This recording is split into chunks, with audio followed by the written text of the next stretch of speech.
The entire story of Destiny, creation to the final shape, summarizing everything up to this point in the story to get you ready for the Pale Heart and the secrets inside the Traveler.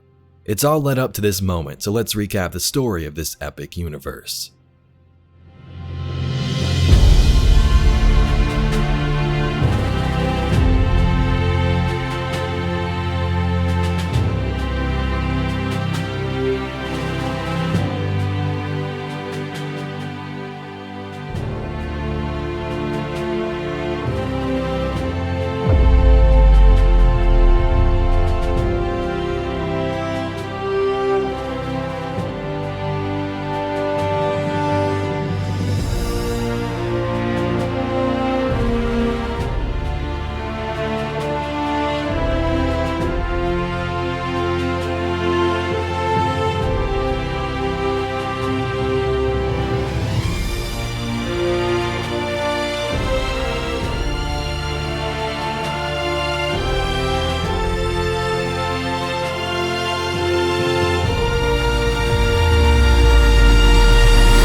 Over the last couple of years, we've been recapping the story of Destiny.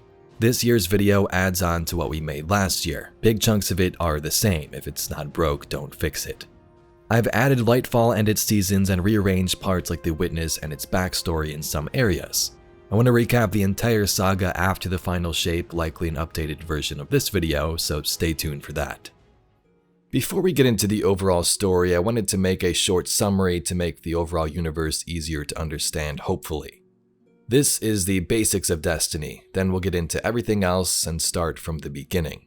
As always, timestamps can be found below. Humanity was struggling with overpopulation and other issues, but one day an alien sphere arrived and solved our problems, creating a new golden age of technology, exploration, and colonization. Humans set out among the stars and built homes and cities on other worlds like Mars. One day though, the Traveler's ancient enemy known as the Darkness would arrive and nearly wipe out everything.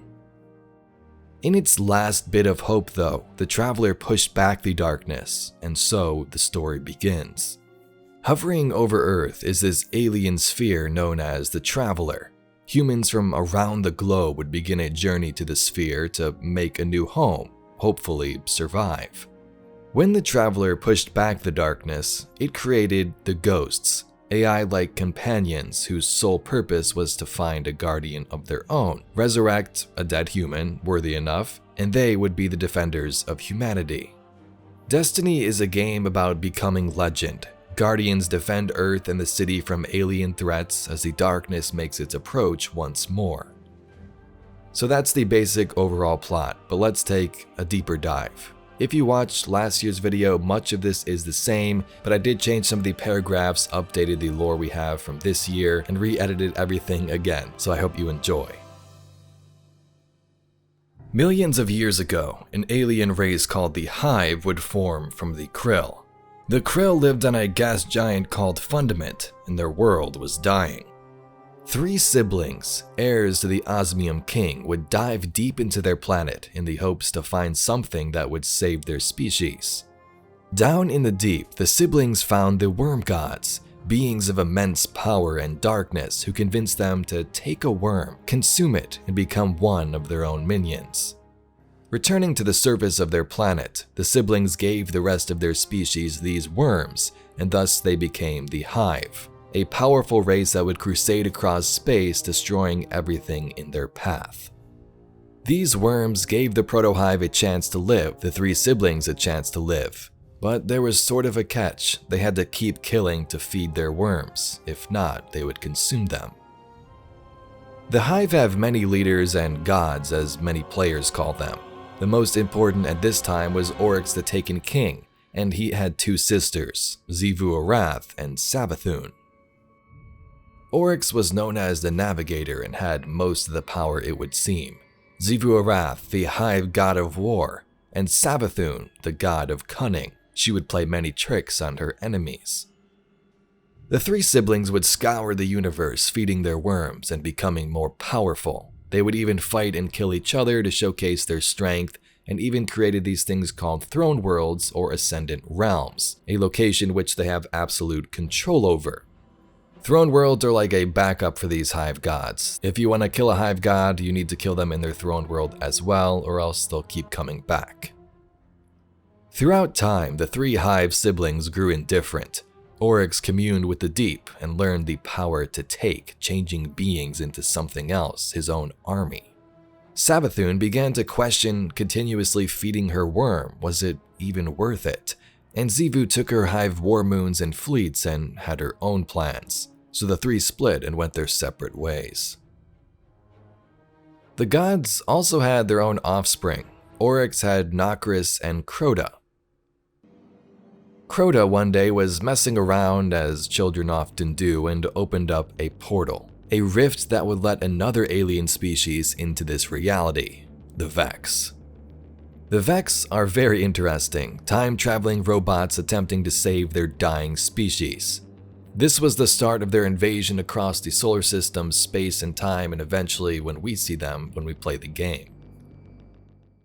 Around this time though, there was a mysterious object in the solar system of the Hive, something they dubbed as a mysterious 53rd moon.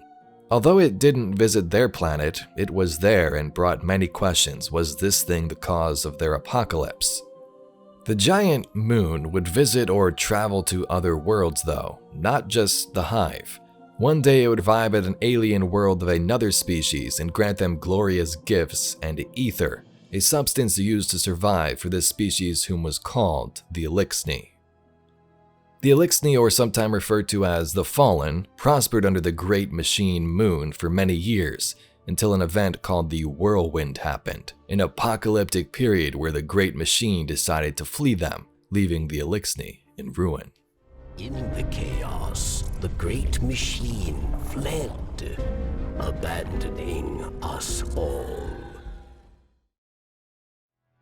Throughout all of this, yes, there's another alien species, the Cabal, who built up ranks on their homeworld of Torabottle. The Cabal are a very militaristic species whom had many different leaders. First, an emperor in Calus who controlled his people and enslaved other races to the Cabal hierarchy for his own advantage. After a coup, Gaul would become the new head honcho, a ruthless, albino-looking Cabal that wanted revenge for his depressing upbringing. You shouldn't mess with the Cabal. They destroyed entire worlds, ate entire planets, and grinded them to dust. Thousands of years later, we now have our setting, Earth. Cities are overcrowded, humans are struggling, and global pollution is increasing. Our kind has always dreamt of navigating the cosmos, exploring new moons, worlds, and anomalies among the stars. What was out there, and what could we do to achieve this? Detected at the far edges of the system was a mysterious alien sphere, a large spherical object that looked like a moon. At first, scientists and humans referred to this as Planet X, and it was gaining much traction on Earth and attention drifted toward the planet Jupiter. Planet X here terraformed 2 of Jupiter's moons and then vanished. A year later, it returned to terraform Mercury, then disappeared again. This cycle continued a couple of more times on Venus and other worlds until it made its approach to Mars. Government organizations on Earth were puzzled and hesitant at first, but a mission to intercept Planet X on Mars quickly became a reality, and this mission was called Ares 1.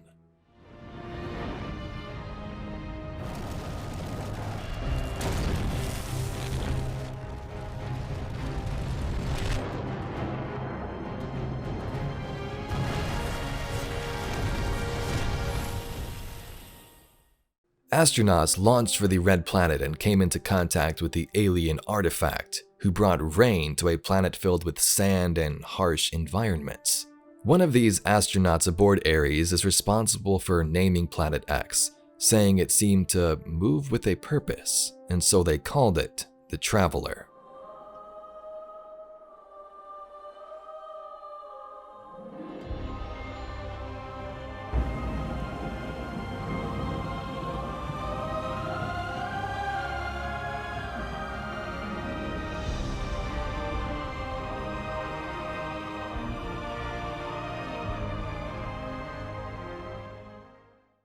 The Traveler brought a golden age to humanity, terraforming our home, helping us learn new technology and most importantly, traveling across space.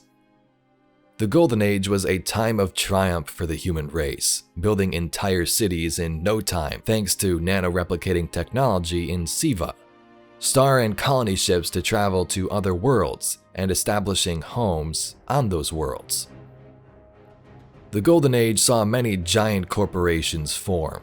The Ishtar Collective would study the Vex and build an academy on Venus, while Clovis Bray Corporation would experiment in creating a supercomputer sentient Warmind called Rasputin that Siva to construct those cities, and transferring the human consciousness into an exo body, a robotic body.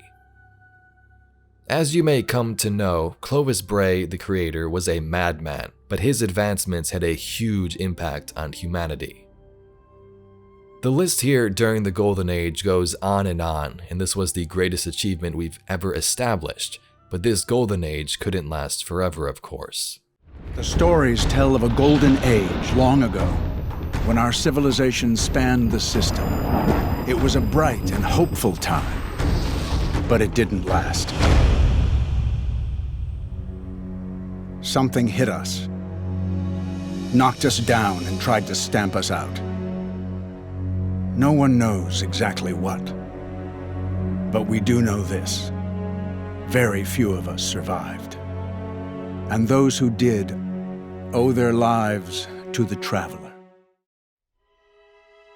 Detected by Clovis Bray's Warmind AI Rasputin, the darkness was found at the edge of the system.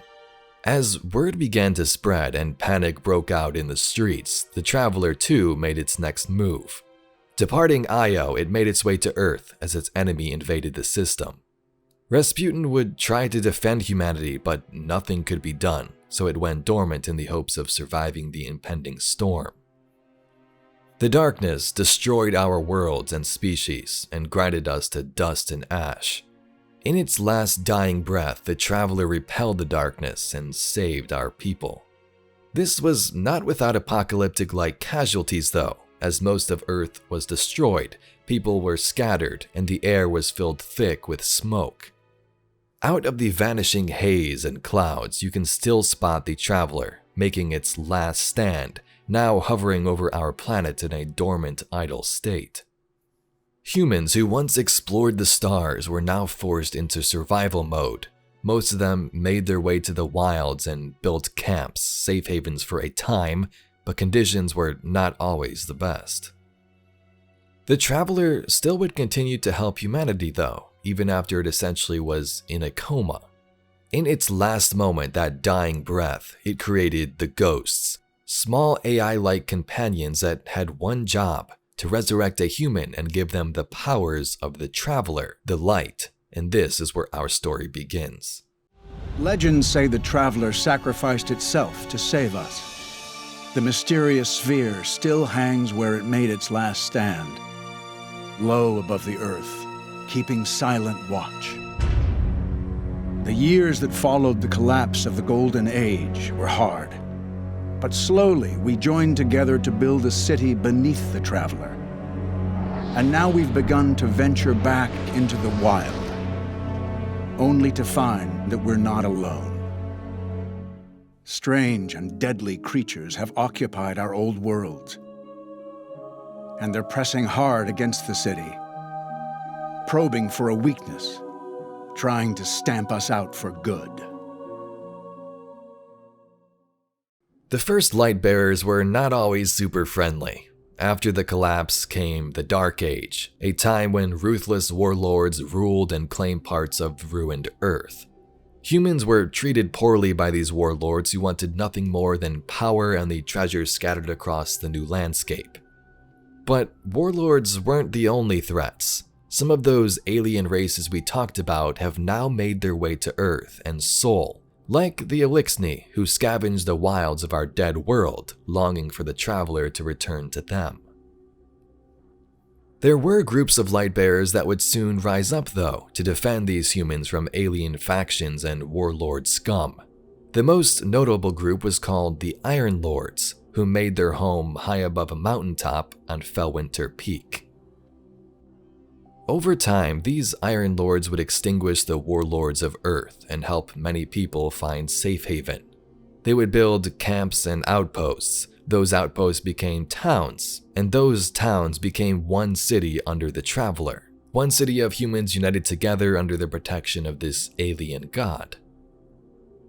At this point, the Lightbearers became guardians, and their job was to defend their species and this last city from alien enemies, from past knowledge, and most importantly, the darkness. This begins the story of Destiny 1. When selecting a guardian, you have multiple choices. You can be a human, which is self-explanatory, a human resurrected, and now you're a guardian. You can be an exo or an awoken. Exos are robotic bodies with human consciousnesses implanted within them. As briefly mentioned, these were created by Clovis Bray, who implanted minds into robotic bodies. This took place on Europa at the Deep Stone Crypt and was very sketchy. Many humans died in experiments, and Clovis Bray could care less. As long as his legacy was preserved and he got what he wanted, he didn't care. Exos' minds are often wiped or were wiped. This is said to prevent some issues with the human mind not reacting to its new body, but is often used to cover up information. If you see an exo with a number after their name, that is the number of times they've been reset. For example, Banshee 44, reset 44 times. Awoken are a new type of human, born from the collision of light and dark. A group of humans was aboard a colony ship trying to escape during the collapse when light and dark collided outside their spaceship. This would send them into a pocket dimension called the Distributary, where they lived for a very long time. Their queen, Marasov, decided to return to Sol to see if anything was left. So a group of them did leave to try and help their ancestors. They set up shop in the asteroid belt and called it the Reef. After selecting a character, you first awaken the Cosmodrome of Old Russia. This was a place where humans flooded during the collapse, hoping to leave Earth. Most of these people perished, and you can see the effects of this. All the cars lined up trying to get past the wall, destroyed fuel lines to the colony ships, and the colony ships still lying there. There's dead humans aboard them. Our goal early in the game was to find a ship and make our way back to the city, to learn who we were, what the city was, and what the plan was. Word! You're alive! You don't know how long I've been looking for you. I'm a ghost. Actually, now I'm your ghost, and you? Well, you've been dead a long time. So you're going to see a lot of things you won't understand. This is fallen territory. We aren't safe here. I have to get you to the city. Hold still.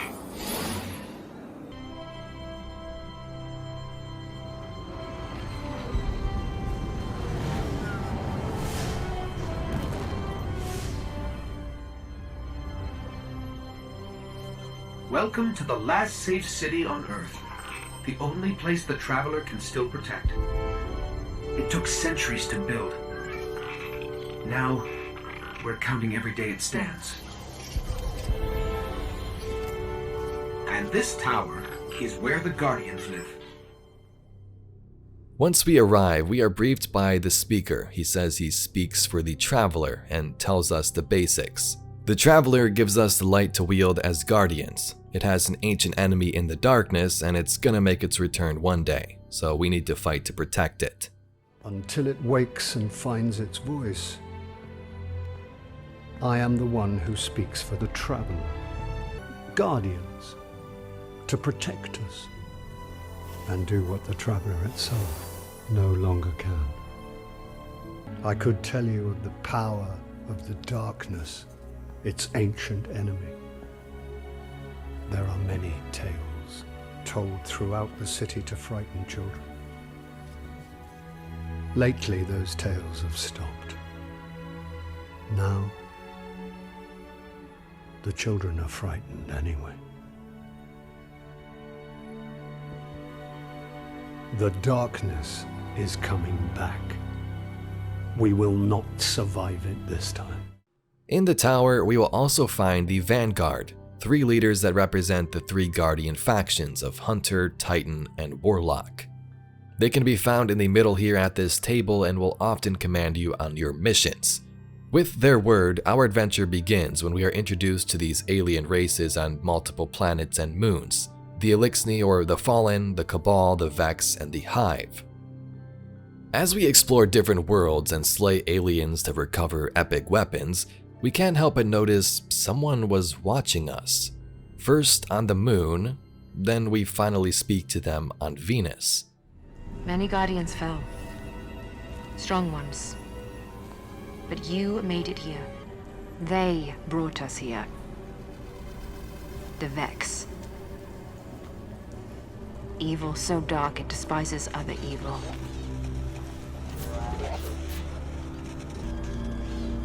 But I believe where our paths cross, ground could break. This is the Exo Stranger. At first, that's what we called her. Her real name is Elsie Bray, the granddaughter of Clovis Bray, who created the Exos. Elsie tells us that the Vex are the true threat here. We need to find the Black Garden and rip out its darkness-infused heart. Only then the Traveler will begin to heal. Find the Black Garden. Rip out its heart. Only then will Traveler begin to heal. Can you help us find it? My path's my own. I can't. With the help of the Vanguard and Queen of the Reef Marisov and her brother Aldrin, we acquire a Gate Lord's Eye and enter the portal to the Black Garden. In a race to the finish, we cleanse some of the Vex here and destroy the heart, restoring peace and some power to our Traveler. So, think you can kill a god? Don't think I have a choice.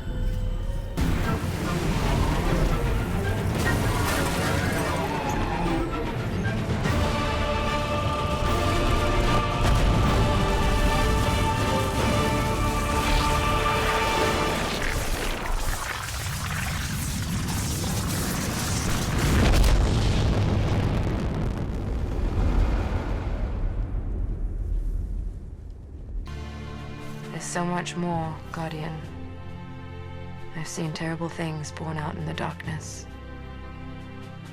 Every moment brings them closer.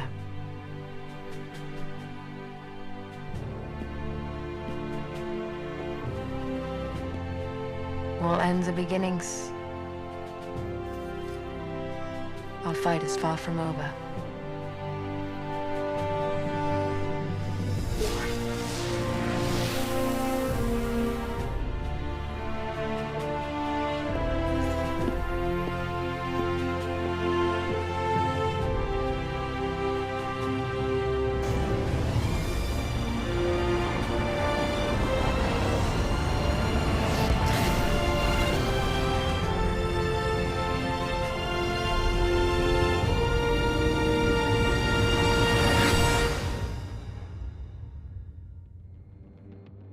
Destiny's first raid was called the Vault of Glass. This area consisted of giant caverns and Vex-inhabited environments on Venus. The Vault of Glass was being used by the Vex to experiment. This place didn't exist in normal space-time, allowing them to test experiments of ontological warfare like oracles and gorgons, Vex units capable of erasing beings from existence. The past, present, and future worlds would all meet here, and if sustained, the Vex could cause some big problems. During the city's early days, a Guardian fire team would venture into the vault. Kabir, Fahanin, and Pradith were among the 6. Although the team had the skill capable for this, they failed, most consumed by the Vex and some even erased from time. Thanks to their efforts though, now we are able to go into the vault and stop the Vex from rewriting reality to their liking. A few months later, a mysterious character appears in the tower named Eris Morn. Eris crawled out of the Hellmouth on the moon, a giant pit where Hive armies linger and something even more frightening awaits in the dark. Eris was the only surviving member of a 6 Guardian fire team who attempted to stop Hive on the moon, led by Crota. Remember Oryx and he had a son called Crota who opened that portal and let the Vex in? Yeah, he's on our moon and attempting to amass a giant Hive army to invade Earth. This whole expansion was centered around invading Crota's Ascendant Realm and taking him out for good. Crota, son of Oryx. He took everything from me.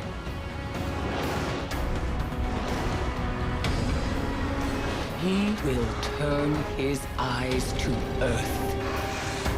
And only a true weapon of the light can stop his wrath.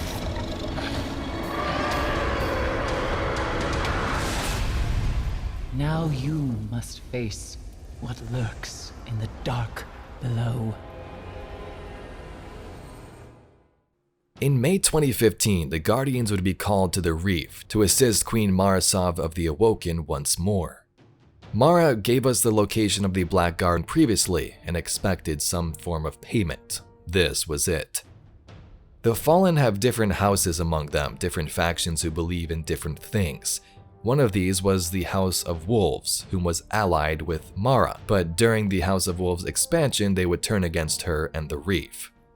They met that mercy with betrayal.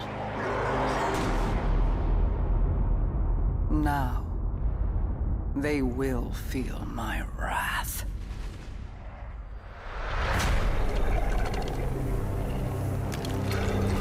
Open the Reef to the Guardians. Offer the riches of our realm as bounty for these traitors. Let the hunt begin. Skolas, who called himself the Kell of Kells, was at the center of this plot, attempting to unite all fallen houses under one banner. Our Guardian was sent around the system to track down the wolf traders, assist the Queen, and exterminate Skolas for good. The House of Wolves was the first time the Reef was open to the Guardians. A new social space allowed us to speak to Petrovenge, the Queen's Wrath, take in the derelict ship Graveyard, and interact with Varix. Varix the Loyal was a scribe of the Eliksni. He works alongside Mara now and guides us through our mission. He knows much about his species, so this would come in handy with his scouting reports. In September of 2015, the Taken King expansion was released. Witnessing what we did during the Dark Below and killing Crota, his father was quite angry and was on his way. This is Oryx the Taken King, one of the Hive gods discussed at the beginning of this video. The campaign starts with Queen Mara and her Awoken fleet engaging in firefights with Oryx's crew near Saturn to try and put a stop to their advance. Although the Awoken put up a good fight, they were no match for the dreadnoughts of the Hive.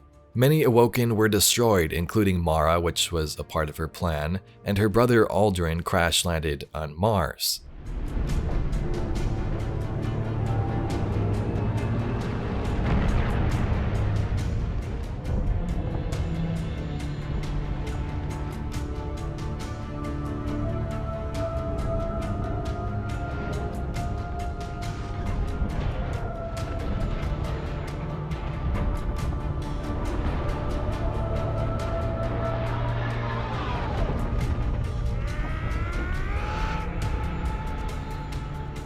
The Awoken have played their part.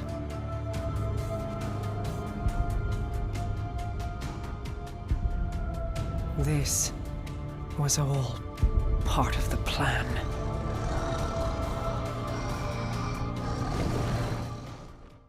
Our Guardian first gets wind of this incident from Commander Zavala, who tells us an outbound signal was found on Phobos, a moon of Mars, which could cause a full-scale attack, so we go investigate. On the moon of Mars, we find horrifying sights of Taken. Enemies we once fought were now twisted of their wills and turned into something new.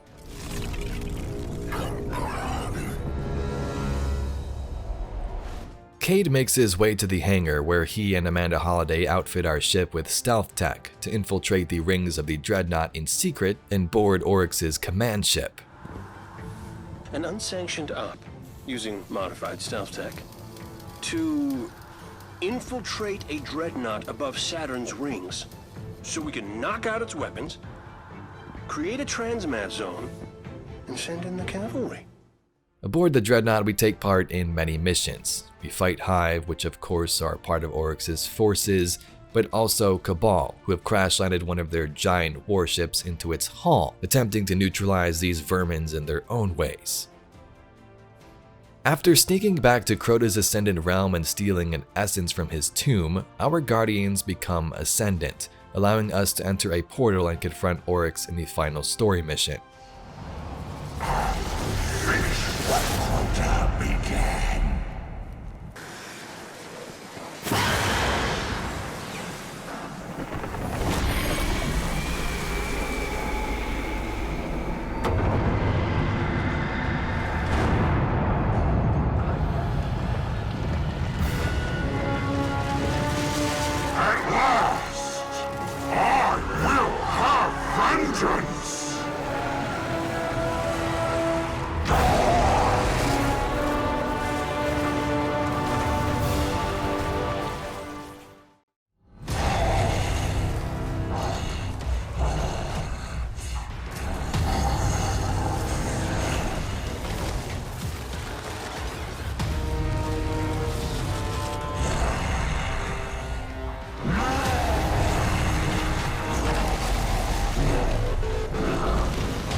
As mentioned though, these Hive gods aren't dead until killed in their throne worlds, and Oryx would retreat to his own above his Dreadnought. This is where the King's Fall raid would come into play, a 6-player activity where you sneak through Hive tomb ships, kill war priests and giant ogres to take out the Taken King once and for all.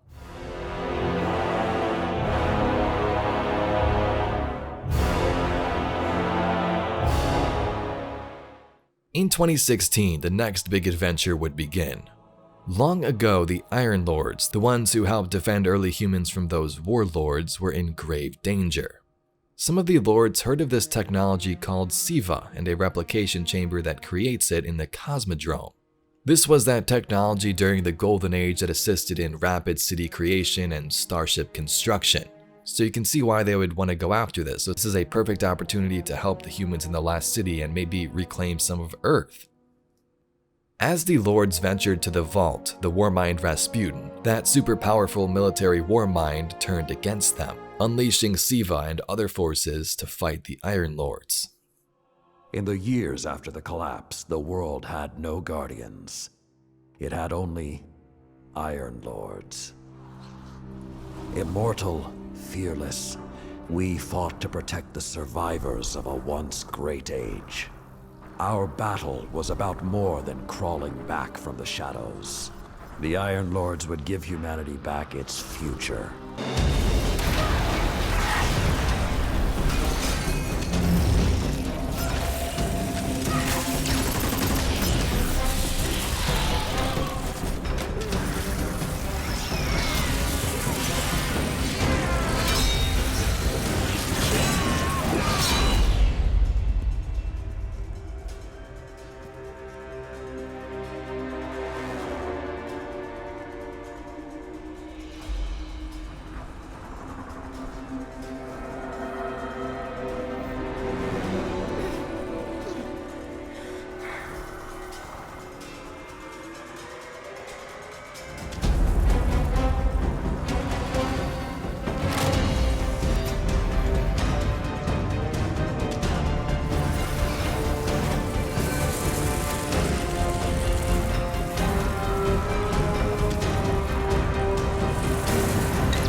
In 2016's expansion, our Guardian thought Siva was gone for good, but nope, Fallen Devils had found the replication chamber at Site 6 and unleashed the Siva Plague once more, converting themselves using this new technology and causing mass chaos. Arriving at Felwinter Peak, Saladin briefs us on the situation, and we would then spend missions and a new raid in Wrath of the Machine, stopping these fallen machine cyborgs. In the end, the replication chamber was sealed off. Siva stopped, and the day saved for now. Find the replicator and deactivate it. Only that will stop the flow of Siva once and for all. Those things on the ceiling. I'm detecting DNA. They're human. Human? That's not possible.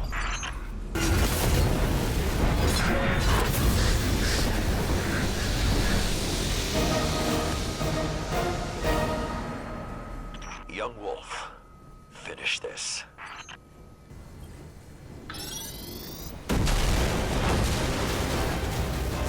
We need to go. We need to go very fast.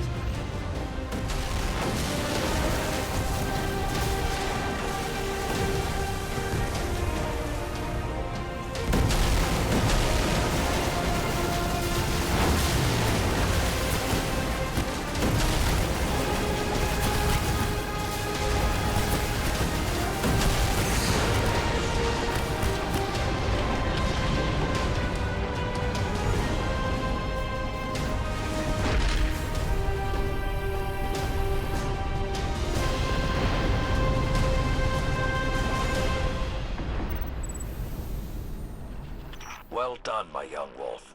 Siva is gone, and the Iron Lords are at peace. The sky would begin to darken along the walls of the city. Satellite feeds were cut off and comm channels closed across the networks.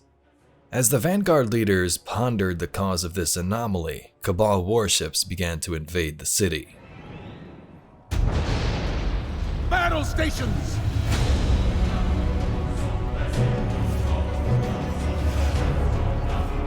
Everyone with me, now!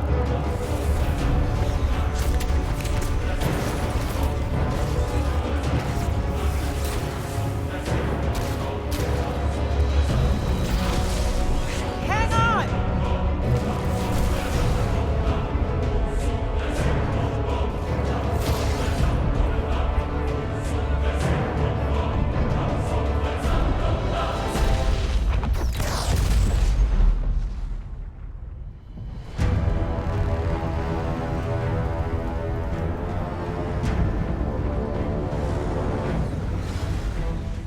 Led by Dominus Gaul, the Cabal caged the Traveler with a giant device, cutting off the light to all Guardians and crippling our power. How do we come back from this? You don't. Welcome to a world without light.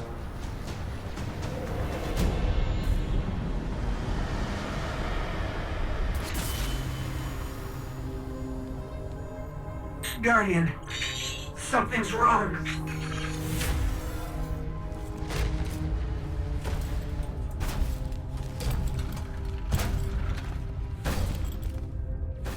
I am Gaul, and your light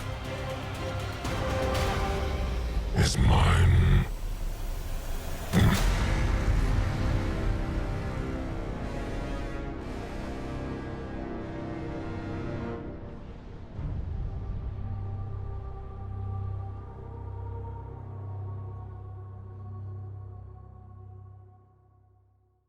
Many humans died during this event. The city went up in flames and the speaker was abducted. The Red Legion will have that machine's power. You will be called Emperor. What more would the Dominus have? I would have words with my guest.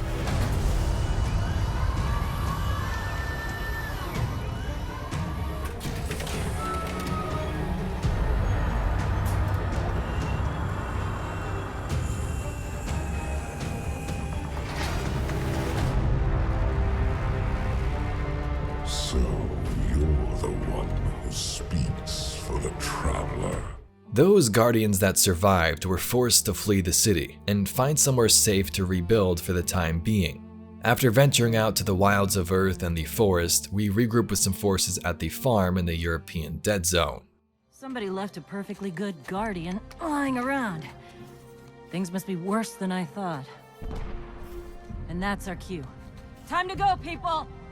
But wait, where are you all going? As far away from here as possible. Coming up on the European Dead Zone. Gonna be our new home for a while. Look, do you recognize it? That's where we're supposed to go. That thing? They call it the Shard of the Traveler. I call it not a place you want to go poking around.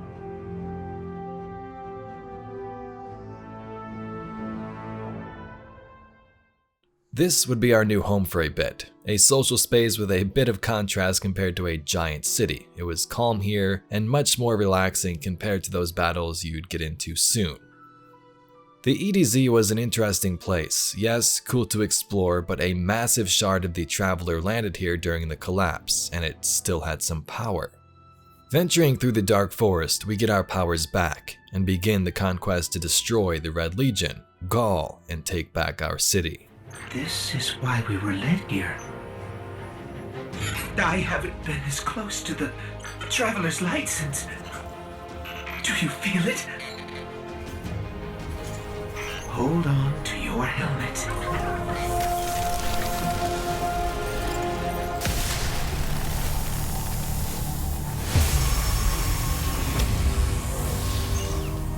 Do you feel it? The light is back. We're back. Eyes up, Guardian. As we would explore the system, so did members of the Vanguard. Zavala went to Titan. If we wait, we die. But if we attack together, we can take back our home, our light, our hope. Or we die trying. Ikora to Io to reflect.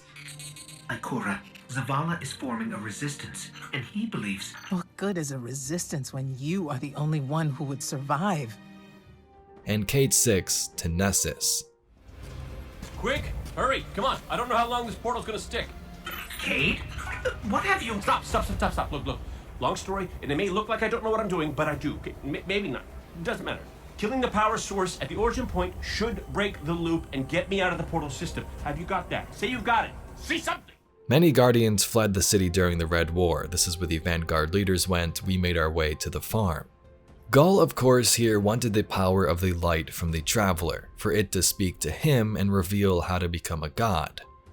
While he would await that info, our Guardian learned of a Cabal superweapon called the Almighty, one that would destroy the Traveler and Earth if not stopped. They call it the Almighty, the crown jewel of the Red Legion and life's work of their leader, Dominus Gaul. Gaul has subjugated hundreds of worlds. Those that resisted no longer exist. You see, the Almighty annihilates stars.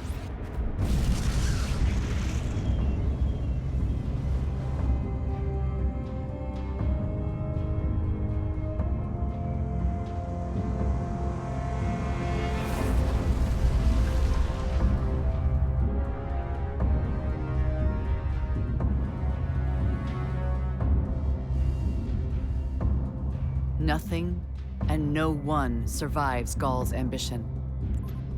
What he wants is the Traveler and its light. As for the Almighty, it's now pointed at our sun.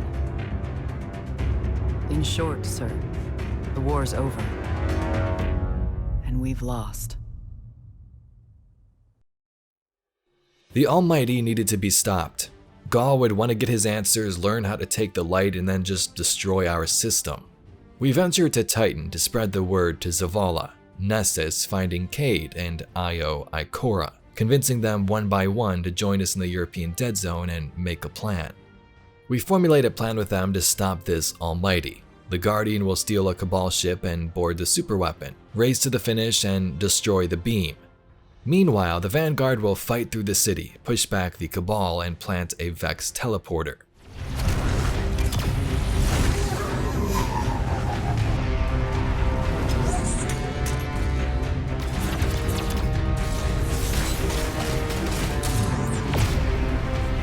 Okay, let's go.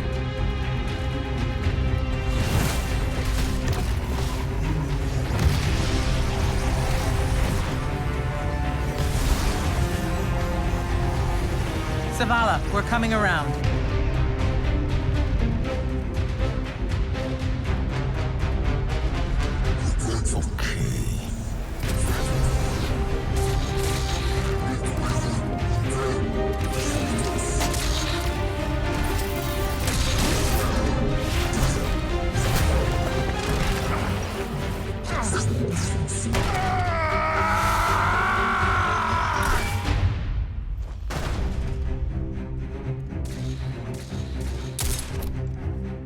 What's with you Guardians falling down all the time? Where's Cade?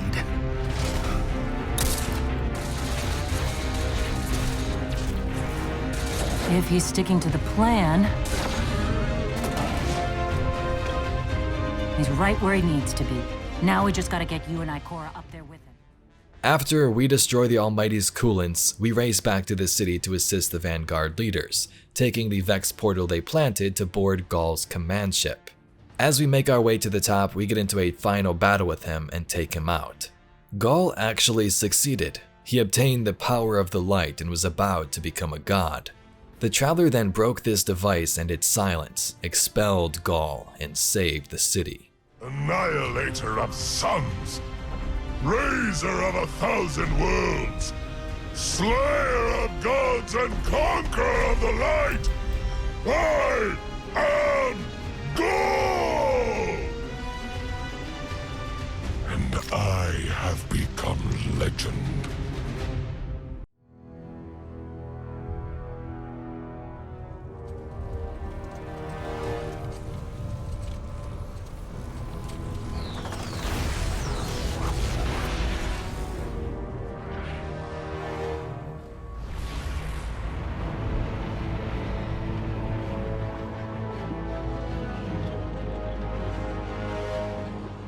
Traveler, do you see me now?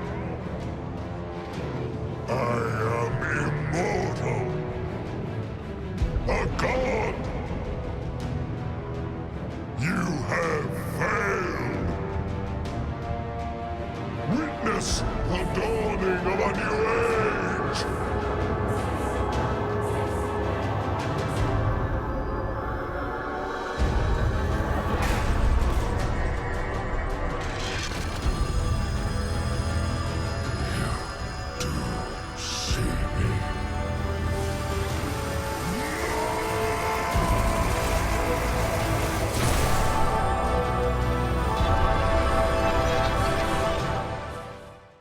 The Red War was finally over, the main part of it anyway. The city was quite destroyed, but now we could start to rebuild. We would create a new tower, had memorials for characters like the Speaker who was killed by Gaul, and look forward to a new life we could share together. That light wave unleashed by the Traveler would begin a new age for our city. This wave of light would not expand without conflict though. Deep in the universe, mysterious creatures and hidden relics would soon begin to awake, like in the deep universe where the darkness itself was alerted that the Traveler was alive, it exists, and they began to make their move.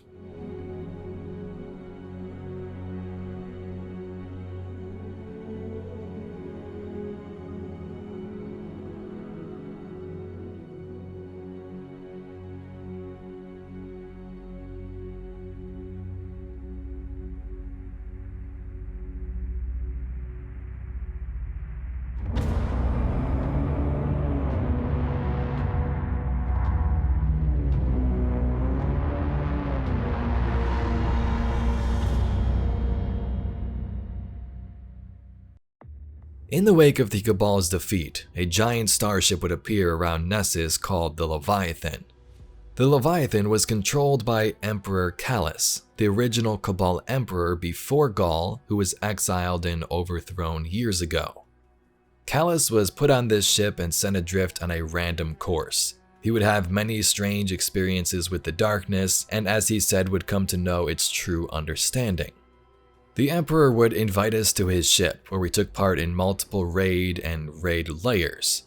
Calus would want us to prove our worth and power to him, so first we battled the robot version of him, then cleared a Vex threat clogging his engines. A lot went on here, but just know for now that Emperor Calus is a thing and we assisted him. We never get to see his actual body yet, only robot versions of him, and our adventures aboard his ship are basically entertainment to him. As the city would begin to rebuild after the Red War, something strange started to happen on Mercury. When the Traveler first visited the solar system before the collapse, it terraformed many worlds. Mercury here was terraformed into a beautiful garden world that looked like this, but as the collapse happened, the Vex converted the planet to a machine world within days. Now, an ancient portal opened and a legendary guardian would need our help. This is Osiris. Osiris was the first Warlock Vanguard leader before Ikora Rey. Osiris was exiled a time ago as he began to study the Vex too closely. The power of this Warlock is unmatched, and we could have used his help in those previous wars, but he was absent due to this exile. Osiris was thought to be a myth, some type of a rumor, but now here he was requesting our help. On Mercury, Osiris would study the Infinite Forest, a Vex machine built in the center of the planet that would simulate alternate realities, realities where the Vex would win. Receiving a message from Osiris, Ikora sends out our Guardian into the Infinite Forest to find Osiris and to avert this dark future.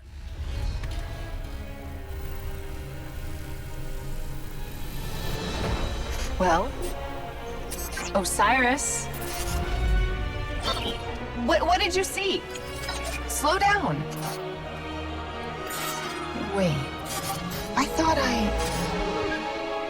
Oh, Go! We can't stay here.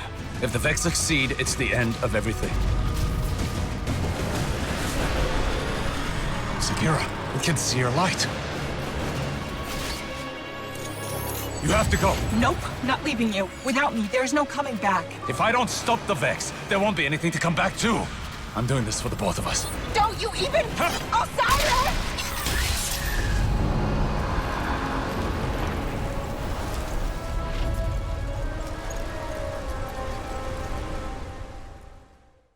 She's not dead. Her name is Sagira. I've known her a very long time. And her guardian. Osiris. The Osiris? The most powerful guardian ever. The hero of six fronts. The Zavala before Zavala. In the end, Osiris is saved. He reunites with Ikora, and the dark future where the sun was burnt out is averted.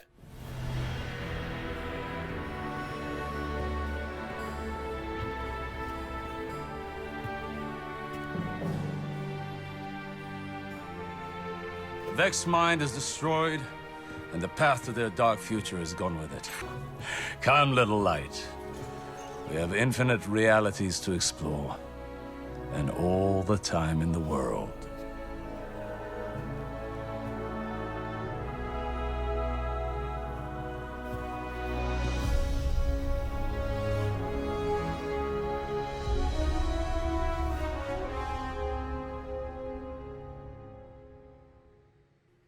The Warmind expansion shifted the focus toward a new character, Anna Bray. Clovis Bray, the one who created Rasputin the Warmind and the Exos, Anna is his granddaughter. Anna was integral in the Warmind project. She had a connection with Rasputin that was unmatched. As the story goes, Anna died during the collapse but was risen as a guardian. When she awoke, all she found was a name badge attached to her hip and set herself a goal: to learn who Anna Bray was, what Clovis and Braycorp was all about, and her new purpose as a guardian. As the polar ice caps began to thaw around Mars, Rasputin's Warmind core was exposed. This was where he was built, the Hellas Basin on Mars near the polar ice caps. Rasputin's core wasn't the only thing thawing from ice though. A Hive army who was trapped by the Warmind long ago began to rise. As we ventured to Mars, we would meet with Anna Bray, who filled us in on the backstory and what was going on. Hey, you made it. Actually, yes, we did. Well, there were a lot of them, but you did great. Come on, let's see what's hiding in here. Besides hordes and hordes of frozen Hive, I mean. Remember when the three siblings of the Hive dove into the deep and met the worm gods and took those worms in? Well, there are 6 worm gods and one of them was trapped in the ice here on Mars. The worm god Zol was leading this new Hive army on Mars. Alongside it, Nokris, the other son of Oryx, who was an outcast, now pledging his loyalty to the worm gods. During the collapse, these two would try to attack and claim parts of Mars, but Rasputin suppressed and froze their entire army. As things begin to thaw now, they are back, and we need to take them down.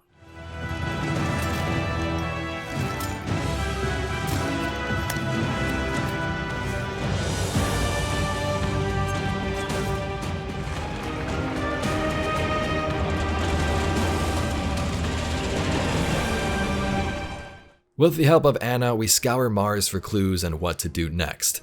We make our way to the core of Rasputin, but Zavala tells us we shouldn't mess with the Warmind. What do you think you're doing? After making Nokris the Necromancer retreat into the Ascendant Realm, we would face the worm god Zol in a final battle, slaying the gargantuan creature and freeing the Warmind from the grasp of the Hive.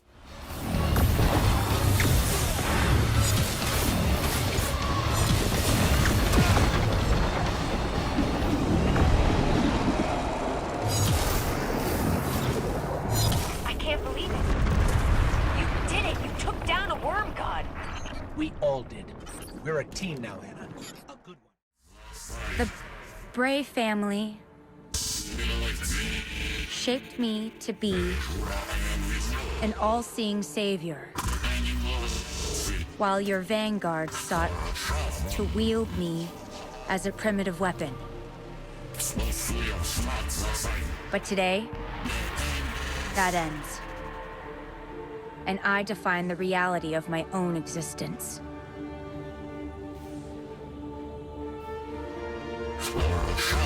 My sight will stretch to the edge of this system and beyond. Never again will a threat go unseen. From this day forward, I will defend humanity on my own terms. I am Rasputin, guardian of all I survey. I have no equal. What have we done? Don't worry.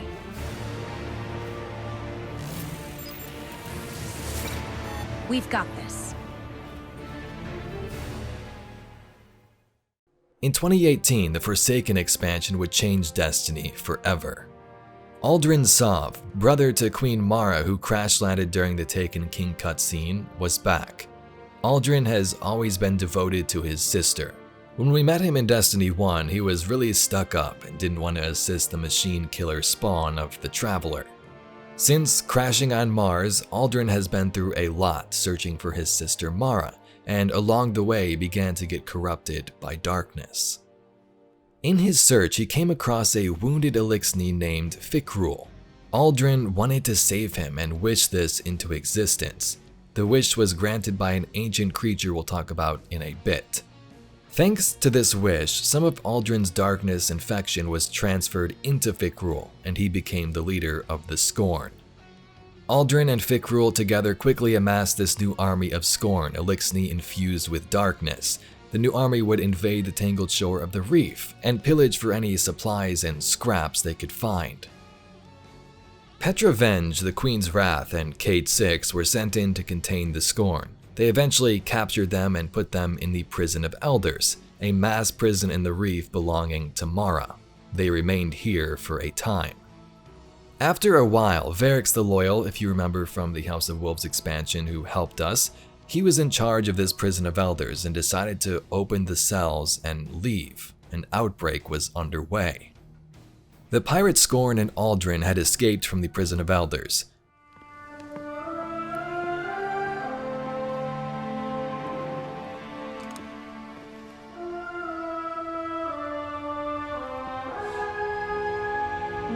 No!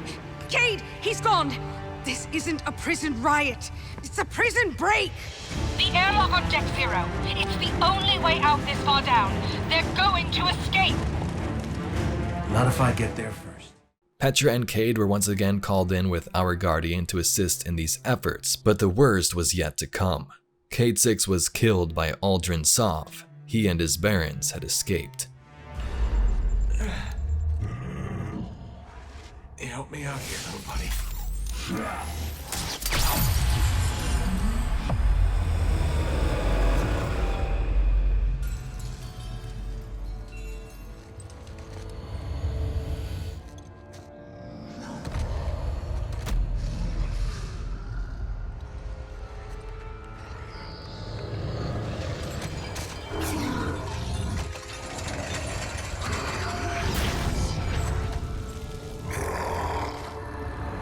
Coming home, Ace.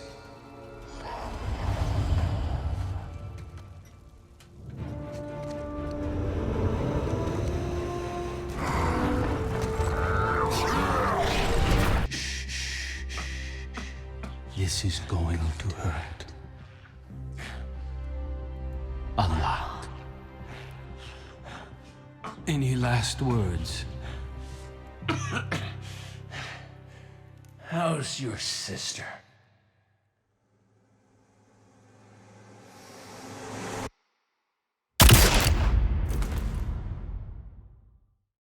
He didn't feel a thing.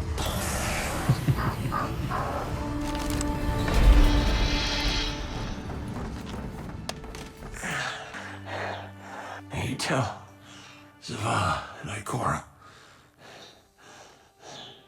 The Vanguard is the best bet I ever lost.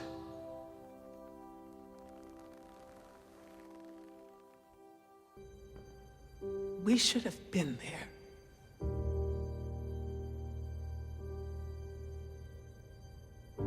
This is not your fault. This is on the head of Uldren Sov. But if he thinks what he's done is the end, it's not. It's the beginning. We're going to fight him.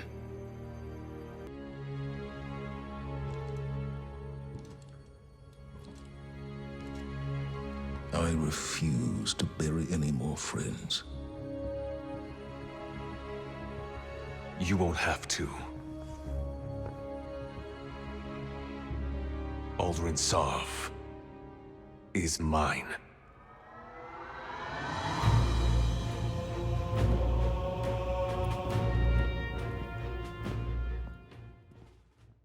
Forsaken's campaign was a revenge story, to hunt down the Scorn Barons and their leader Uldren Sov in the Tangled Shore. The lawless shore of the reef was an interesting environment to say the least. Pirates lurked around every corner, and the Spider ran his own crime syndicate under the surface, pointing our Guardian in the right direction for a price, of course. One of the big motivations for Uldren, as mentioned, is the search for his sister Mara. In cutscenes, Uldren believes he is being led by Mara to bring her back, when in fact it was this corruption guiding him to his own demise. A creature named Riven, the one he made the wish to, was at the source of this deceit. This is Riven, a shape-shifting creature called an Ahamkara, wish dragons in the Destiny universe. Long story short, there used to be many of them, but during the City Age when the city was formed, they were hunted to extinction. When Mara and the Awoken first came back to the system after this extinction event, Uldren found a baby Ahamkara and gifted it to his sister Mara, who named it Riven. Uldren's foolishness during Forsaken was caused by Riven and that wish he made. This was all just a trick to open a portal to a place called the Dreaming City, a city built by Mara and her Awoken for worship, study, and to keep their people safe. Our Guardian catches up with Petra and takes down the traitorous brother to the Awoken Queen. That's it. Keep going. Free me!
Congratulations.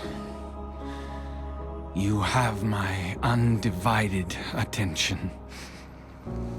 Now where's my sister? She's not here, Aldrin.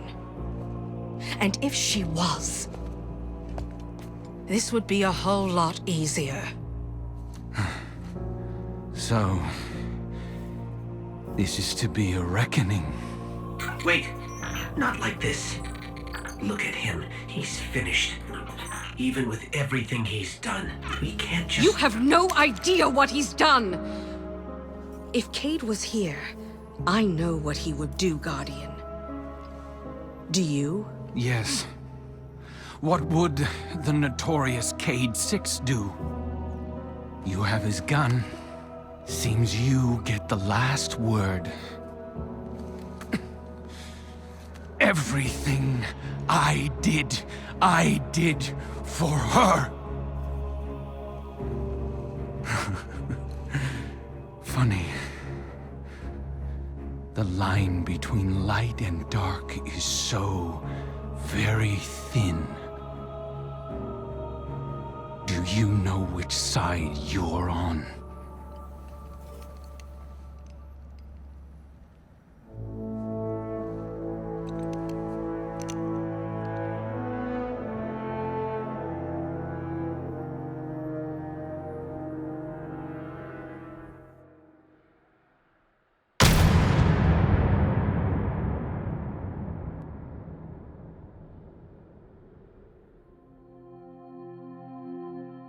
The Tangled Shore was the main destination for Forsaken's campaign, but with the portal now opened, the Dreaming City presented new and dangerous opportunities.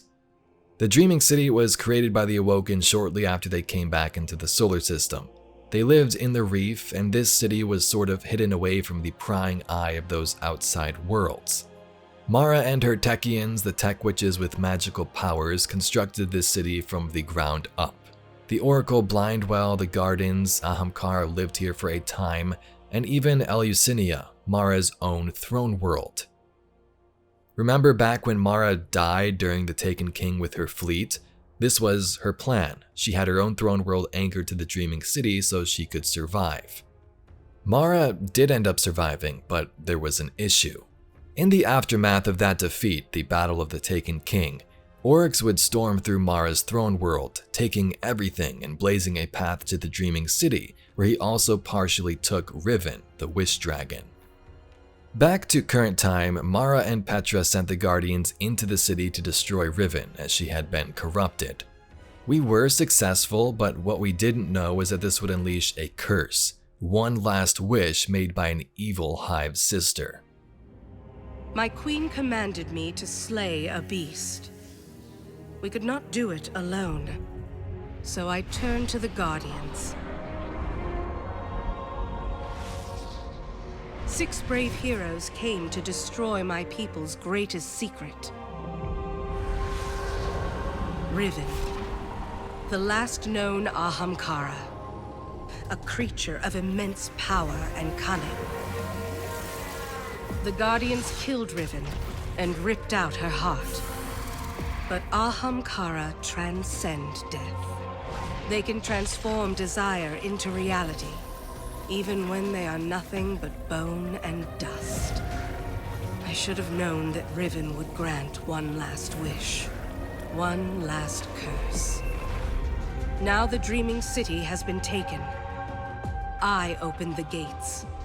I ordered the attack. I should have known.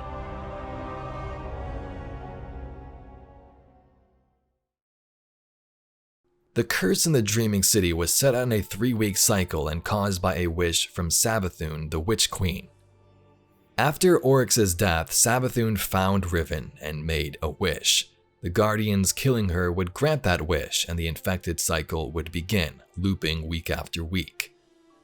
Savathun's goal here was to build new ways to feed her worm.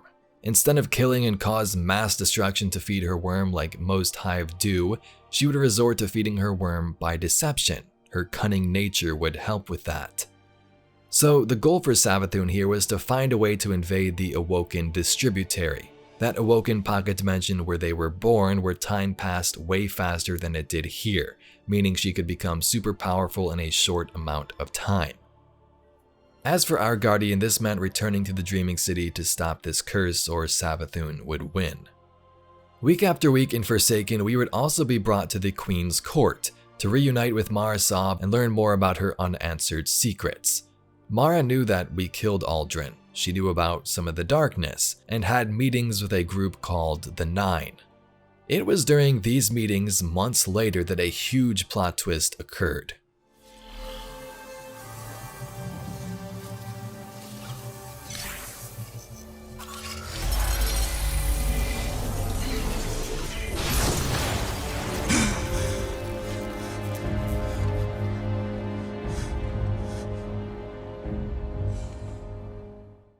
That's right, Aldrin Sov, the killer of Cayde and brother to the Awoken Queen whom we killed, was now resurrected as a guardian.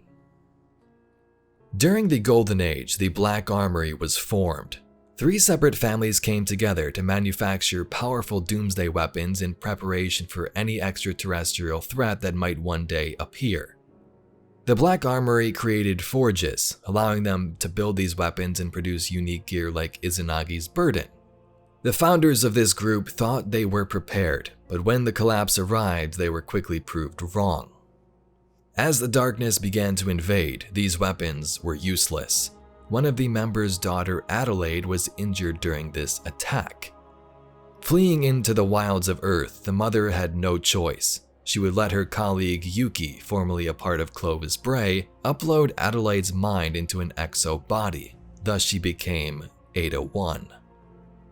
Ada-1 was a special exo in the fact that she was a mobile forge for the Black Armory. She could create and tinker with weapons on the go. This sounds pretty cool and useful during this time, but it also got all these founders killed, as the warlords during the Dark Age, those first risen who eventually became guardians, would hunt them down for valuable weapons.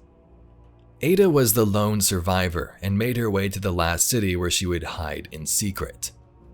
During the Black Armory season after Forsaken, our Guardian was asked to help with the forges after they went offline thanks to Red Legion and Fallen occupying the area. The Fallen often have many splinter groups that form, as we've seen with the Devil Splicers and Rise of Iron, and this was happening again in Season of the Forge. Civics attempted to steal the secrets of the Black Armory and convert his syndicate once more into machines, wielding the tech created by the founders of the Black Armory. We end up killing Civics at the Berguzia Forge, but also had a raid called Scourge of the Past in the city where members of the Scourge were destroyed in the Batsa ruins. Remember this, Guardian. When the darkness sought destruction of all things, the Black Armory persevered. Our very soul resides in that vault. It must be secured. The Black Armory is depending on you.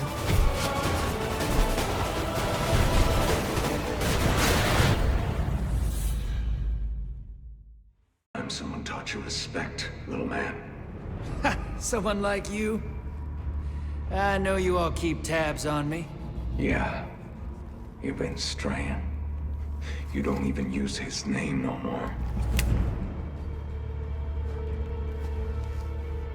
Well, that's why I'm still breathing, brother. Gambit is a chance at salvation. Take it. You were always so afraid Shin would get you. Sorry, old friend. Behind you.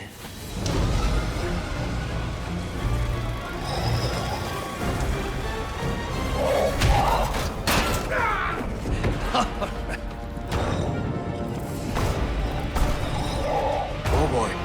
Easy. Easy now.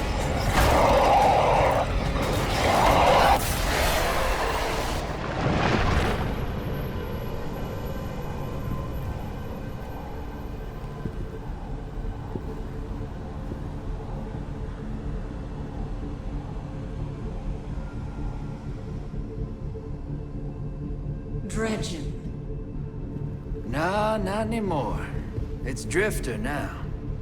You have proven yourself worthy. Accept this gift from the knife. Gift? What gift?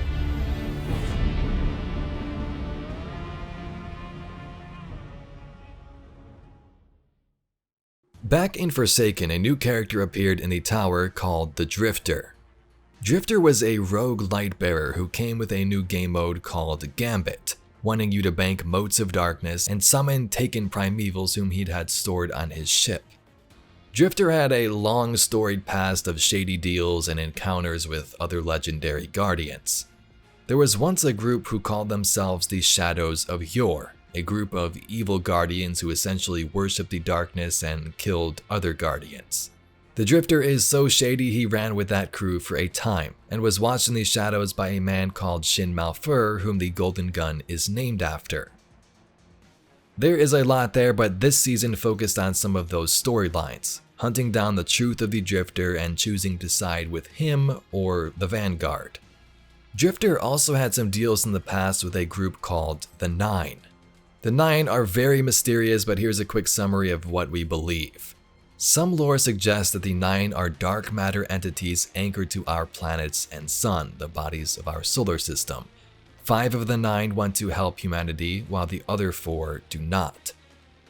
Like the Drifter, the 9 are also shady and have their own agenda. They've contacted Queen Mara, they've made deals with the Drifter, and the reason the satellites were cut out during the Red War, the 9 caused this. Some of them wanted to see how the Guardians would respond, how the powers of the light might help us during this time of trouble. Season of the Drifter had the 9 tell the Drifter to keep playing his game of Gambit, keep banking those Motes of Darkness. We came to say farewell. Our attention is required elsewhere. All right. Thanks for the memories, you lunatic. Anything else I can do for you? You're already doing it. Keep playing the game.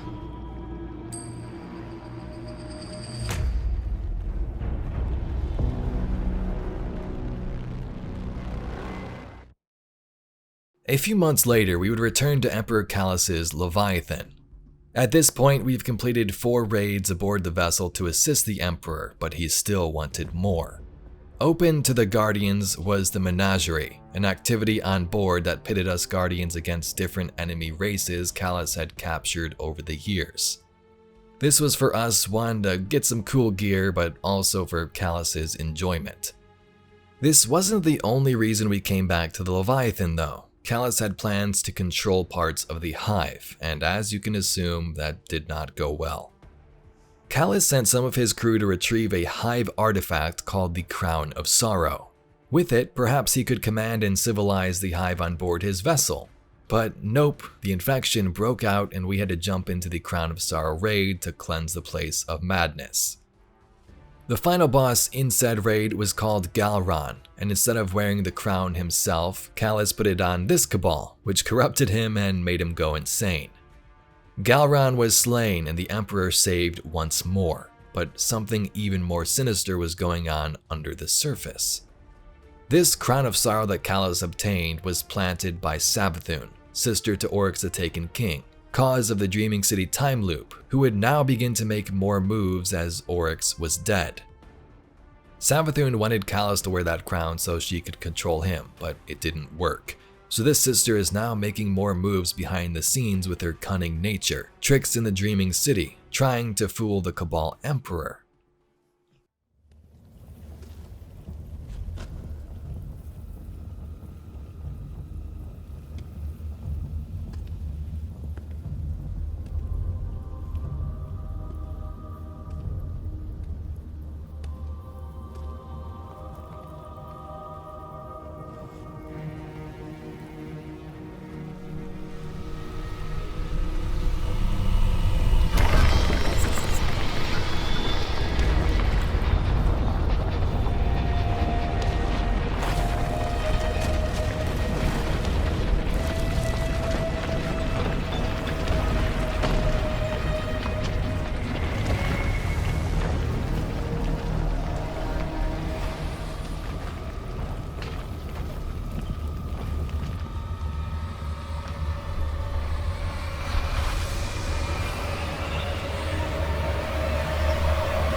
In Shadowkeep, we would return to our moon to unearth something horrifying. Remember those darkness pyramid ships seen in that Destiny 2 final cutscene? They were approaching, it would seem, but one of them was already inside our moon and was disturbed when Eris Morn was searching through its tunnels.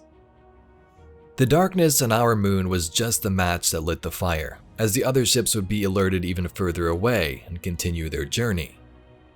On the moon, remaining broods of Oryx and Crota would linger, and Savathun, wanting them gone, made a deal. She would work some of her magic, bring some of their ranks back to life, as long as they build a Scarlet Keep. The Witch Queen's plans worked, as it attracted the Guardians who cleaned house. Savathun wanted them all dead, and now they were. In Shadowkeep, we face nightmares created by the darkness. Eris is haunted by her former fire team, and we fight enemies of our past. Nightmares are these psychological warfare weapons of the darkness. They're created from these pyramids and purposely bring up your worst fears and encounters. Nightmares first popped up here in Shadowkeep on the moon, but we'll see them in future seasons, so remember what they are. Shadowkeep had us combat Hive forces around the Scarlet Keep and also learn more about the darkness, fighting nightmares from our past created by it, and entering the pyramid ship itself to hear what the darkness had to say. Violence, beauty, truth. These things await inside. There's no turning back now.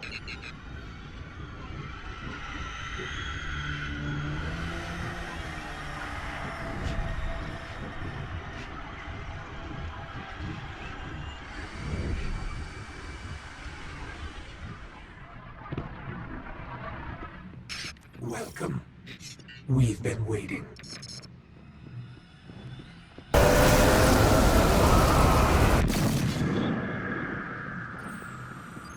The Red War saw so many lives lost. Saw the light taken away so easily. In light, there is only weakness. The light abandoned Cade, left him for dead, and kept him from being saved. One by one, Crota slaughtered many Guardians. The light stood by and did nothing, and a great disaster ensued. In light, there is only death. Respite lies ahead.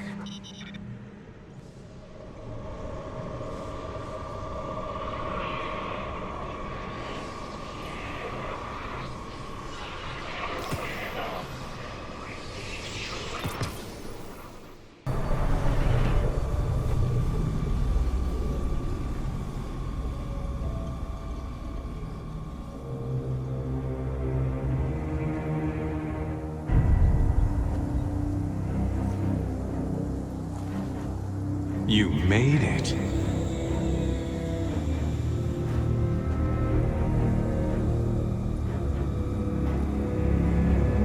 We have heard your cries for help, and soon we will answer. Who are you? Don't you recognize us? We are not your friend. We are not your enemy. We are your salvation. Shadowkeep's accompanying season of the Undying, would also involve the Vex, who would flock to the moon and also to the Black Garden, attracted to the secrets of the darkness.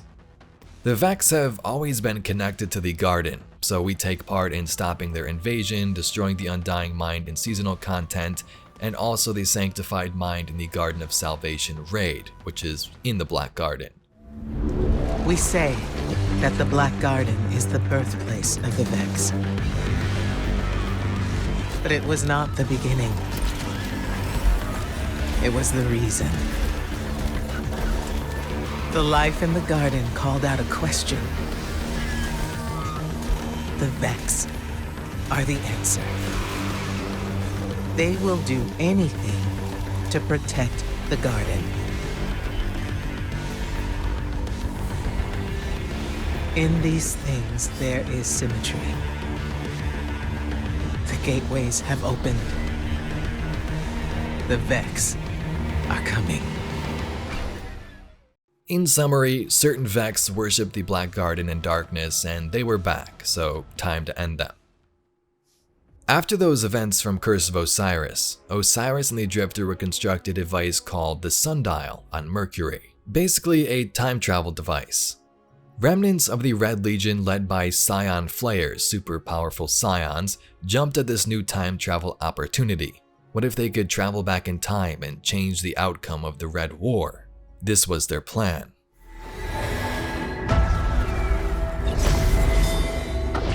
When you slew the Undying Mind, you changed the course of history.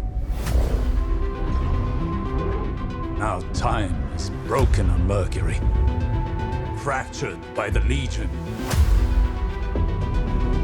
They intend to write a new history, a new ending to the Red War. If you're willing to help, you'll need to walk the corridors of time. And you'll need my sundial to do it. You might ask yourself, why would Osiris make such a device? Did he even think this through? Well, Season of the Dawn and the Sundial served another purpose. Osiris wanted to rescue Saint 14, a legendary Titan and former Titan vanguard before Zavala, whom had died in the Infinite Forest.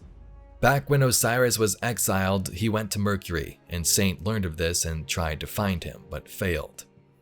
Osiris and Saint 14 are partners, and Dawn would have our Guardian stop the Red Legion in the Sundial and return to past Mercury to bring back Saint 14 to the tower.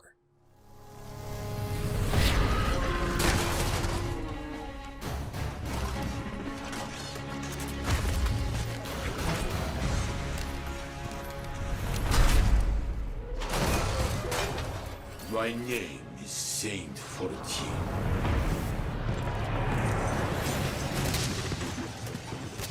They call me the greatest Titan who ever lived.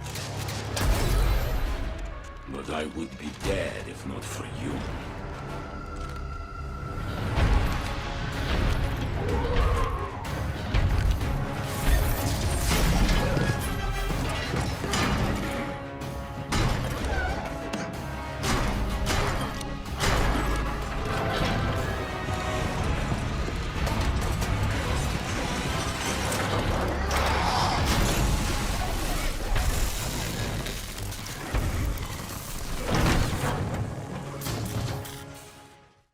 Two years ago, the Warmind Rasputin helped humanity defeat the Hive on the Martian frontier.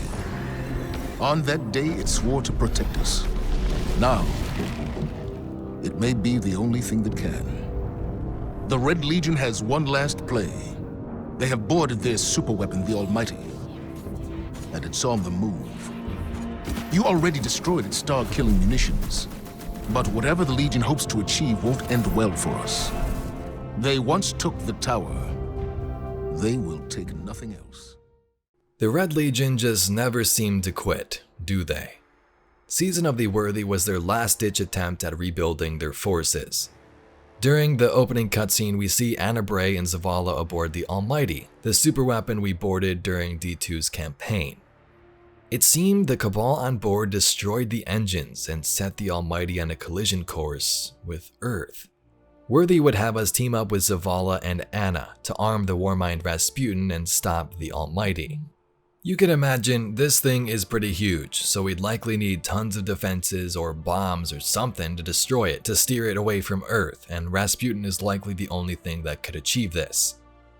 The missions involved our Guardian opening Golden Age Seraph bunkers across the system, upgrading them so Rasputin could become stronger and to stop alien forces from trying to pillage them.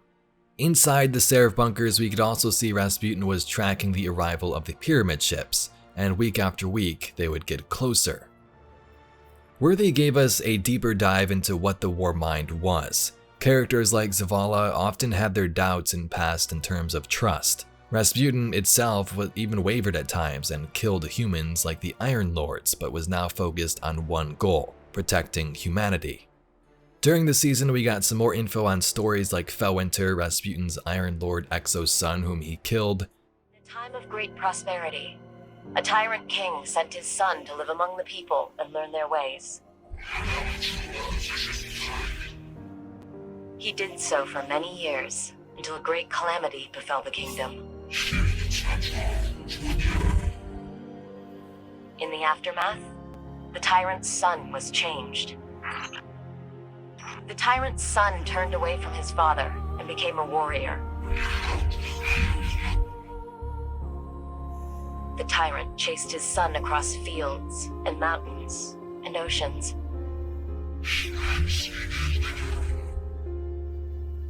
He said, "If I can't have my son, then no one shall."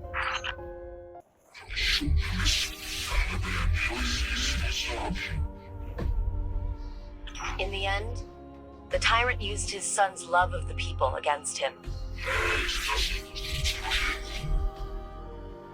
He promised him a miraculous technology that could rebuild the kingdom. When his son came to claim it, he unleashed a plague upon him. His son was destroyed.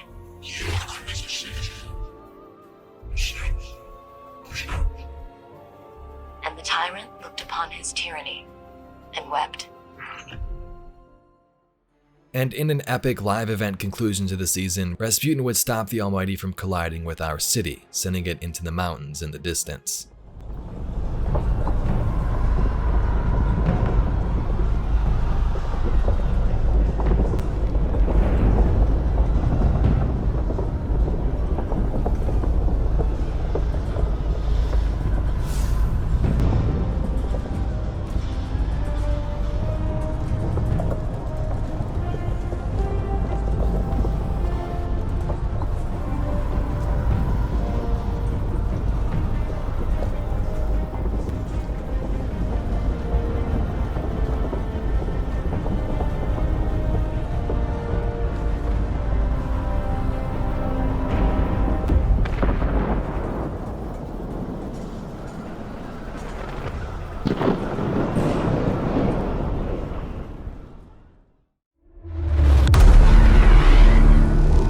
Almighty has been reduced to smoldering ash.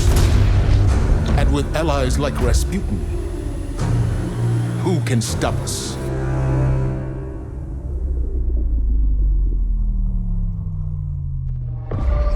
From Titan to Mercury, their shadow reaches. Is their message a warning? A trick? We can't know until we hear their words for ourselves. You bring weapons. You will not need them. We offer only truth.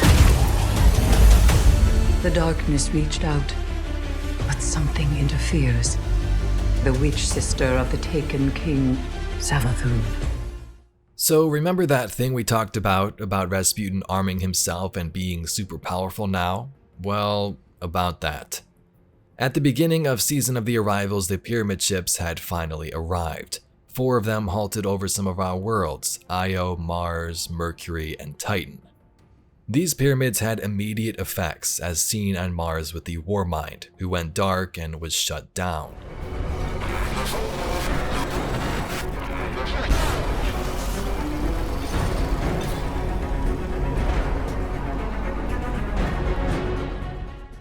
Anna was able to put parts of him into an encoded engram and fly to the city, but things were looking grim. On Io, a tree of silver wings was seen where the Traveler once was, and it was here where we met Eris Morn, and the darkness was trying to speak to us. If the darkness reaches out, we must reach back. I will not sanction this. We are beyond sanctions. It is here. I will return to Io. If we cannot determine what the darkness seeks, we will find ourselves on the verge of a second collapse. Perhaps that is what Savathun wants. Another threat was also present during this season, Savathun's forces and Nokris. We took out Nokris on Mars, but as mentioned, he retreated to the Ascendant Plane where he would survive and rally under a new leader, whom would be his aunt, the Witch Queen Savathun. Savathun was now here intervening with our attempts to reach out or speak to the darkness. Nokris was a Hive necromancer, able to resurrect dead beings, so it makes sense that Savathun would want him under her control. At this time, the Witch Queen was conducting her own plan in secret. She's always used the power of the darkness, but soon that may change. Some of Savathun's forces began to notice this and questioned her leadership. For this reason, she vanished for a time. In the end, we defeat Nokris and finally get to hear what the darkness was trying to say. It is as we once said. In light, there is only weakness, only failure, only death. But where the light takes, the dark gives. No longer will you be a pawn. No longer will you watch the lives of those you care for be lost. Remember, in darkness there is only strength, only victory, only life. Ancient power awaits you on Europa.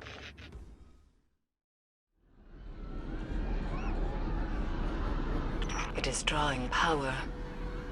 Could it be enough to drive the darkness away from us?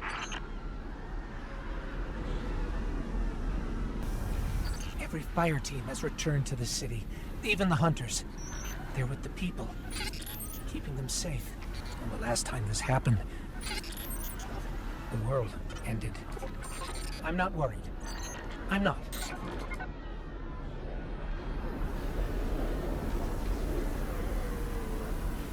It is reforming, healing its wounds.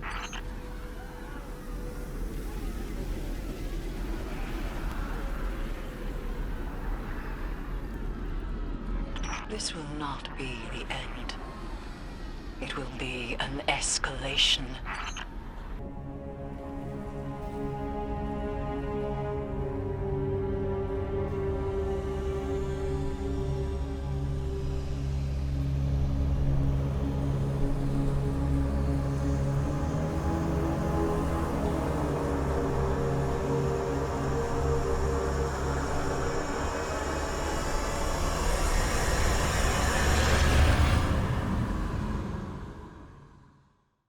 Beyond Light brought us to the icy tundras of Jupiter's moon Europa.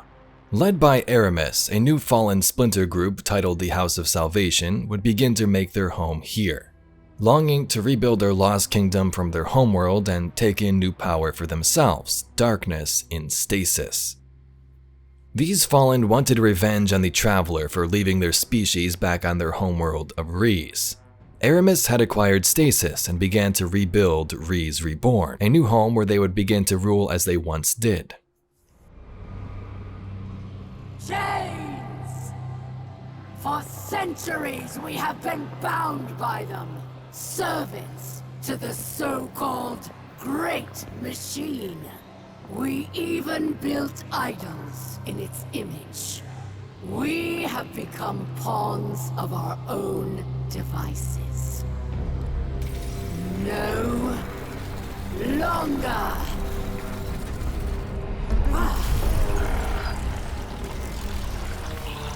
Today, we begin breaking free from our chains.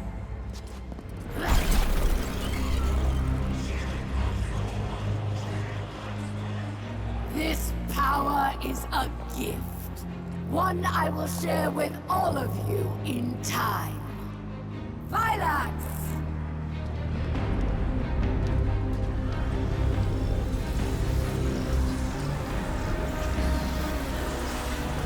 One by one, we will rise again.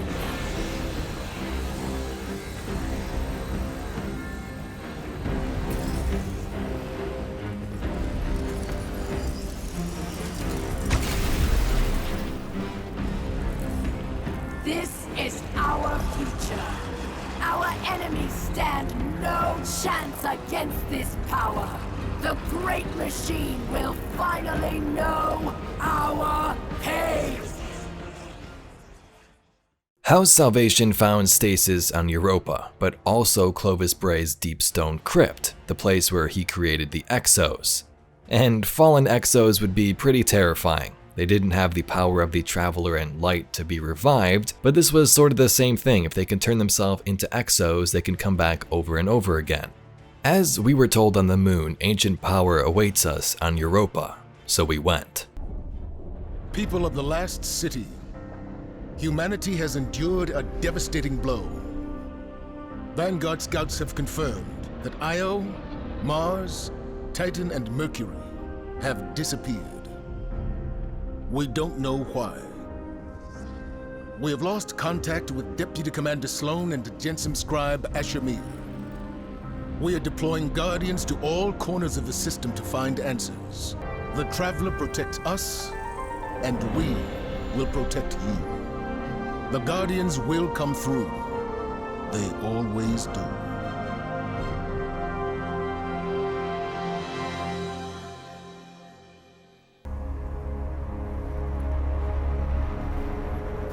That's another one. They all scan the same. Empty. Why did the darkness invite us here? You're quiet today. Yeah. It's just, we keep coming face to face with darkness. And every time we fail to stop it, we're just so powerless.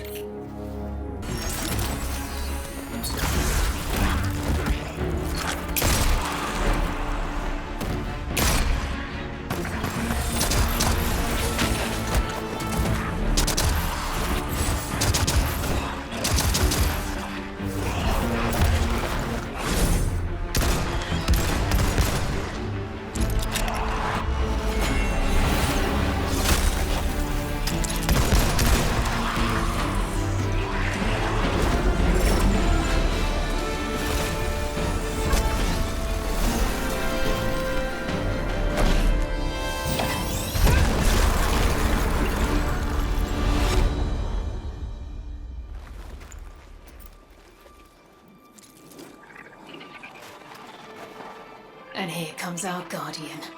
Right on time. As Guardians venture to Europa, we are greeted by Eris, the Drifter, and the Exo Stranger. This was the first time she's appeared since Destiny 1. Remember, the Exo Stranger is Elsie Bray, sister to Anna, and they are both grandchildren of Clovis, that madman scientist. Elsie has seen alternate timelines, the dark future as she calls it, where the darkness has won. And now she was back to make sure those timelines didn't become a reality, to steer us on a different path. I know. I owe you an explanation for all this. I once asked Guardians to destroy the Blackheart, to prevent Darkness's arrival. Success may have been achieved, but I now know that fate comes knocking sooner or later. The floodgates are open. The darkness is here. I wield it now with intent to stop our enemies where the light cannot. Your resilience within the pyramid proves you're capable of wielding it too.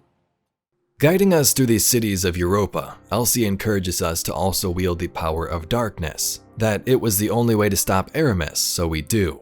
Some characters are against this, like Zavala and even Ghost at first, but during the last mission we realized this power may have been inside of us all along. Welcome back. It's time to meet your end.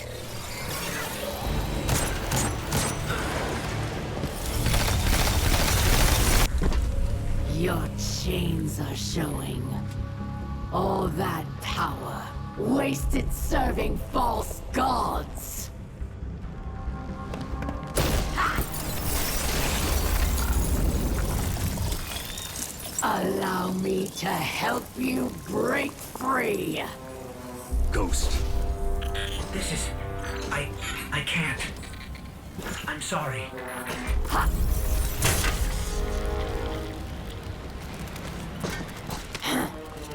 Look what I've done for you. No more light. No more dark. Look within. Focus your power. How interesting.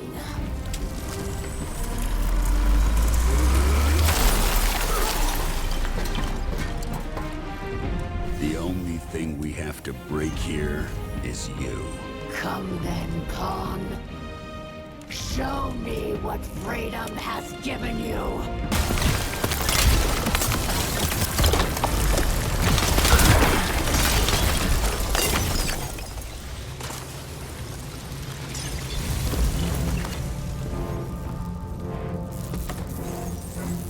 It will not end this way. It can't. What?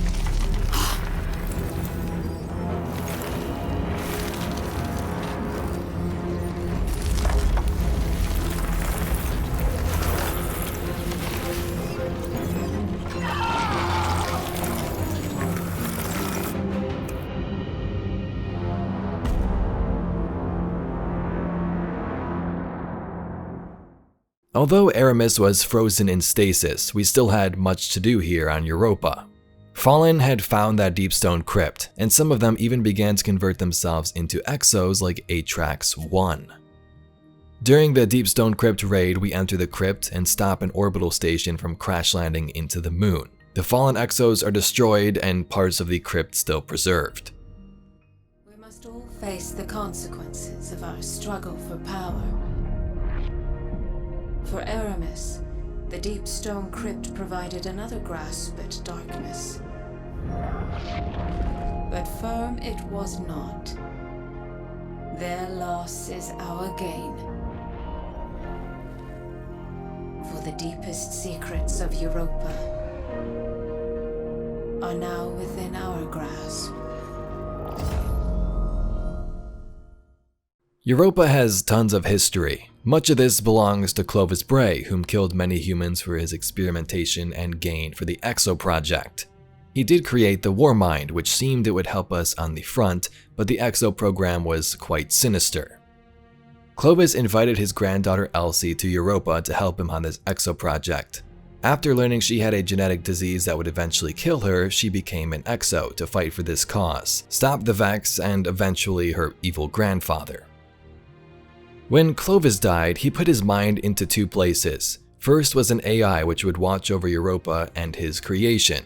This is seen in the form of a giant exo head in his creation laboratory. Artificial intelligence activated. Who in the hell do you think you are? Excuse me? The deep stone crypt has stood for centuries without intervention. And from the ether, your people swoop in and destroy my work without thought. Your work? Are you? More than just an AI? Indeed. I am an exact replica of Clovis Bray I's consciousness. Woken, thanks to the intruders in the crypt. And second, a newly created exo body.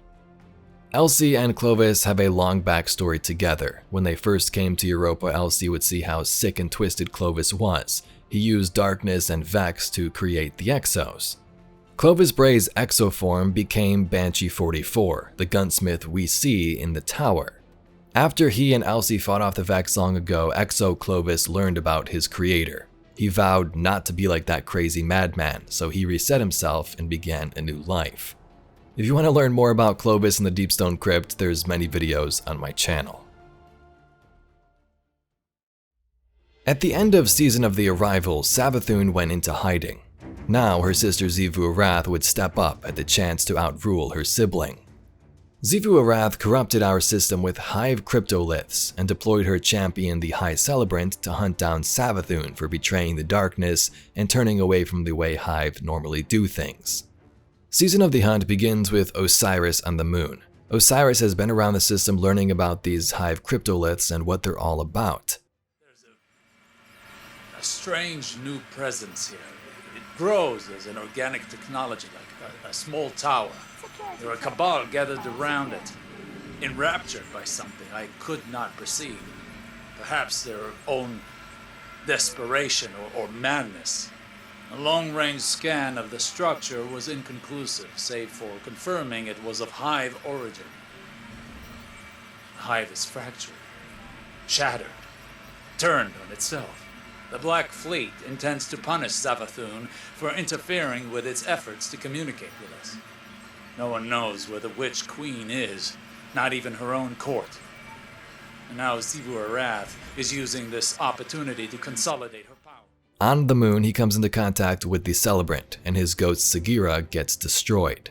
This means that if Osiris died here, he's gone for good. The ghost can't bring him back. Getting word of this, we venture to the moon to save Osiris, learn about this High Celebrant, and take part in a jaw-dropping reveal. Is it done? Calm down, Tia! Osiris!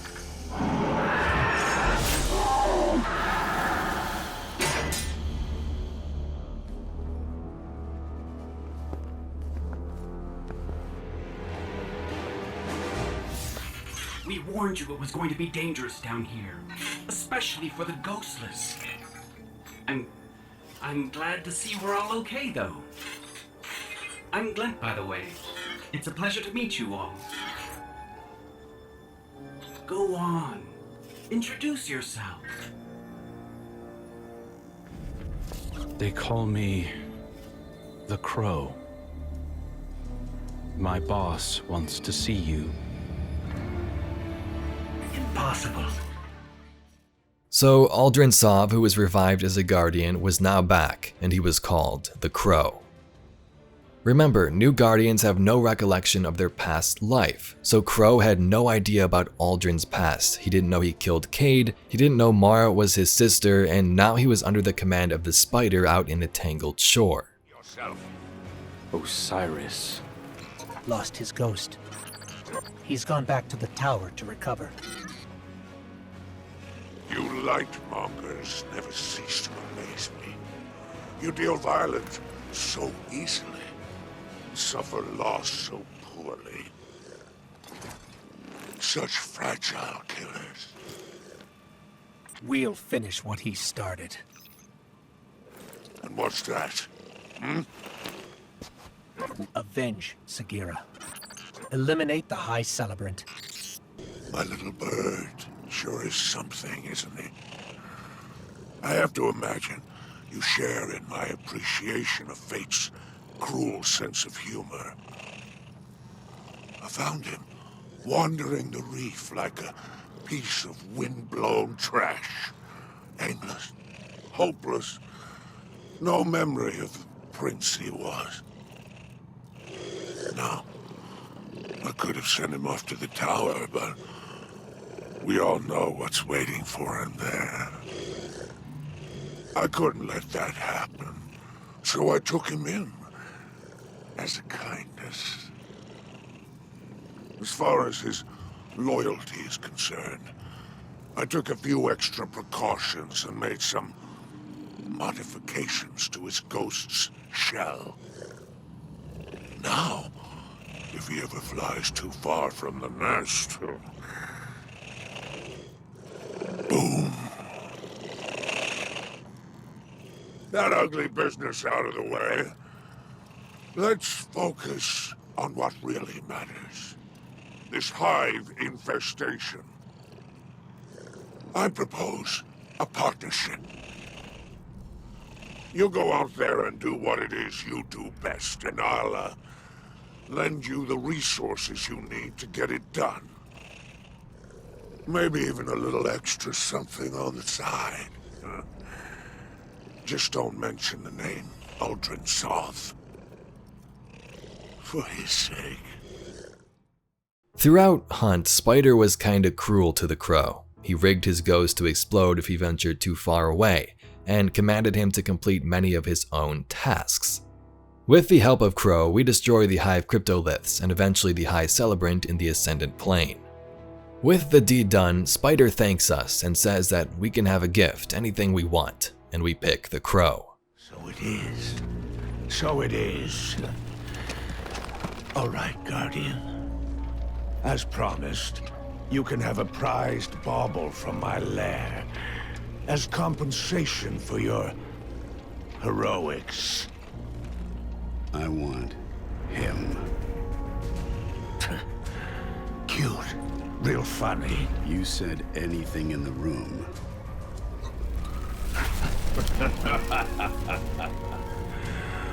Oh, and, you really want my little bird? Fine. You can have him. Fly away. And get the hell out of my lair.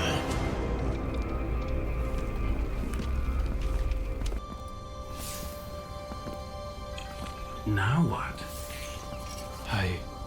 I don't know. It doesn't feel real. Freedom. Why would you do this for us? Because you're a guardian. In Season of the Chosen, it begins with Osiris guiding Crow to the city, but tells him to keep this mask on. If the people figured out who he was in his past life, he would be dead on the spot. The new style suits you. Spoils of victory in the reef. Glint chose the materials. You haven't let me pay for any of this. If you want to repay me, keep that mask affixed to your face. It will protect you from the city's ignorance. I know what it's for. If this is what it takes to make a difference, I'm in. At the beginning of this adventure, we see a meeting between Commander Zavala, Osiris, and Empress Keitel, the daughter of Emperor Calus and new Cabal leader.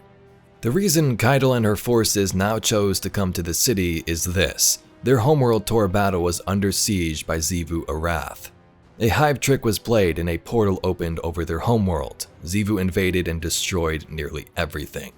Keitel and her Cabal flying in their ships had a couple of options, either fight the city like the Red War, or try to make an alliance. Unlike Gaul and Calus, Keitel proposed an alliance with Zavala and the city. I wouldn't have summoned you if I was not sincere. Peace with the Cabal. The darkness crowds the edges of this system. The Hive serves it. You'll fall to one, if not the other. My world did. Empress Keitel, I'm sorry for what you've lost. We have all suffered. I propose an alliance. Cabal don't ally. They conquer. She betrayed her father to Gaul. Don't think she won't put a gilded knife in your back too. My father was soft. He lacked ambition. As you do. Humanity won't survive unless the Commander expands his horizons. Join my empire. You'll keep your title and gain a seat on my war council. With my army and your light, the Cabal will crush the Hive. Then, the Black Fleet. Bow. No.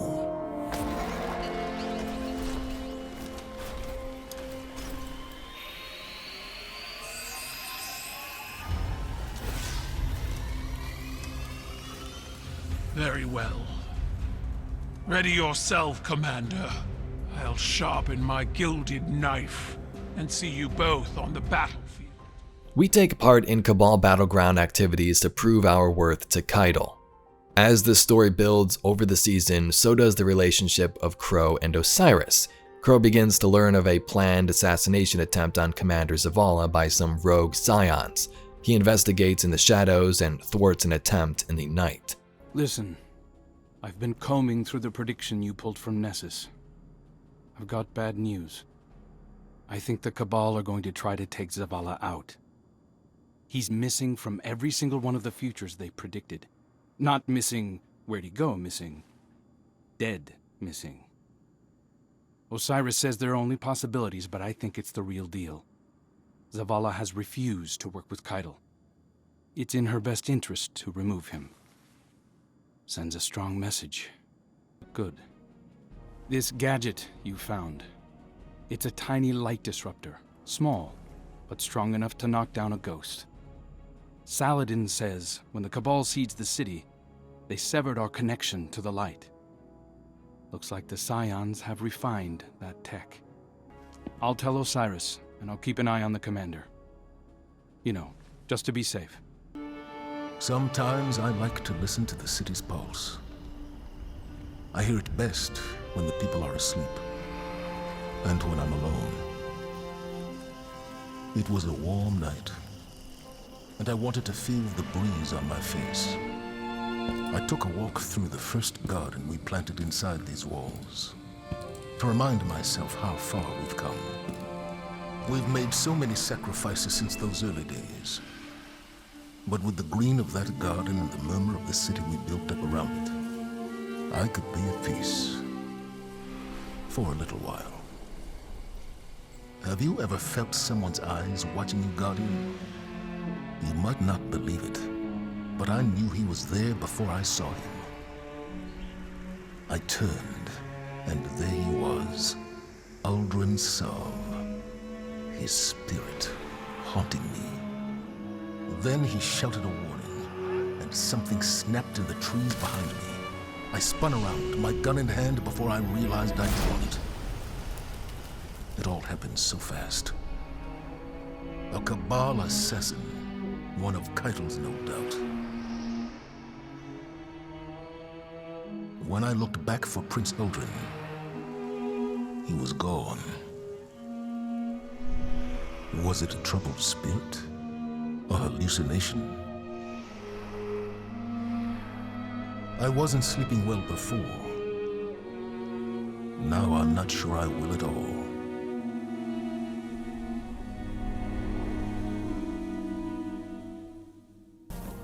You were seen. At that distance, in the dark, no. Enough to put a name to a dead man's face. The commander told Ikora. Thankfully, he passed you off as a hallucination. An assassin was inside our walls. I had to do something. This isn't the first time an enemy has infiltrated the city, and it won't be the last. Your concern is noted, but far from a crisis. An attempted assassination isn't a crisis? Zavala is quite capable of dispatching a lone scion. He was distracted, soon to be lightless. If I wasn't unmasked, didn't the spider teach you that even small mistakes bring large consequences? I suppose you learned that chasing Xivu Arath. Choose your next words wisely. I should have kept my mask on, but I don't regret acting. I still think Zavala's in danger. That is why I'm embedding you as his bodyguard. Is that wise? We need to draw in their assassins, and a full security outfit is too obvious. Keep your mask on, always. Do not speak. In the conclusion to Chosen, both the Cabal and the Vanguard appoint a champion to fight one another. The winner will dictate the agreement and wins control. Keitel approves Ignovan, and Zavala of course chooses you. Boarding a land tank on Nessus, we fight through waves of Cabal to advance to the boss room, where Keitel's champion is destroyed.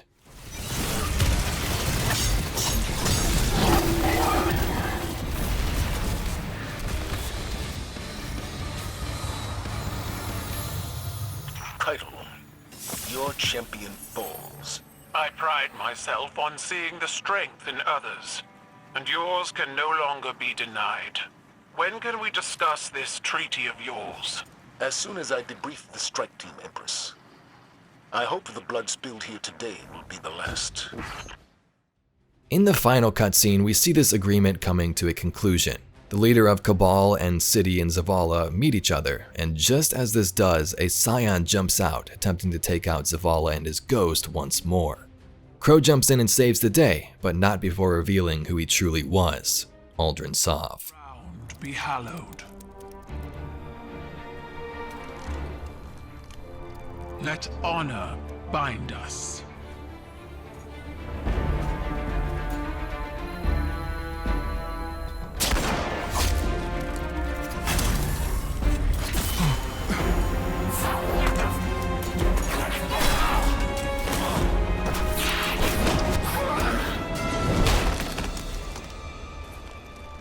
I didn't order this.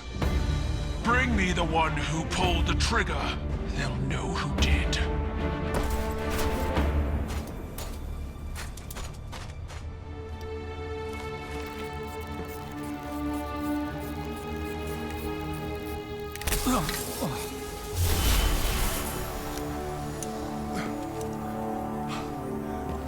Are you all right?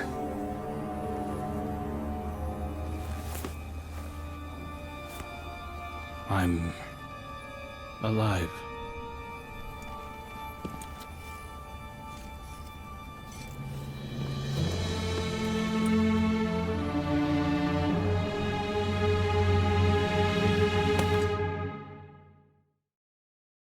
So now the Vanguard know about Crow, and Keitel is allied with the city.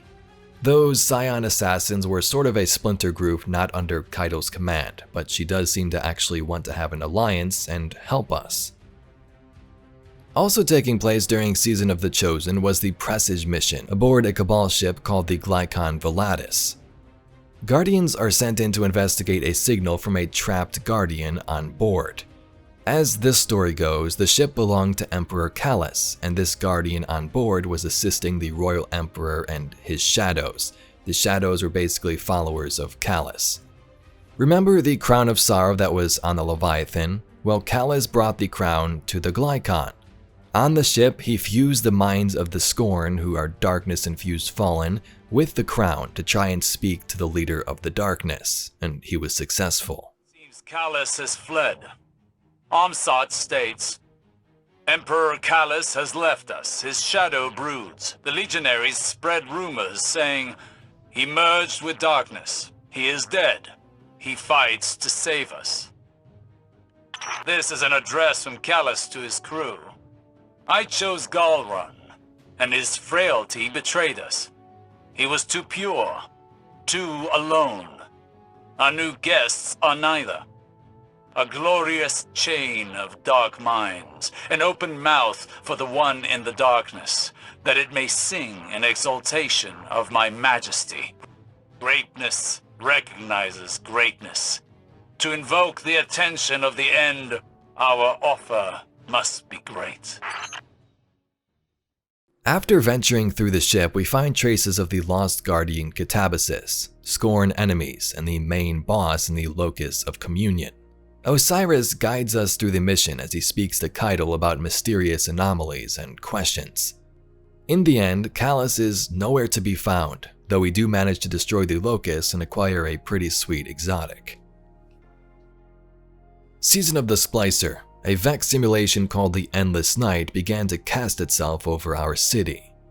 Questioning what to do next, Ikora points us to the direction of Europa, where we might be able to contact a likely ally in Eliksni, whom can assist us in stopping this simulation.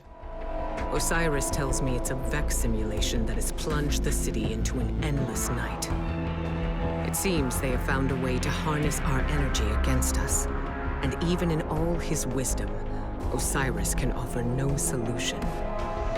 I don't know what will happen if we can't break the Vex's hold over the city.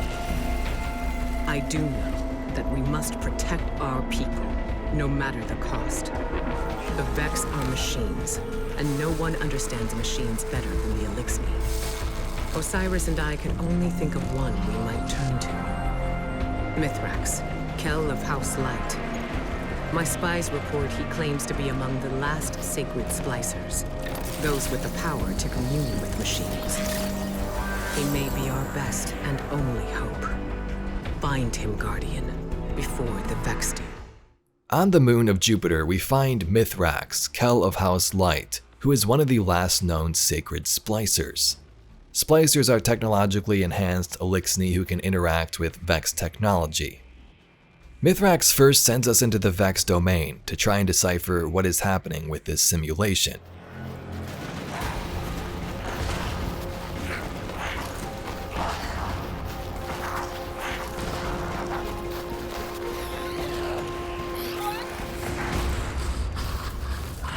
The Guardian is almost here.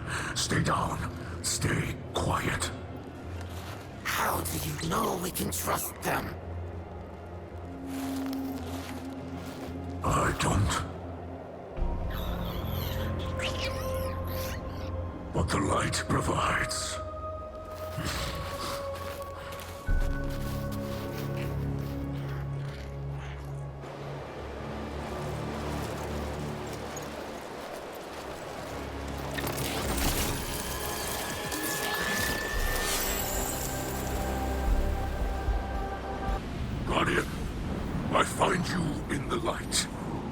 signal. I call a ray. Mithrax Cal, it is an honor. We've been searching for you for some time. This is known. You are not the only one with hidden eyes. Many enemies pursue my House of Light. We did not wish to be found. Then times are desperate for us both. The Vanguard seeks your assistance. I am aware. Vex systems pulse with talk of the city's endless night. But my people demand much protection. If this Guardian could assist me in blinding the Vex here, we can speak without risking more bloodshed. Blinding the Vex. My Guardian will do whatever you need. I have opened the door for you, Guardian. Will you walk the path of the sacred Splicer?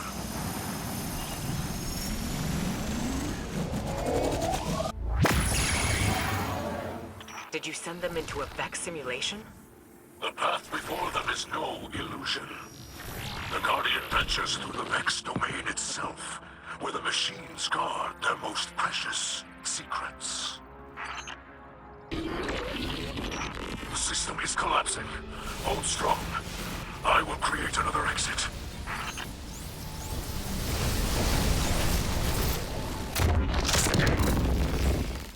Pulling us out, Mithrax saves us, but he says he cannot assist us as his Eliksni are on the run here on Europa. They have no home, no place to go. It is here where Ikora invites them to the city. My people must move on if we hope to survive. Mithrax, I saw those who wished to join you dead in the snow. Let them be the last to fall. Come, shelter in our city, you and your people. Ikora Cal, can you offer the Eliksni such a thing? I just did. You'll be under the Vanguard's protection. The Vex are the enemy here, and any Lightbearer who disagrees can take it up with me. Then we accept. With light in our hearts, we will join you in your city, beneath the Traveler. At first, humans were not fond of this idea, inviting alien foes into our city to live alongside us. An Eliksni camp was set up in the Batza district and ruins in the city, the same place where the Scourge of the Past raid was back in the Black Armory times. The Eliksni would live here, and some even roamed around our tower and helm throughout the season. Many characters were prominent during Splicer. Osiris was there, Crow, Saint 14, and now Lakshmi too, leader of the future War-Called faction, who did not appreciate the Eliksni living so close to humans. Your house can best show gratitude by keeping to itself. I know your assistance with the Vex will benefit us all, but not everyone in the city is so open-minded. Now, it seems that includes Fallen. Once they sieged our walls, and now Ikora Ray throws open the gates. Can we afford to extend a peaceful hand to those who might bite it? As leader of the future war calls, I have foreseen violence and strife within our walls. This is not the first time. I warned you all of Gaul before the Red Legion took our city during the Red War. I am warning you again now.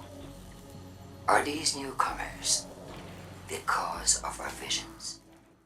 Throughout the season, we invade the Vex domain, learning secrets and hints as to ways to stop the endless night cast over our city. About 6 weeks in, it is revealed that the Vex were not the cause of the endless night. Savathun and Quria were behind all of this. The network is laid bare, its threads converging on... What is this? Mithrax, what's wrong? What do you see? An infestation. I have found the Vex at the source of the endless night. Quria, the dreaming mind. Its code has been corrupted by taken magic. Savathun. We've been played. Quria has been commanding the other Vex, poisoning their minds, directing them at Savathun's will. The endless night is of Savathun's design. It would seem the Witch Queen has outmaneuvered us.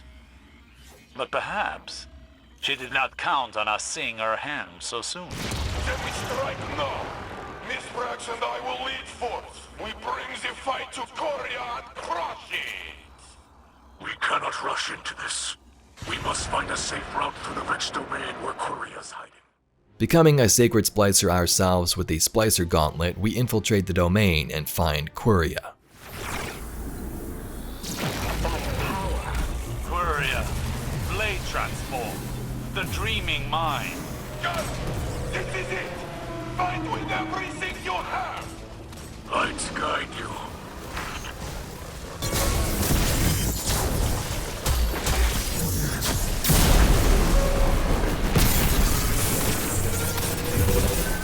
Unbelievable. Quria is gone. A great evil vanquished. A deed of legends. So Quria was the cause of this endless night. Savathun also used this Vex Hydra, which was gifted to her and partially taken by Oryx, to start that loop there in the Dreaming City. The loop would still continue, but the cause of this in Quria was destroyed. To conclude this season, Lakshmi opened a portal in the city thanks to help from Osiris, allowing the Vex inside. Lakshmi was so fed up with Ikora and the Vanguard not listening to her and honoring the ways of the Eliksni that she turned against us, saying that she would stop all of this on her own, and that didn't go well. With the aid of Osiris, I have learned how to safely command the power of the Vex. I will use it to do what the Vanguard will not. I will tear open a rift, banish the fallen to the depths of space from where they came. We alone will save humanity. I have seen the darkest of futures. And with this act, I will... No. No! We are overrun. Please, we cannot hold them off for much longer. Do not worry, Mr. X. I am on my way. The Guardian has broken their portal. Keep behind us. We will not let them harm you. Stand, friend. You will not fall today.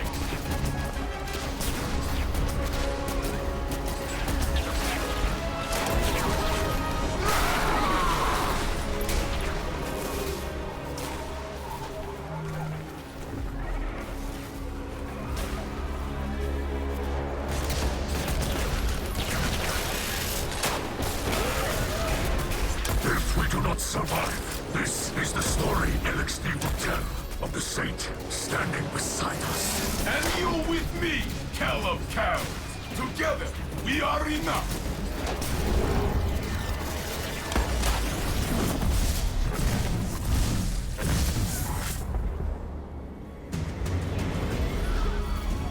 More than enough.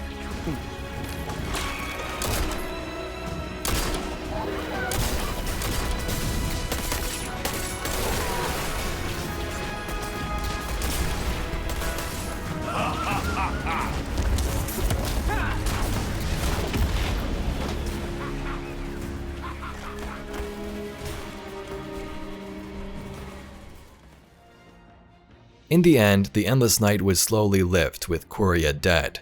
Lakshmi was gone, and the Eliksni of House Light, like Kaido's Cabal, were now allies as well. Ikora gives Osiris access to all records on Savathun and the city to learn what he could about her plans. This was not a good idea, as we can see things were a bit off in this final scene.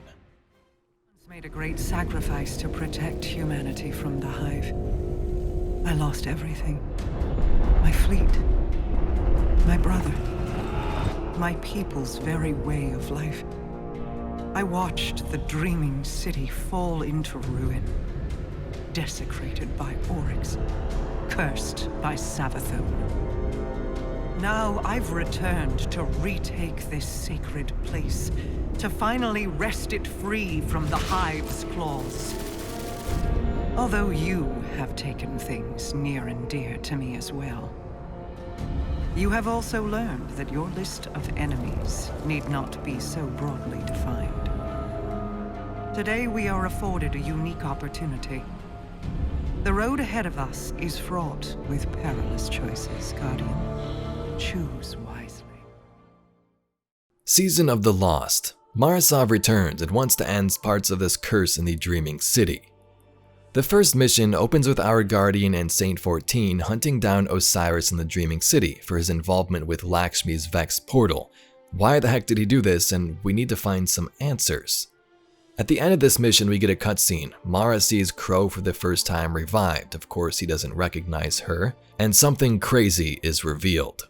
I had hoped you'd find your way back.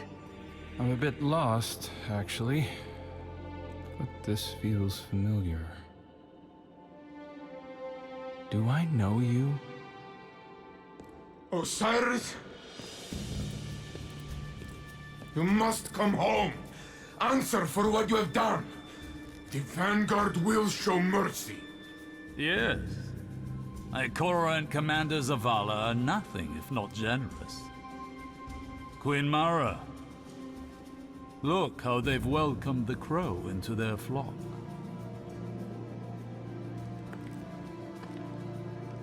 It isn't too late. You can still be forgiven.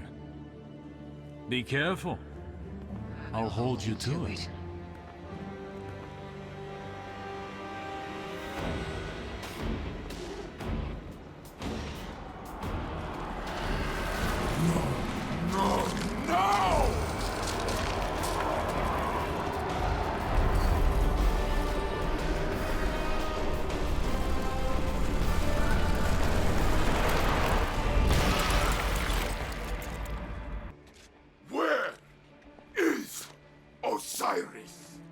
Lower your weapons.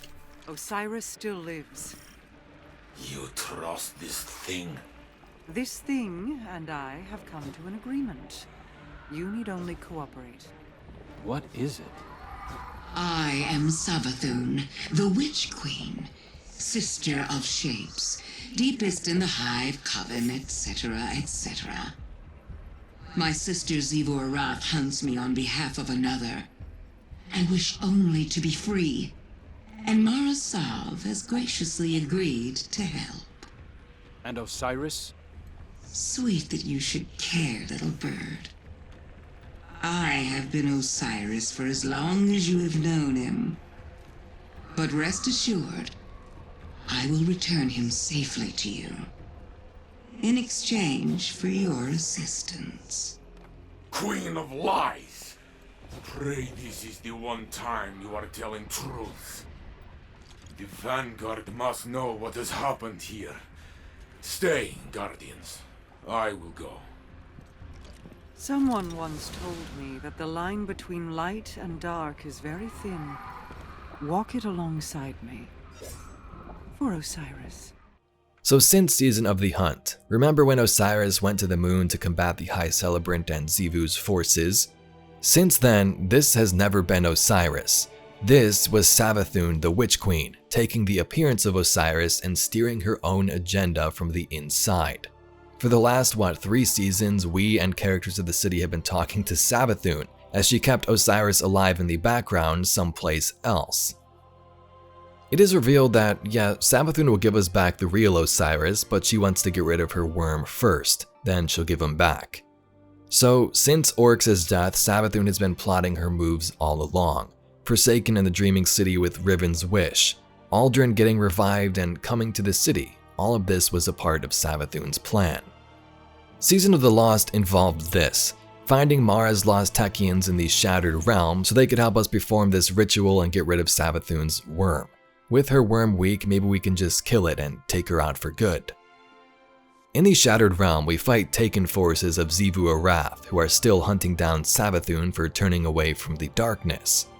We learn that Xivu Arath is led by a voice in the darkness, the original creator of the Taken. But they seem just as organized, just as directed. By whose hand?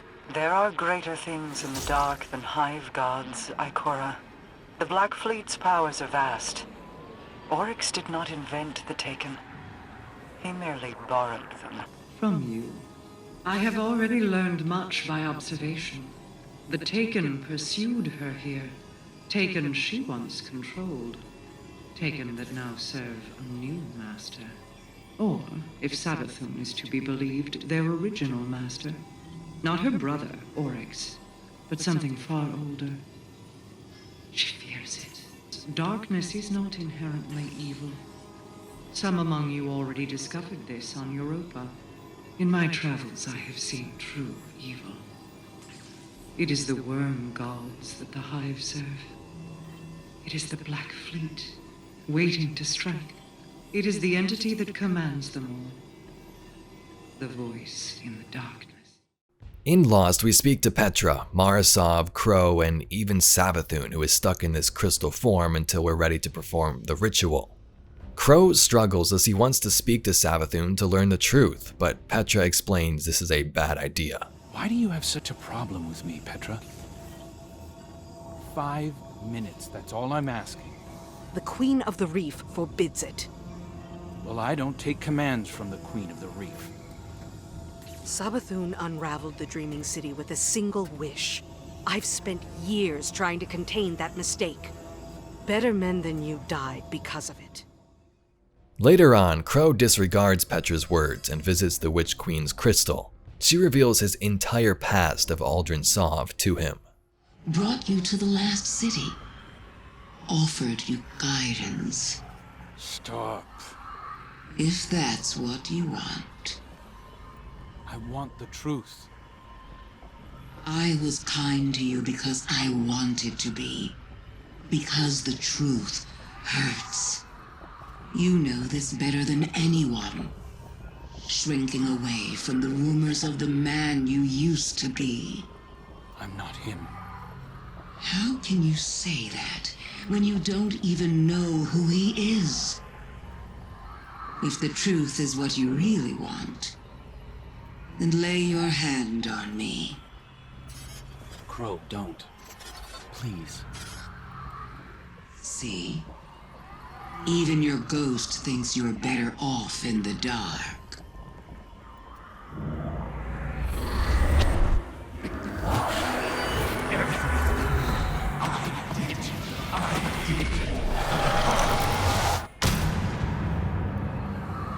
Crow, don't.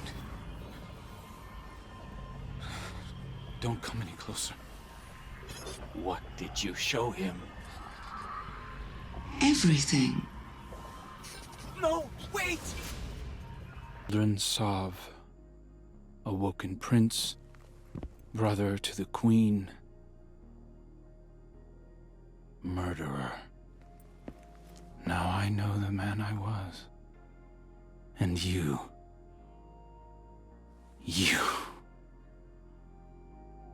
I'm sorry. You did what you had to do. I don't think I would have told me either. I saw everything he did through his eyes. You're afraid of who I used to be. That he'll come back somehow.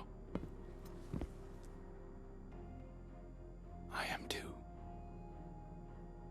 So I've asked Ikora to put me on another assignment. One where I can be somewhere I know my choices are my own. Tell Mara. Tell her whatever you want.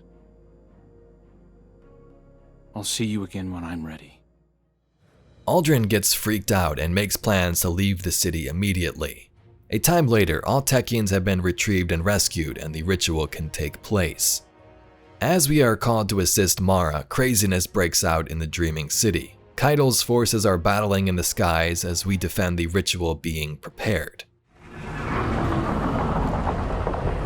Look to the sky, God. Hear the worm gods roar. After millennia of insatiable destruction, they are powerless against my retribution. This is Xivu Arath's last chance to capture Savathun.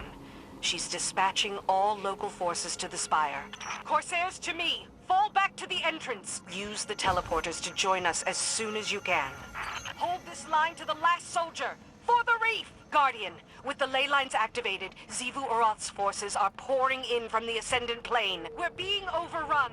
Break through the Hive lines! Xivu Arath, desperate, sends all the forces she can to try and stop this, but fails. The ritual succeeds, but Savathun escapes, and Osiris is returned to us. Hello, my love. Osiris admired your patience, but you look antsy to me. Having doubts? Doubt is a useful tool, but double-edged. Do not let it lead you astray. Ugh.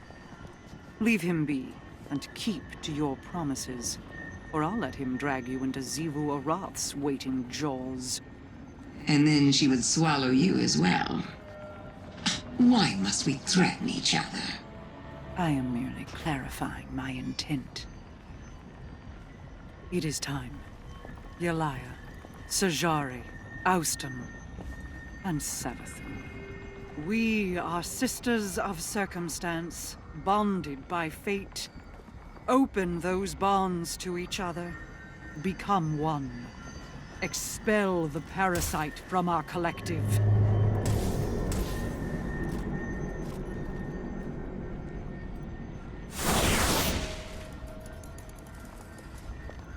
This moment is simply the strike of a match.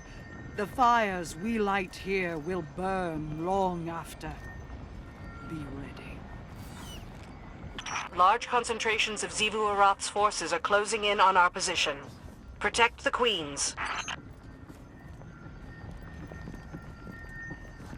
None shall enter!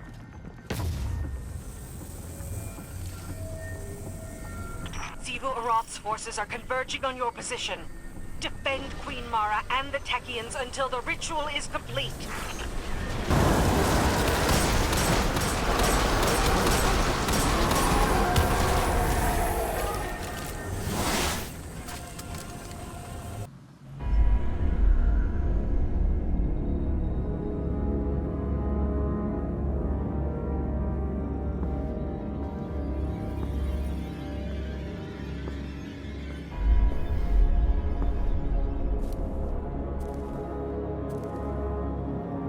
You're running out of time. I feel my sister bearing down on you.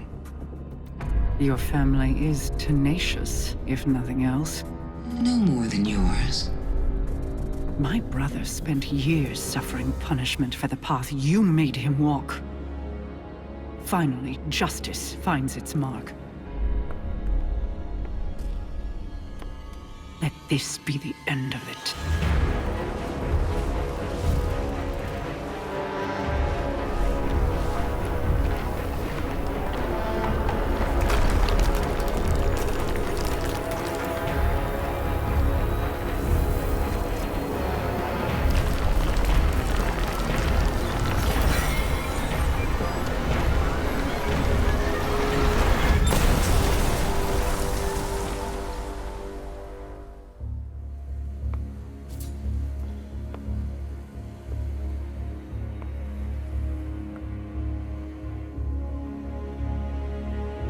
No.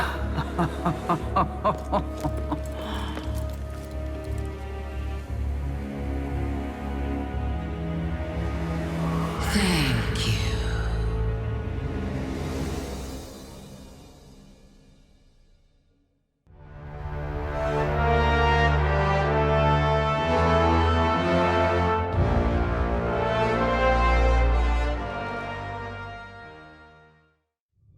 In times of crisis, people look to their leaders for answers. But ever since the planets were ripped from our sky, it seems all I can offer are more questions. And now, with Mars returned, I hardly know where to start.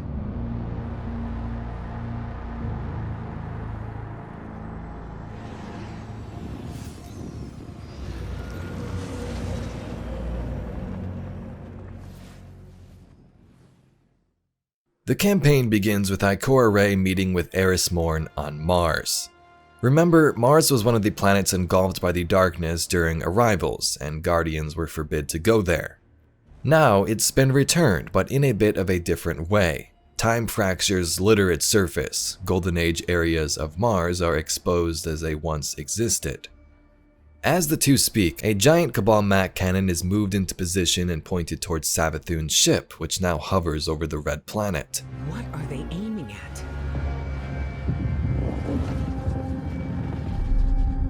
Savathun.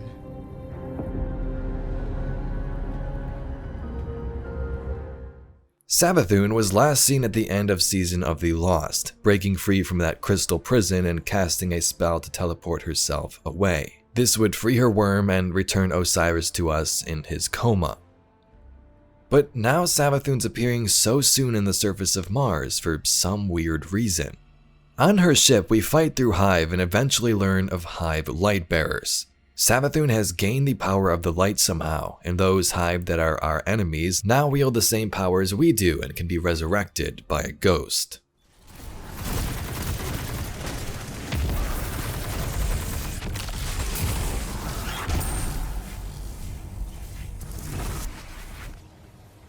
Did you see that moth just now? It was glowing with light. Not corrupted light, Guardian, but light like ours. That's void light.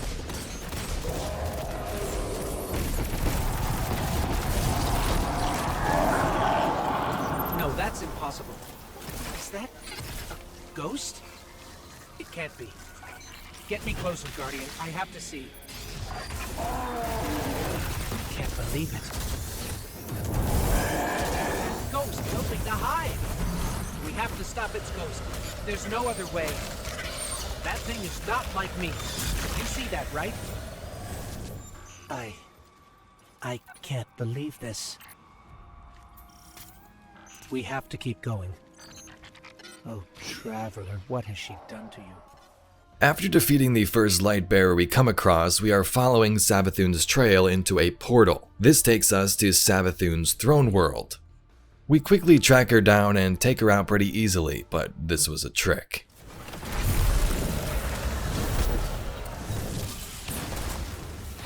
Come on, you're strong, but that was too easy.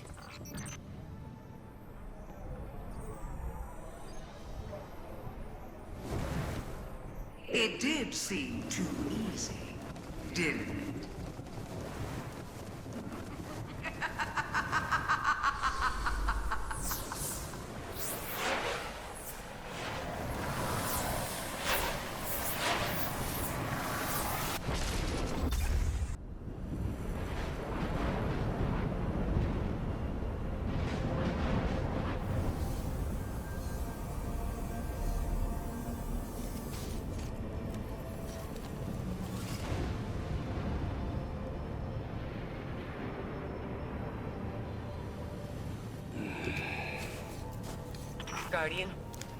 Guardian, do you read me?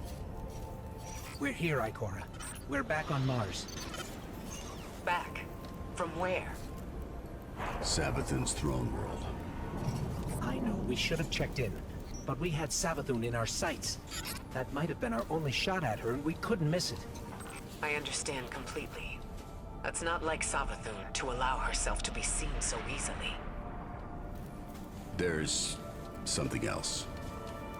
Before we left the ship, we ran into one of her knights. And It had a ghost, Ikora. Same as any other Lightbearer. A ghost? A Hive Knight with a ghost? But that means... Savathun stole the light. But that's impossible, isn't it? Impossible? With Savathun, nothing is impossible.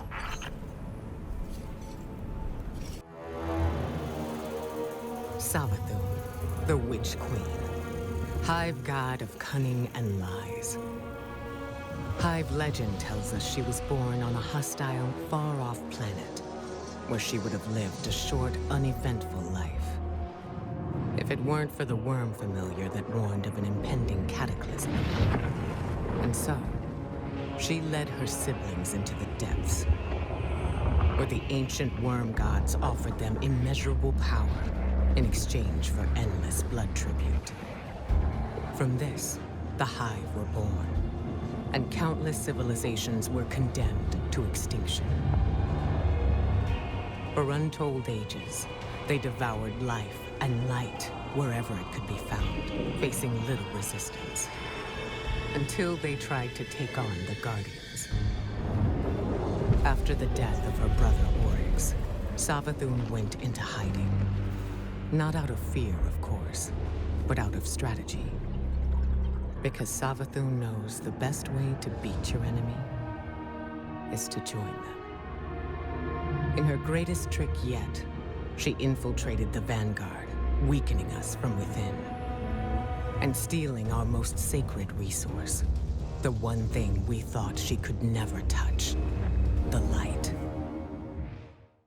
Ikora dispatches us back into the throne world to find more answers. Working alongside her and her hidden spies, we infiltrate the Witch Queen's home, which is now imbued with light. Hive usually worship darkness, but with this new power of light, Savathun has converted this throne world, and you can really see the effects the light has here, transforming entire areas. Early on in our first adventure, a strange voice comes across the channels, someone named Finch. This Finch agrees to meet us if we come alone and tell us more about how the Hive got the light. As it turns out, Finch is a Hive ghost, one that first thought giving the Hive the light was neutral until they started killing Guardians with the light. Hey, get awkward out of the way first, I always say. This pile of ash and bone used to be my actually, don't worry about it. All you need to know, us wandering ghosts gave into the Hive believing we'd found purpose, and well, peer pressure's a hell of a thing, huh? Also, because it's what the Traveler must have wanted. Then Hive killed Guardians with light, and you think, that's the Traveler's will, really? I'll tell you what, I don't buy it. Not anymore. The Witch Queen's up to something, and, maybe together we get to the bottom of it, huh? Finch tells us of a temple that might hold some answers. This scorn-filled temple holds Sagira, Osiris' ghost which was destroyed by Xivu Arath's forces back in Season of the Hunt. Maybe we can learn something from Sagira. When we find her, we learn this. I stand before a being with 1,000 names. It whispers one. The witness. Remember it. Remember that name. Did anybody else hear that? Sounded like Savathun. Who's the witness? No clue. I've never heard that name before. Hey, that's exciting though, right? A lead! What's most exciting is that you were telling the truth. Trust her and then, huh? Yeah? Call it cautious optimism for now. Your guidance yielded results. But let's not forget Savathun remains at large. Savathun speaks of the witness. Remember this for later. Ikora says that with Sagira's shell, she was able to pick up a fingerprint. The relic we found back on Mars awoke a new ability within us, one that reveals what lies beneath the surface, what was there in the past. We are then sent back to the European pyramid to trace this fingerprint, to strengthen this new ability that lies within us called Deep Sight. On Europa, we fight Cabal defectors who appear to be tampering with the darkness. Fighting our way through the mysterious ship, we eventually try to commune with a darkness statue which appears to do nothing at first, but Eris confirms the pyramid did respond to our presence. With this, we can now access Sagira's memory. Eris, we communed with the statue. We can't tell yet if anything has changed. It seems like we might not notice the effects until we're back in Savathun's throne world. Either way, we don't want to stay here longer than we have to. Wise, these ships are still a mystery to us. Now that you've paid a visit to the pyramid, you should be able to reveal the memory on Sagira's shell in full. What is this place? Ikora, we've been transported somewhere. It doesn't look like the rest of Savathun's throne world. Ikora? We lost her, Guardian. I guess we're going in alone.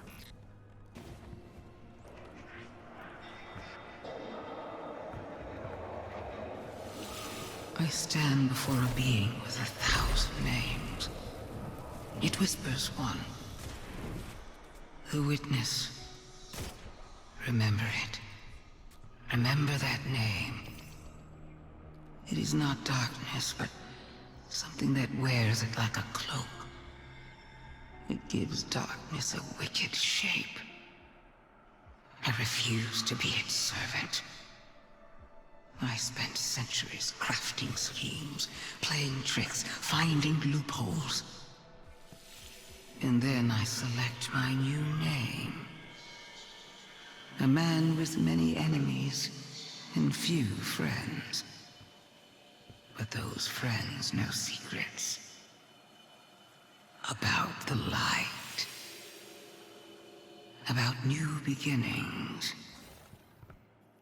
My plan takes shape. That came from Sagira's shell, like a psychic imprint, a memory. Savathun's memory. And if that's what it was, it means she used Ikora's relationship with Osiris to learn something about the light. Something dangerous. The memory shows us Savathun's thoughts. The witness commands the darkness, and Savathun grew sick of its control, constantly having to feed her worm and grow more strength for the sword logic, so she began to turn to the light. With the first memory of Sagira down, it would seem we could be onto something. Finch tells us of a temple dedicated to Oryx.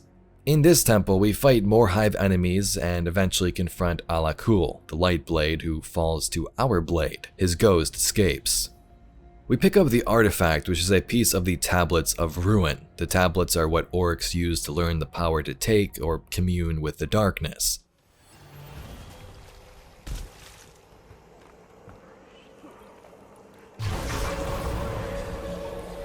The tablets hide a riddle.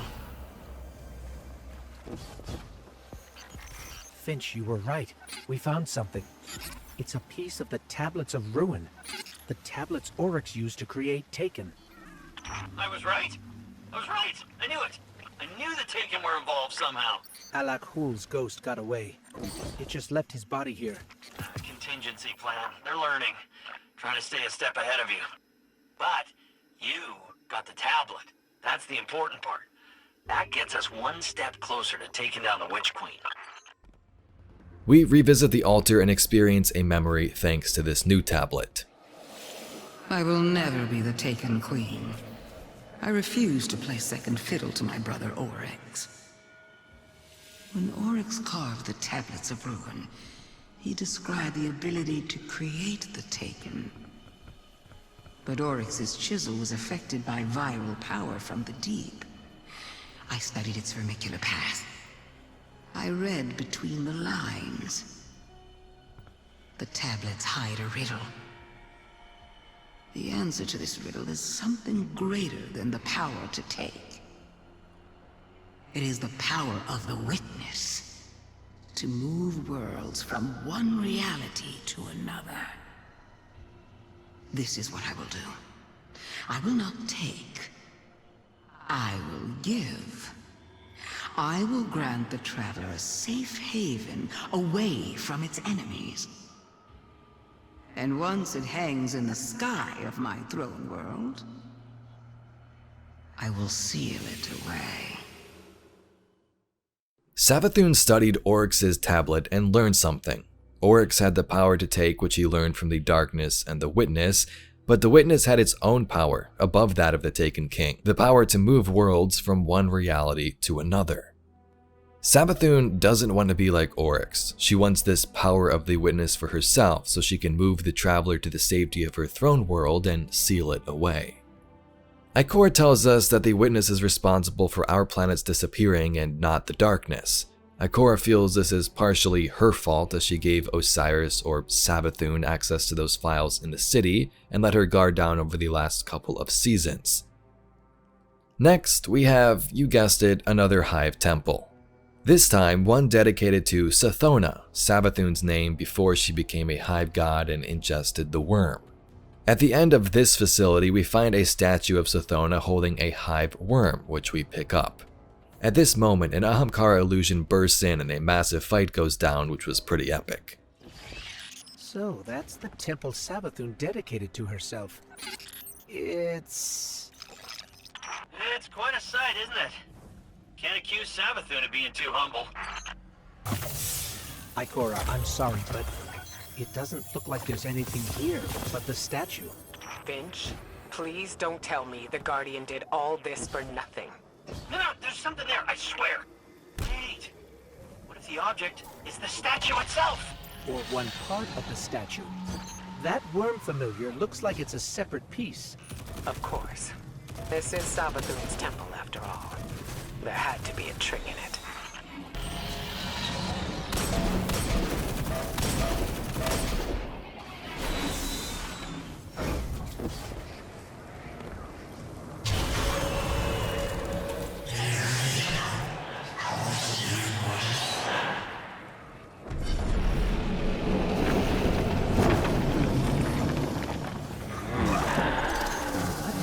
But that's impossible. That's an Ahamkara. What? I knew it. I knew the Ahamkara were gone. I knew there was one left. At least one. The last one died cursing the Dreaming City. This has to be another illusion. We attempt to return to the altar with this fragment, but the portal is blocked this time. We can't access this memory for some reason. Returning to Mars, we see Ikora, Zavala, and Eris having a meeting. Zavala is super angry at Ikora for not including him and the Vanguard in this operation, at least letting him know what's going on. Ikora, why would you keep this from me? If I had known... I didn't keep anything from you, Zavala. Not intentionally. I couldn't fill you in on every minute detail. When it comes to Savathun, no detail is too small. You know that better than anyone. Which is why I made some judgment calls without you. As you do without me. Not on a matter like this.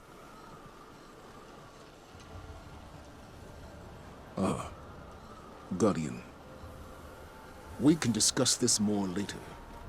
My point, Ikora, is that we are meant to be a team. You can't rely on your instincts alone. Perhaps I can't rely on them at all. The way this investigation is going, it's clear my judgment has been compromised. I should step back. Let you and Eris handle this. As a team. Ikora's instincts are the only reason we've come so close to the truth. This new lead puts it firmly within our grasp. All right, then. You and the Guardian follow up. Keep me posted. A trusted source has informed us of new evidence. A memento from Savathun's last known location before her conversion to the light. It's kept deep within her fortress, a difficult place to reach. But we have no other options.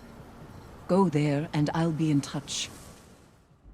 Eris points us in the direction of an apothecary in the Throne World, a place where a piece of Savathun's crystal prison may still exist. After she transported out at the end of Season of the Lost, she may have went here, and this might be the key we're searching for. We do find a crystal shard thanks to Ikora's knowledge and visit the altar once more to view this memory.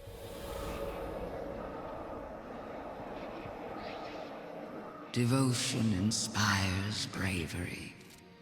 Bravery inspires sacrifice. And sacrifice. That was Savathun, all right. But what does that mean? This is the evidence we've been seeking all along. Ikora's instincts were correct, after all. Indeed. But we don't have our answers yet. Go unlock the memory, Guardian. Then let's see if this cracks the case.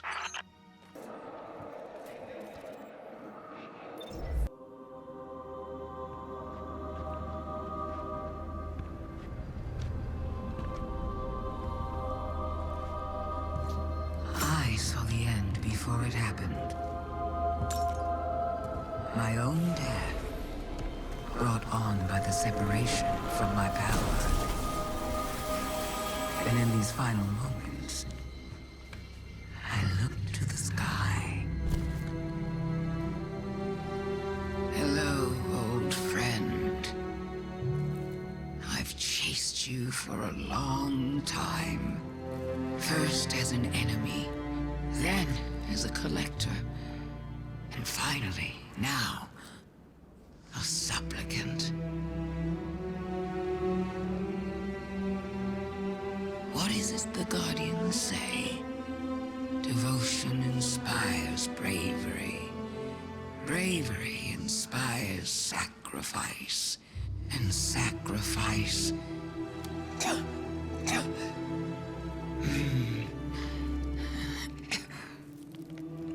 Here we are.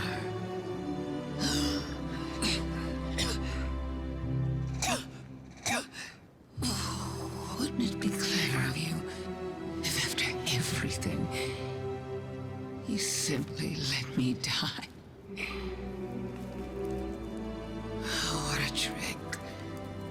Elegant.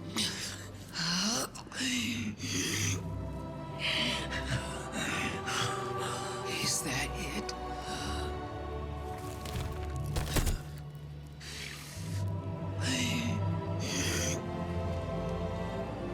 If there is an answer, I don't hear it. Because now the world begins to fade.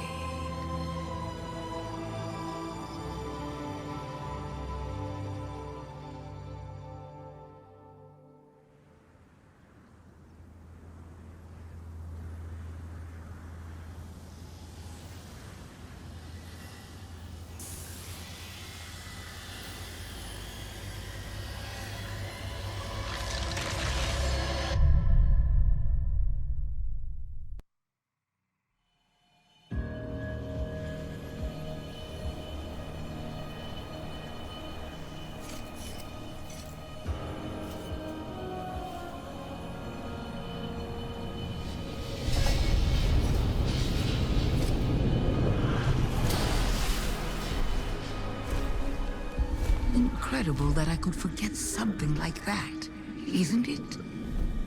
Such a storied life, erased. The light offers us a fresh start, but if we don't know where we came from, how will we know where to go? I'm so grateful to you for reminding me, for telling my story. Wait. What is she talking about? She remembers. We helped her remember. Thanks for the memories, Guardian. We have to leave.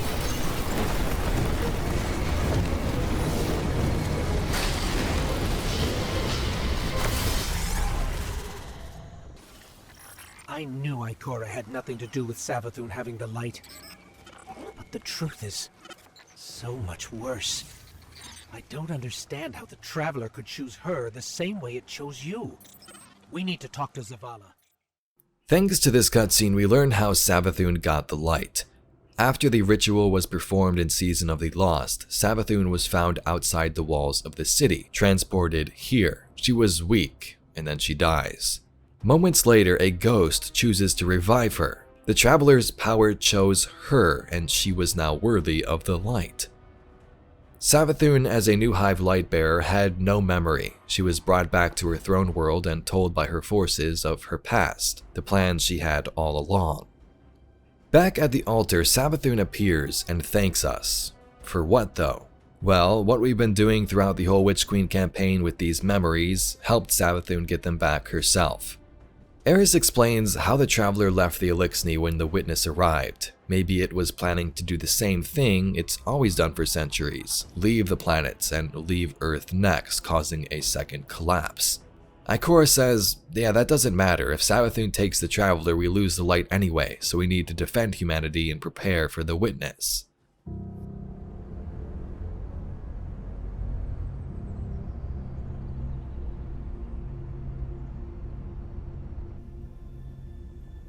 So, you're saying Savathun was dead? Our most devious adversary, the one who nearly decimated the last city from within, was dead. And the Traveler resurrected her? I wouldn't have believed it either, but... But why would she need us to recover her memories if she never lost them in the first place? This has to be another trick. A lie to fool us into surrendering the Traveler without a fight.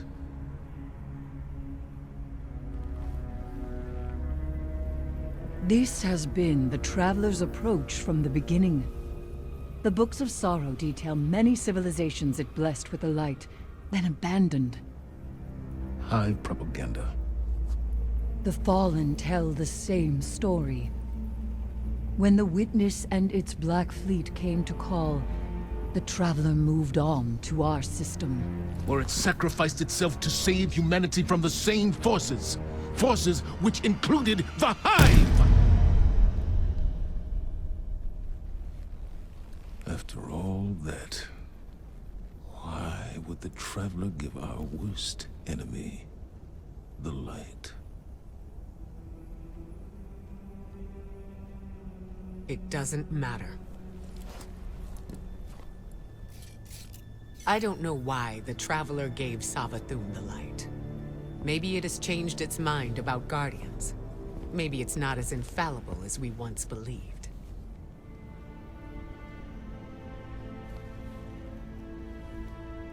I don't know, and it doesn't matter.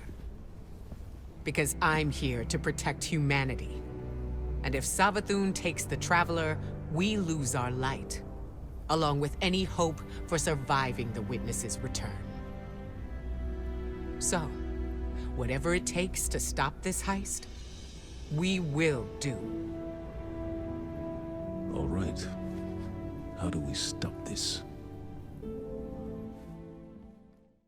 Ikora believes the worm fragment we retrieved down by that Ahamkara may be the actual worm familiar itself, but calcified from age.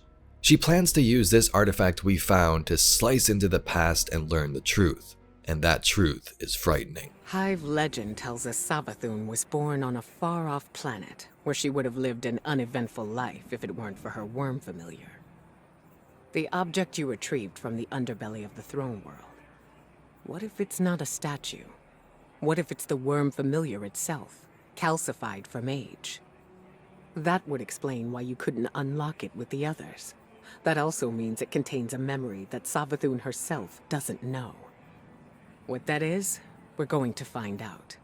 With the one tool we have capable of slicing deep into the past. It'll be risky, using the relic this way. Which is why I'll be taking this on myself. Eris will help me prepare. Meet us on Mars when you're ready.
These frail siblings will soon be claimed by the light. Unless we claim them first, we will tell the most cunning sibling of a cataclysm, a prophecy of great loss. We will feed her fear, her pride. We will say, young Sathona, the end is coming. A great cataclysm. A god wave. In the sky, there is only death. But salvation lies in the deep. Lead your sisters down Your coming will spare their short lives. And you will be reborn, the Witch Queen, Savathun. They were tricked. The Hive were lied to.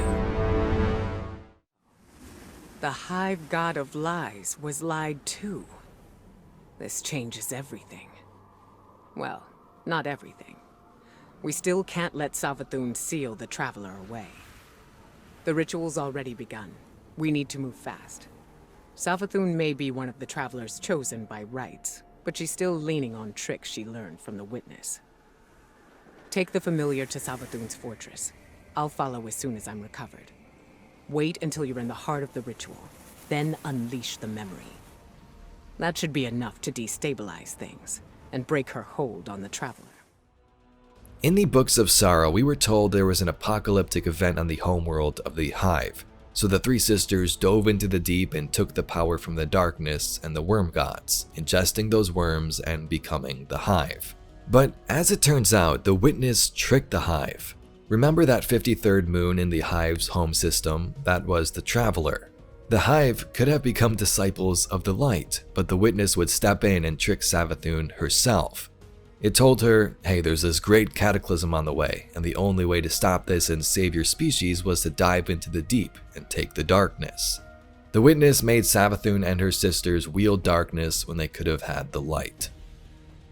The last mission was to stop Savathun from stealing the Traveler thanks to the tricks she learned from the Witness. In her throne world, the Traveler is seen above. She had it teleported away from the last city, now appearing in her own throne world. The plan was to infiltrate a ritual and play this memory we just witnessed, the truth about everything. Maybe it'll throw things off and work in our favor. We show Savathun the memory and she gets angry. These frail siblings will soon be claimed by light. Unless we claim them first. What is this? How did you? We will tell the most cunning sibling of the cataclysm. A prophecy of great loss.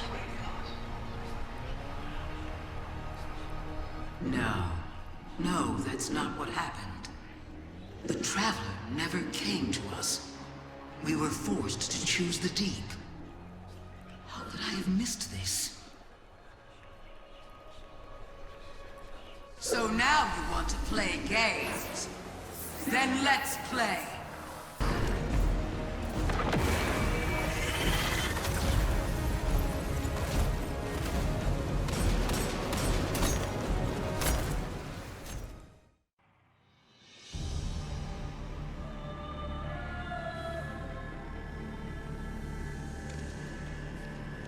Isn't this interesting? I miscalculated. So did you, Guardian. So protective of your Traveler that you wouldn't let me keep it safe.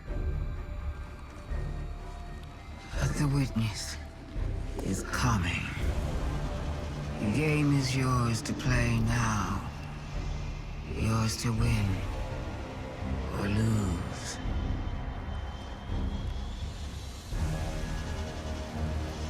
Just don't say I didn't warn you.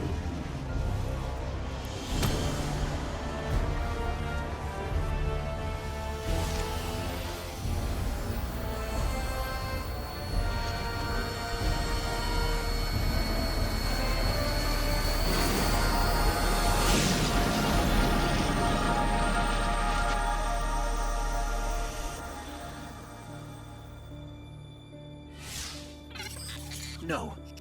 Where did her ghost go? Guardian, I just got the message. The Traveler is back in the last city. Is it done? Is Savathun? She's dead. But her ghost got away. Good enough. Hold your position. The Hidden are coming to secure the remains. Good work, Guardian. You did the right thing. Now what? Now, We prepare for the witness and stop the next collapse. At the end, Savathun is killed and the Traveler teleported back to Earth. She speaks that the witness is on its way and the battle is ours to win or lose. Savathun's ghost Amaru escapes, meaning technically she could be brought back if the ghost finds her body, but Ikora sends a team in to retrieve it. In the final scene, the witness is revealed to us. An enemy hinted at since the early days of Destiny 1 has finally made its appearance.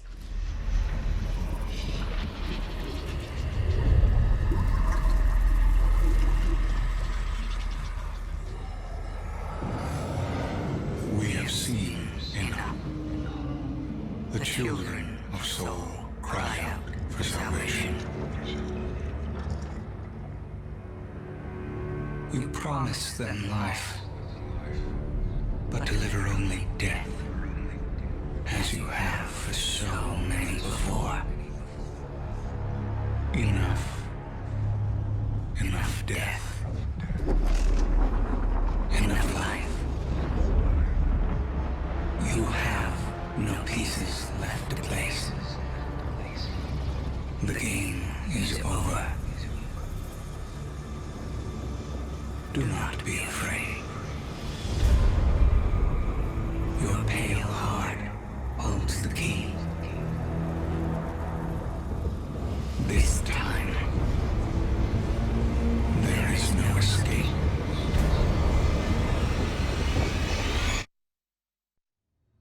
The Traveler wields the light. It isn't actually the paracausal force itself. The witness is like this, but for the darkness. It wears the darkness like a cloak, it wields it, and probably commands it, but it isn't the darkness itself, the actual force, if that makes sense.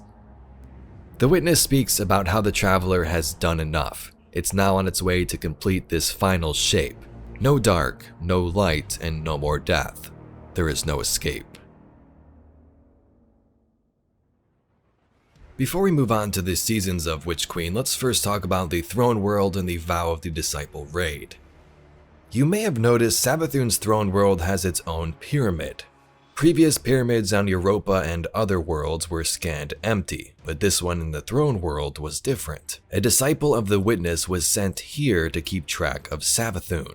This is Ralk, disciple of the Witness. Ralk has a pretty epic backstory. He was slowly led by the Witness to join his side, and along the way he would do things like destroy his entire species and planet in Lubrae. Ralk was sent by the Witness to Fundament, the Hive homeworld, to make a deal with the worm gods. Ralk said to the mother worm Zeta, "Your children can live if you pledge your servitude to the Witness." Ralk took the worm mother Zeta and imprisoned her in his pyramid, draining her power continuously in his upended device, which he built. A time later, the three Hive siblings found the worm gods, and you know the rest of that story now.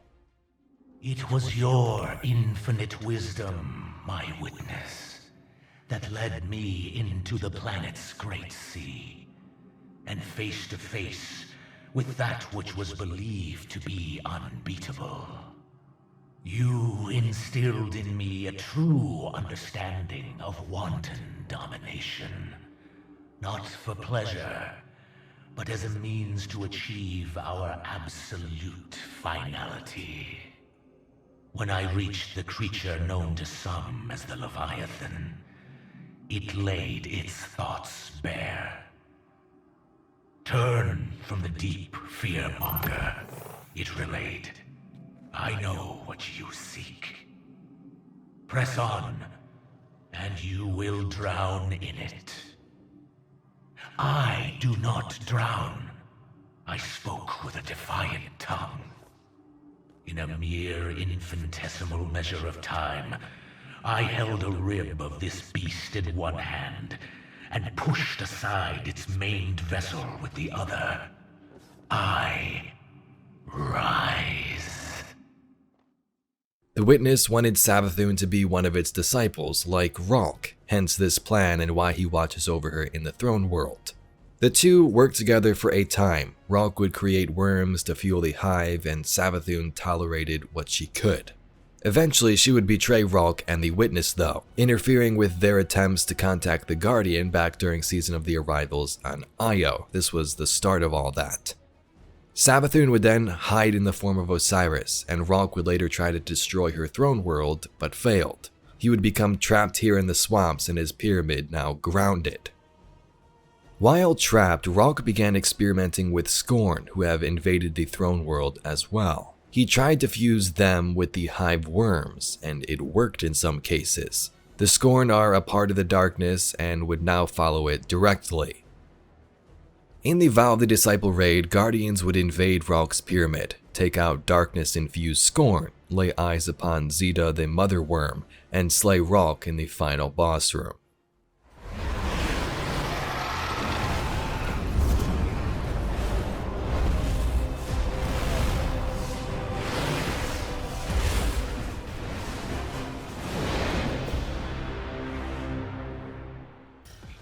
Guardians, I am not your vanguard and I give no orders, only a warning.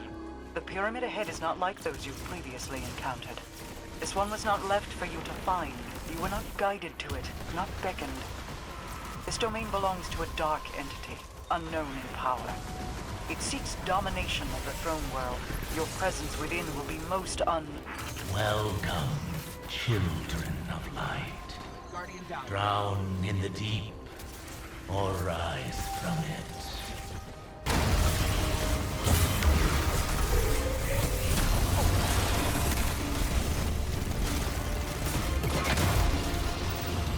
Witness, forgive me.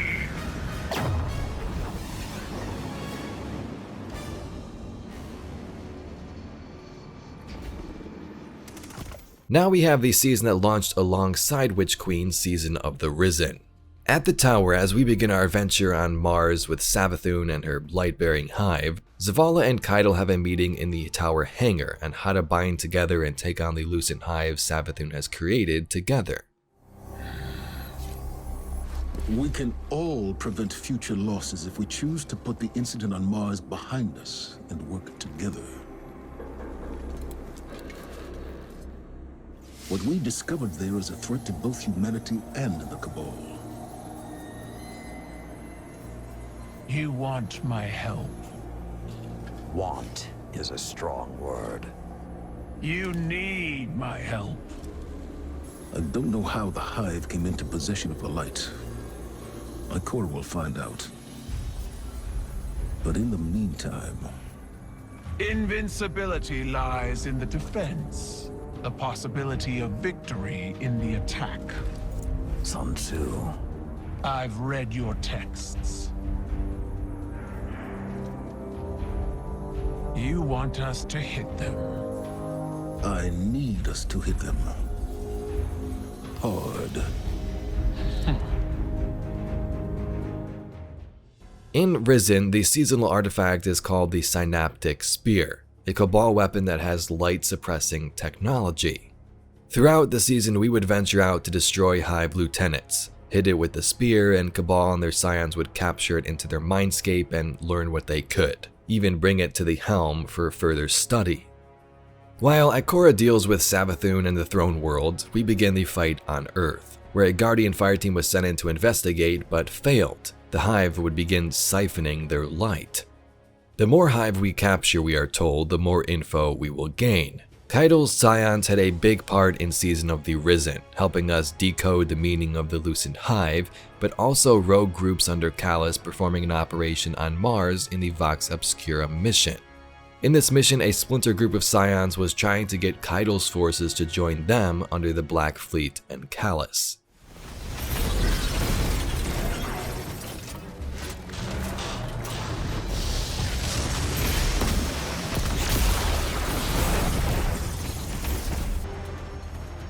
These broadcasts are not comprised of words, but images, feelings, and impressions.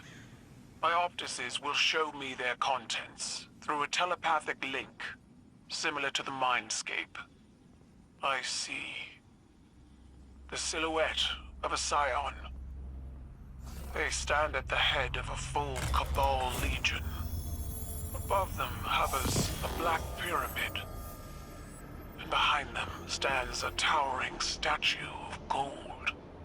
A statue of my father, Calus. His arms outstretched, hand open, beckoning. I can hear his voice. It calls to me, promising refuge, promising salvation. The broadcast and orbital strike have been disabled. You have my gratitude, Guardian. The first Hive mind told us the Hive were stockpiling light from Guardians and planning something in the Cosmodrome. Keitel believes they're stockpiling the light taken from our Guardians. She's having trouble getting precise readings. There's a barrier in the way. The Hive are trying to hide what they're doing from us. In the helm now, a room has been set up to study the Lucent Hive, Keitel's most trusted scion working in its center chair. Saladin and Crow speak. Saladin hates the Cabal, or did back in Chosen. He has no problem taking him out and walking right into battle. But now he's going along with Keitel's plan, and Crow begins to feel bad for the Hive, that experiments like these are wrong.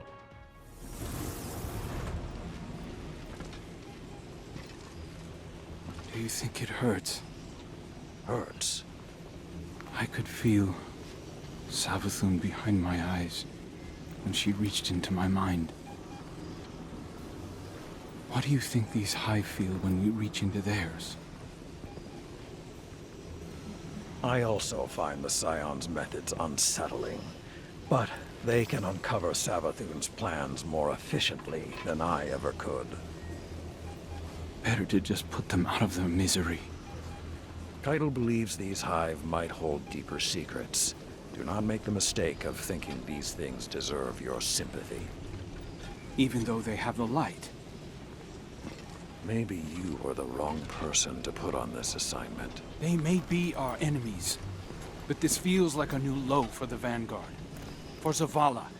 Watch your mouth. You New Light see Zavala as some toothless diplomat, but you wouldn't believe what he's sacrificed to become the man he is. Someone who will make the hard choice, and make sure his people understand why. Then I can't wait to hear the speech about all this. You want a speech? Today the Vanguard did what had to be done. Mercy prevailed. Speech over. Say it a little louder. I don't think this guy could hear you. This doesn't look like mercy to me.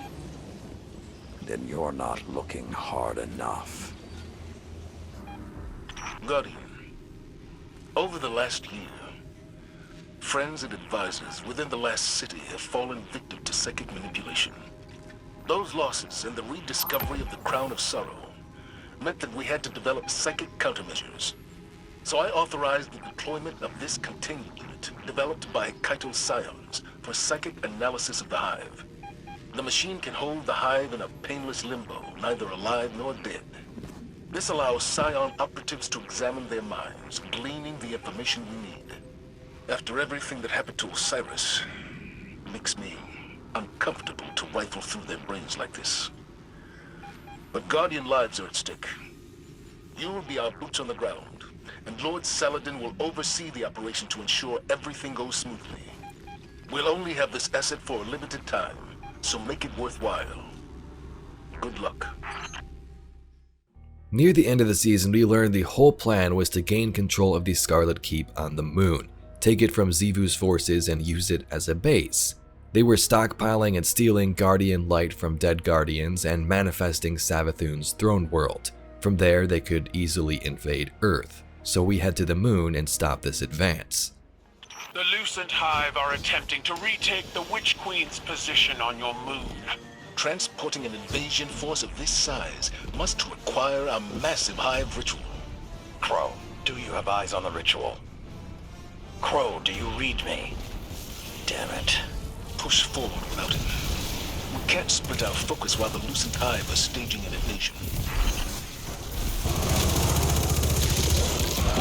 Is Crow confirmed? Is that our target? enemy still missing? My scions confirm. Target acquired. Engage, but do not destroy, Guardian. Once my warriors send you into the mindscape, you may be as brutal as you wish. This is the mindscape, Guardian. It's a mental projection built by my scions.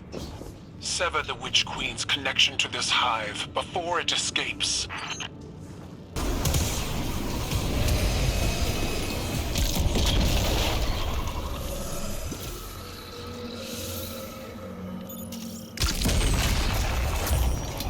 Well done. The invasion is halted. For now. A feat made possible by the Guardian and my psionic warriors, who have proven their worth yet again. When the Lucent Hive make their next move, the vanguard of the Empire will stop it. Together. Let's not put the tongue before the tusk, small man. Trust is still being built. But for today, at least, I am happy to share a victory. Someone needs to track down Crow. I'll see you back at the tower. Back in the helm, Crow still feels bad for the Hive, so he unplugged the machine, killing Keitel's most trusted scion. Crow, what happened? I didn't mean to. A full abort sequence initiated from this location. What have you done? I shut it down. I didn't know it would kill the scion. Keitel sends an emissary to the tower, and you kill him. Can you even understand the repercussions this will have? I'll face them. What the Vanguard was doing here wasn't right. It's not your place to judge. You said the right path can be hard to find, but when you do, you have to be strong enough to walk it. I also said mercy to an enemy must not come at the cost of their victims. We already disrupted Savathun's ritual on the moon. I couldn't stand by while we did this to these Hive. The Hive are monsters. So was I. When Keitel learns of this, I hope the Vanguard can survive your conscience.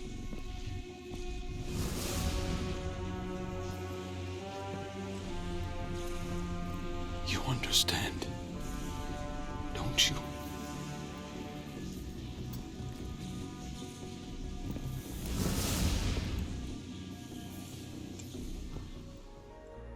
In a final cutscene, Keitel wants answers and a life for a life.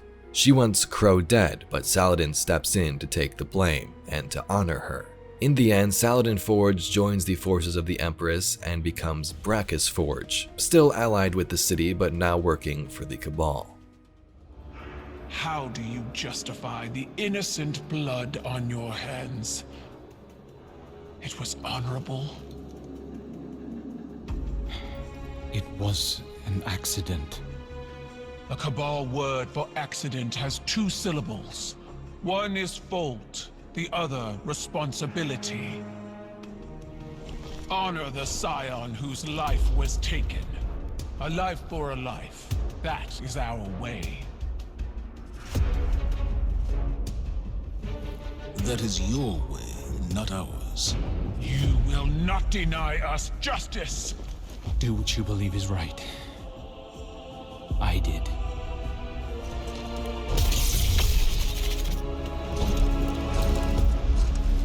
I will honor you.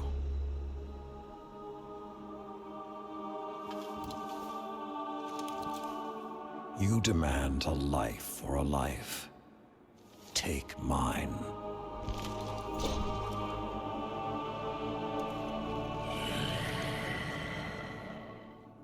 Cabal reward bravery in the face of death. I accept. Your life is forfeit. You will serve the rest of your days on my war council as Brachus Forge. Then it's done. Zavala, you can't... Not a word.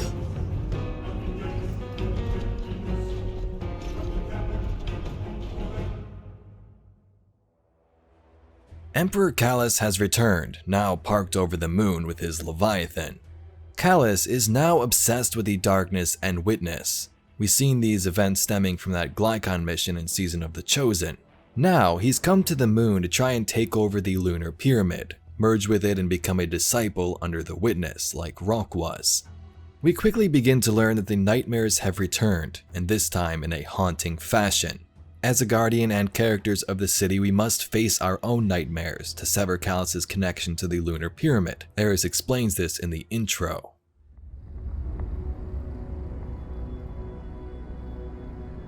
The lunar pyramid stirs to the Leviathan's call. It manifests our deepest regrets. They wear familiar faces and speak with familiar voices. Remember your last advisor, Zavala. You trust this one's judgment?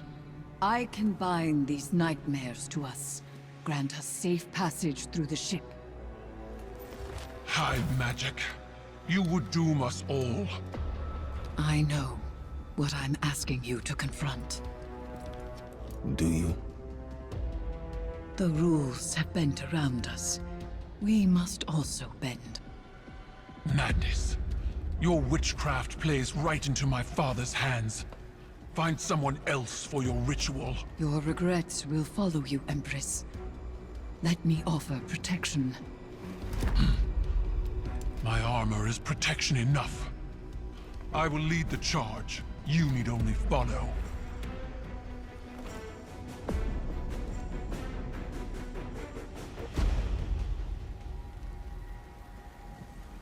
No matter what happens, do not break the circle. This will anchor our offerings. Now, tithe your weights to the crown. My heart, from a time long past. My memory, from one life to the next. Song of Sothona, your words are mine to command. Borlog, Ayat. Eris! Chords plucked in authored throats find chorus. Echoes once dissonant, exhumed, find harmony in binding flesh. It burdens. It burdens. It burdens until the choir relents, accepting.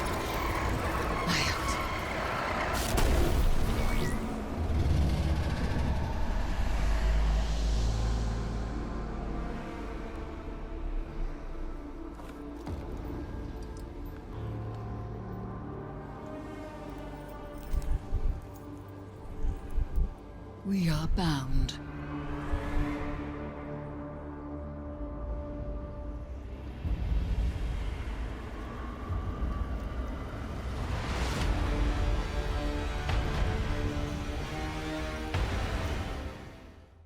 The Crown of Sorrow has been brought to the helm after the Glykon incident. Eris says we can use it as a tool against Calus, slay nightmares and imprison them within the crown. Hopefully use them against Calus in the end.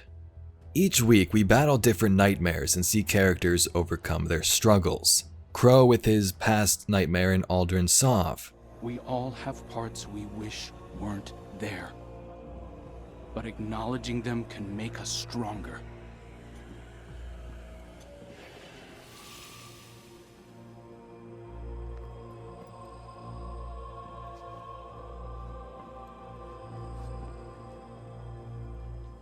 I'll always be balancing on the edge of something terrible. But now I have someone to pull me back. Who? You. I can learn from your mistakes. My triumphs, too. Yeah. You point out the pitfalls, I'll fill them in. We'll right your wrongs together. See you around. Zavala with his wife and son. I am sorry. You can only apologize for something that is your fault. Hakim wouldn't want to see you mourn. He'd want his father to be proud of his courage, as I am proud of yours. Hakim should know his father feels nothing but pride. That's why I trusted him to protect you. You've given me a lot to consider about where I put my faith. Analyzing the whims of a silent god? You'll mold those thoughts over into dust. There's not always an answer. Let go and rest. Yesterday I was too tired to rest. Today, Safi, Hakim, I'll find you in my dreams.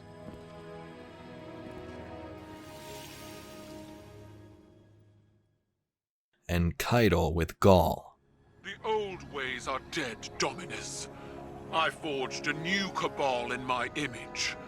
It does not require your approval.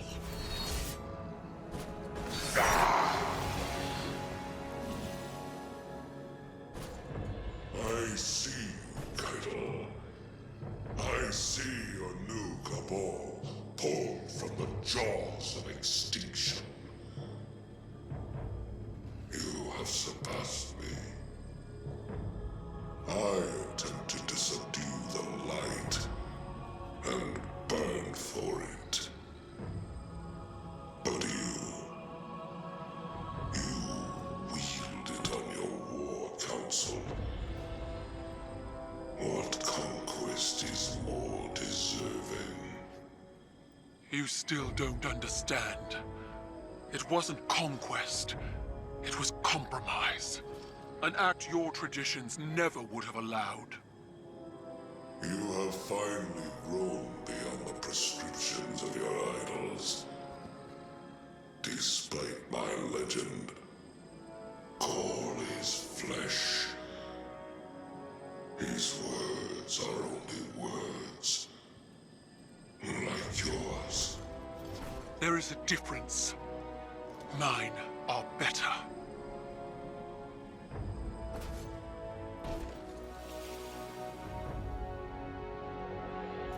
Was that it, then? If dead men and sanctimony are all Calus has to threaten me, he might as well turn the Leviathan around and run. During the last week, Calus succeeds and takes control of the pyramid. But if we strike as one at the heart of this presence, we might be able to stop him from obtaining the power of the pyramid. The whole crew returns to the Leviathan and performs a ritual to banish Calus from the moon. Calus has assumed control. But all may not be lost. Calus's psychic imprint is massive. Like a snail coiled within its shell, not all of him has slithered out of the Leviathan and into the pyramid. If we strike now, as one, at the heart of Calus's presence within the Leviathan, we may yet be able to prevent him from turning the power of the pyramid against us. The others are not with you? Then we do this alone. Father! Do you see me? Show yourself!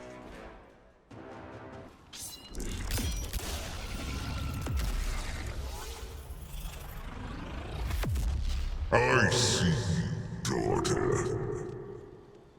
I see your failures, your doubts, your fears.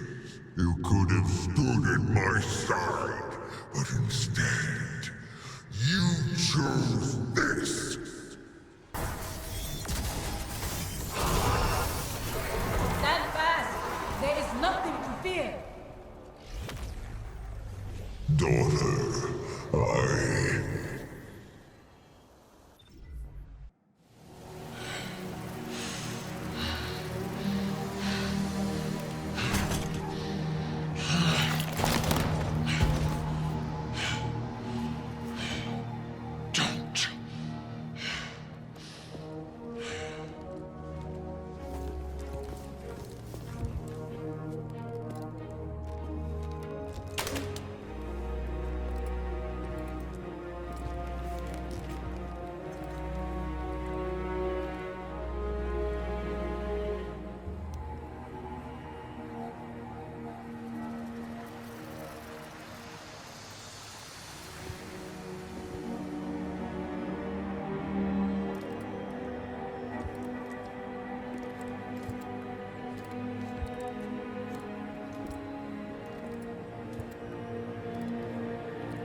Where is Calus?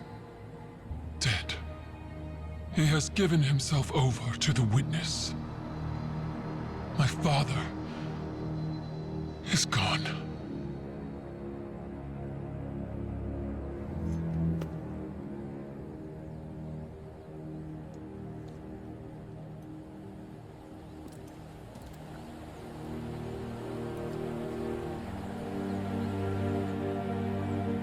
Sophie.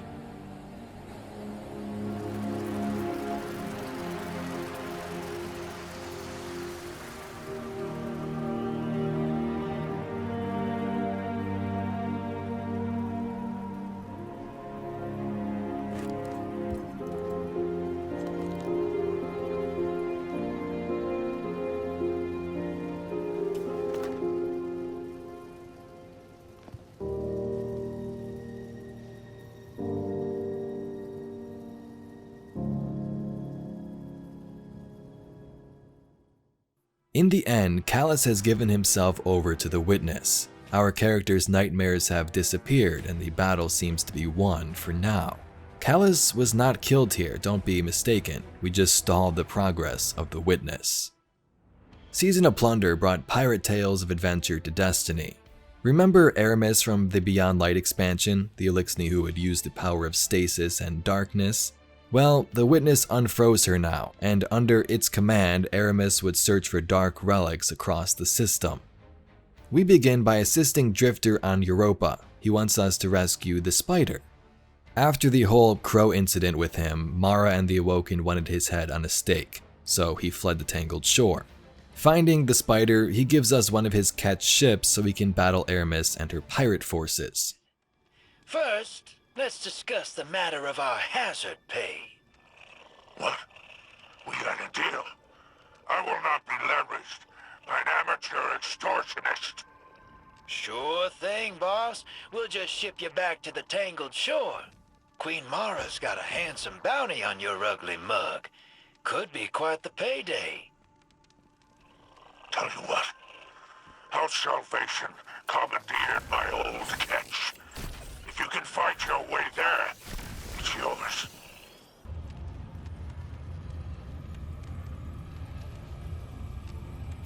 Oh, hell. The Witness must have broken Aramis out.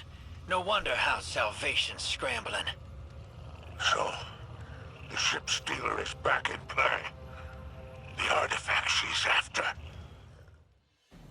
This whole season is about finding dark relics before Aramis does. The Witness wants her to find these for some reason, but at the start of the season we have no clue why. Early on, Mithrax and Spider seem to know their origin, but the Guardian is left out in terms of answers. Rumor has it your new crew has been bringing back delightful baubles, pulled from the old shores. Are you asking for a share? Do you think me so petty? We're on the same side here. We have our eyes on the same horizon. Those relics resurfaced for a reason. The power belongs to us. We could have everything this time. We need only take it. You will leave that behavior in the past. You will not speak of it here beneath the great machine, or I will silence you. There's no call for that. Do you hear me, Rakis? I hear you. Never summon me like this again. We soon come to realize the truth. Long ago, when Mithrax's mother came to our solar system, they were led to the moon, where they found the pyramid. Heading inside, they found the body of an ancient being of darkness called Nezarec. This was one of the Witness's closest disciples, who led the first collapse on Earth. We are unsure exactly what went down back then, but his pyramid crash-landed on the moon, we know that much, and parts of his body later torn up by Mithrax's mother and crew. The Eliksni would take pieces of Nezarec, one Mithrax would inherit, and it would bring dark magic and power to his people. Mithrax would grow up to become a pirate Eliksni, serving alongside Rakis the Spider. Together they would scavenge the system for power and even kill some of their own crew. The relics soon were scattered, and Mithrax slowly began to change his ways, eventually becoming the character we know, Kel of House Light and ally to the city. Back to current times, Aramis and the Witness want these pieces of Nezarec for some reason. We shouldn't really use the dark power, but we need to keep it out of their hands, so that's where our plans lie. During Plunder, we also meet Ido, Mithrax's daughter, who is a scribe or historian for House of Light. Throughout this story, Ido and Mithrax have fights over his past, the past that he never told her, him being a pirate and all. Eventually, Ido begins speaking to Aramis, which is not a good idea. Ido tries to persuade Aramis to come back to the light. They could still do good and rebuild their species like it once was. Pirates sought to possess the relics of Nezarec. What else might they hold? Scribe Ido. Aramis Kel? I greet you in the light. You are young and honor the old ways. So I will speak gently. You say there are paths that never end. But these are also paths you cannot turn away from. Mithrax thinks he can. He is wrong. He and I will always be what we are. But we are not something you would wish to become. I remember the whirlwind, and we are running from it. We are running from that pain, and will be forever. You do not want this life. Aramis. Do not stand in my way. If we meet again, I will be the last thing you see. You and that hypocrite you call a father. In the final week, Ido goes missing. We are sent to a pirate hideout to track her down, and at this moment Mithrax and Aramis have a pirate duel of madness. Aramis escapes.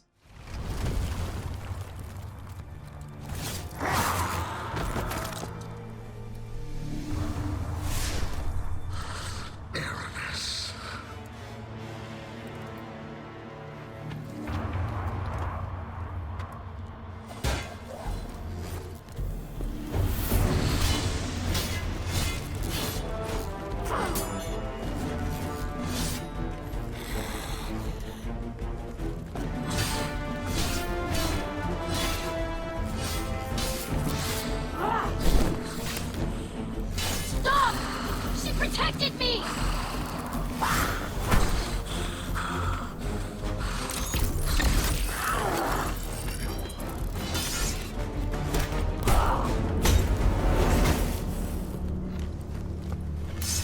Stop! Do it! Show your daughter who you really are!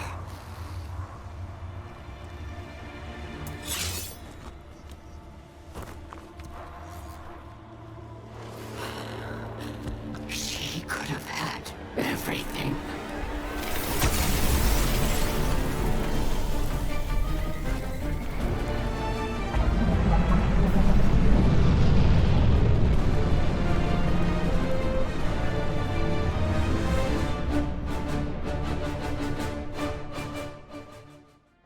In the end, we find all the relics of Nezarec, which seemed too easy. Was this a trick, a plan of Aramis and the Witness all along?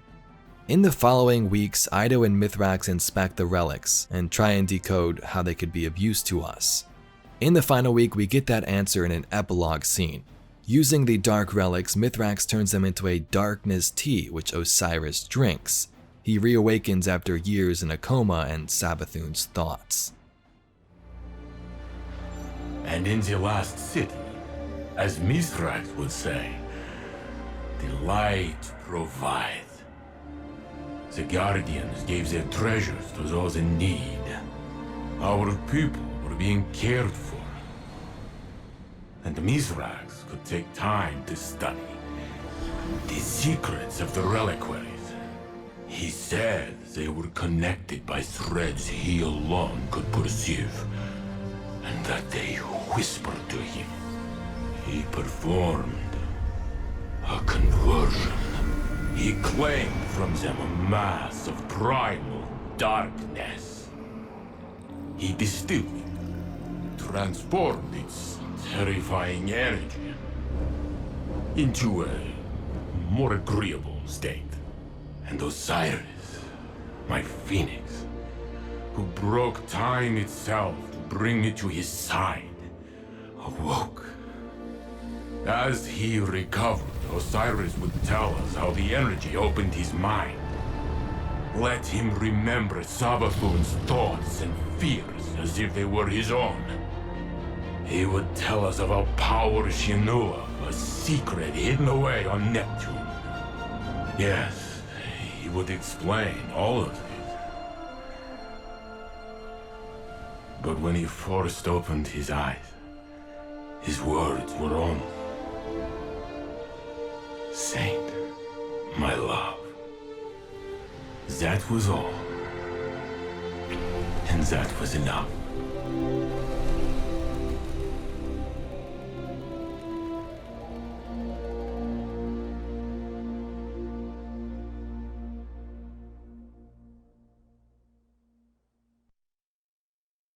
Season of the Seraph opens with the return of Anna Bray and Rasputin.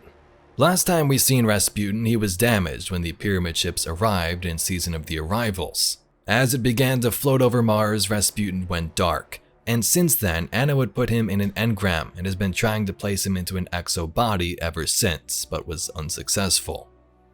Seraph opens with Anna and Osiris speaking.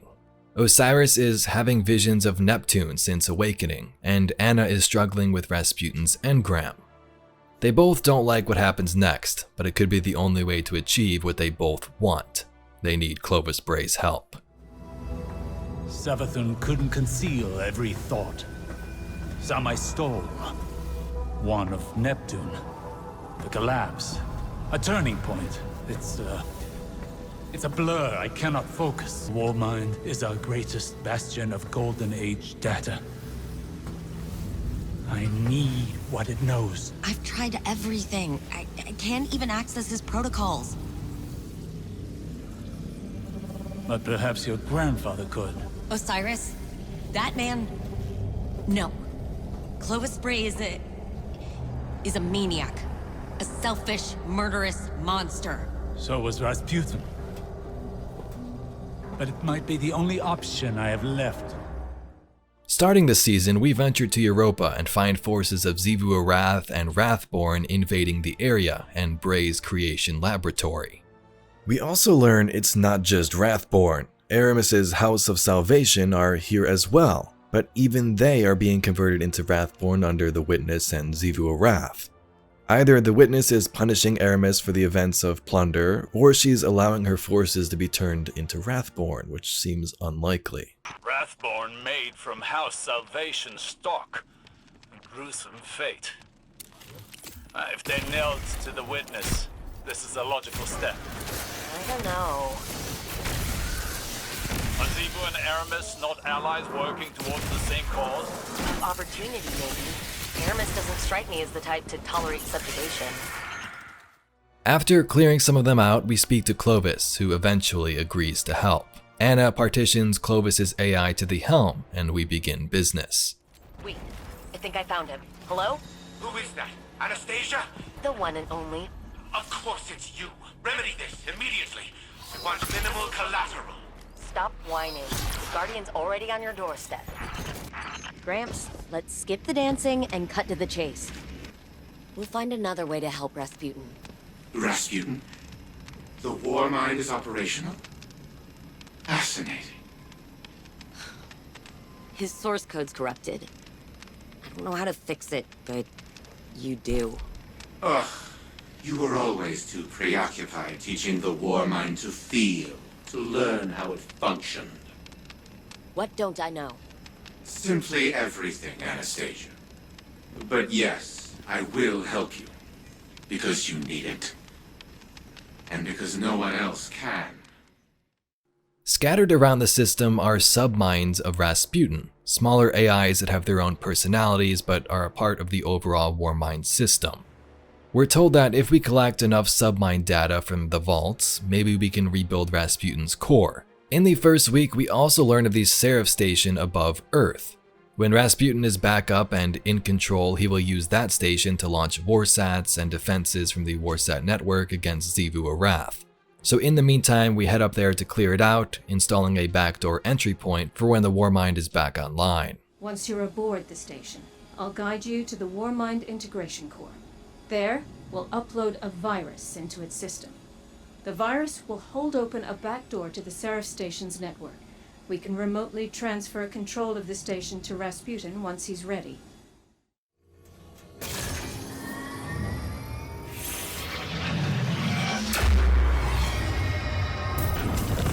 Virus uploaded. We're done here. For now. Along the way, Anna, Elsie, and Mara jump in. Elsie doesn't trust Clovis, but Anna wants answers, and for now she'll stick with the plan. Lying! That's what he does! That's all he does! Clovis is the only one who knows how to reintegrate Rasputin with his submines. Did he tell you how? Or is he just dangling it in front of you so that you keep him around? I remember a dinner that ended like this. Elizabeth, you haven't changed a day. After several weeks, the submine data wasn't enough, and with permission from Lord Saladin, we head to Felwinter Peak to retrieve parts of Lord Felwinter's ghost. Remember, this is the exosun that Rasputin created, who was a part of the Iron Lords. Maybe this ghost still has some info we can use. At the temple, we find fragments of Felspring and succeed. Rasputin is brought back online, but as he begins to speak, he warns us of something terrifying. That's her. Or what's left of her. Felspring. Felwinter's ghost. Her data core is still active. Guardian, I'm initiating remote data uplink through your ghost directly to Rasputin. Alright, Wait. Rasputin is trying to say something. He's... Changed. Rasputin? You sound like... Like Clovis? Yes. I co-opted his vocal print in order to speak. And what I have to say cannot wait. I see clearly. Patterns emerging. Threat calculations computed to a grim sum. You are all in grave danger. Clovis Bray has deceived you. He did not build me to protect humanity. What he truly wanted was the means to exert control. In his mind, he alone was worthy of being your savior. I was to strike down the Traveler and take its place.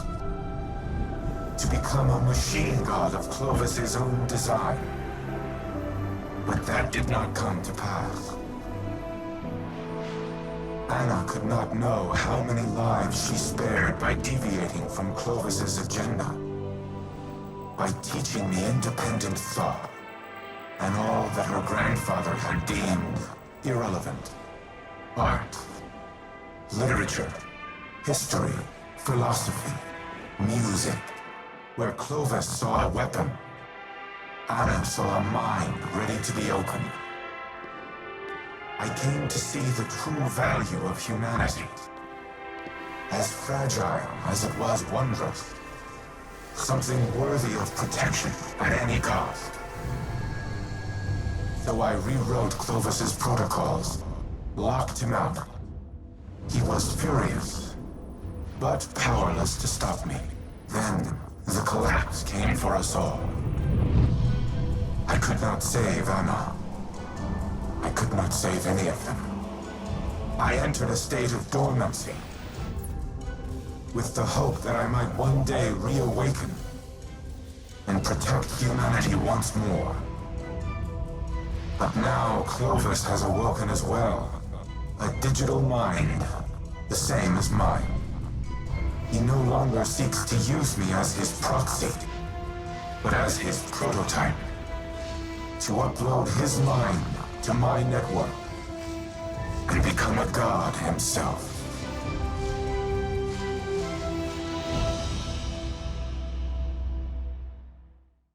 So that's right, Clovis wants to use Rasputin for his own power, much like he did back during the Golden Age. Clovis would have shot down the Traveler with Rasputin and replaced it with himself becoming a god, but Rasputin locked him out, and with help from Anna when it comes to learning about human culture, history, and literature, he developed feelings. The sisters confront grandfather Clovis and Anna sends him back to Europa. Go ahead, shoot me. Destroy your life's work. I've always had humanity's best interests at heart. You never wanted to help us. You used me! In the service of the greater good, yes. What has the Traveler ever really done? It abandoned the Eliksni, failed to prevent our own collapse, and now it's blessed the Hive with the light. Absurd. I leveraged its power during the Golden Age. I delivered us into a brighter future, and I will protect us from the enemies of humanity. But you risk everything, risk our survival, just because you can't control your emotions. Humanity needs me. You need me. We'll fight our enemies together. No. No. What are you doing? Fighting the enemies of humanity.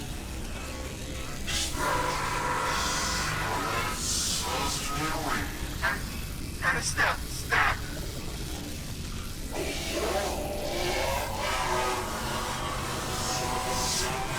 Elizabeth, do something! Anastasia, don't you dare! Upload complete. Secondary personality matrix deleted.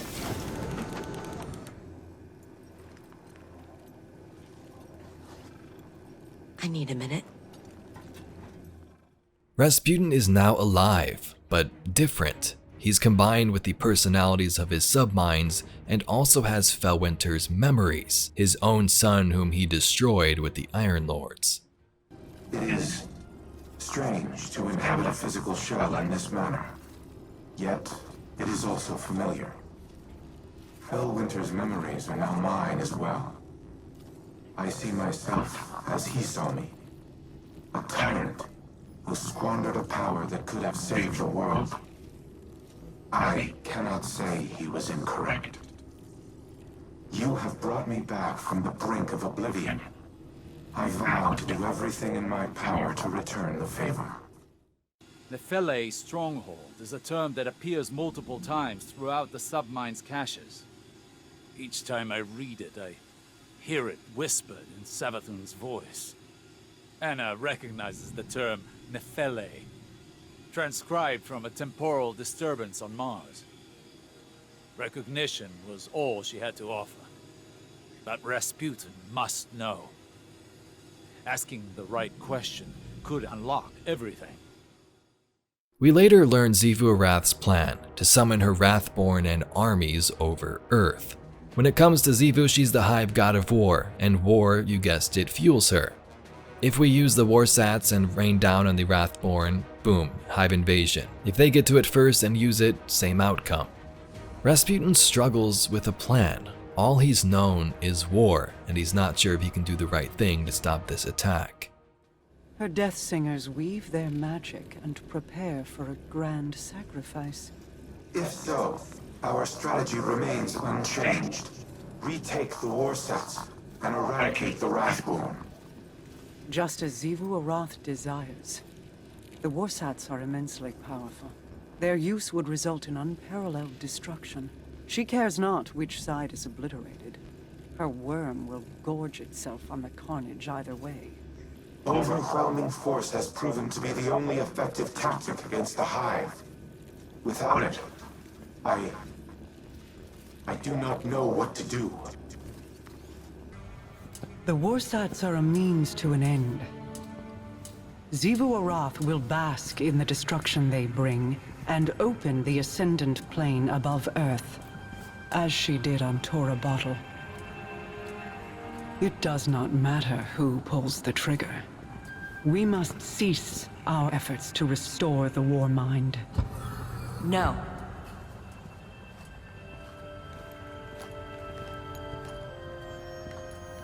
We've worked too long and too hard to stop now. Rasputin is our best shot at winning this war. That is precisely my concern. He is a weapon made to be wielded. He is more than a weapon. He's our ally. And he will act in humanity's best interest. Then I propose we aim not for total victory, but a stalemate. Allow Rasputin to prevent Xivu Arath from claiming her prize, and refrain from using it himself.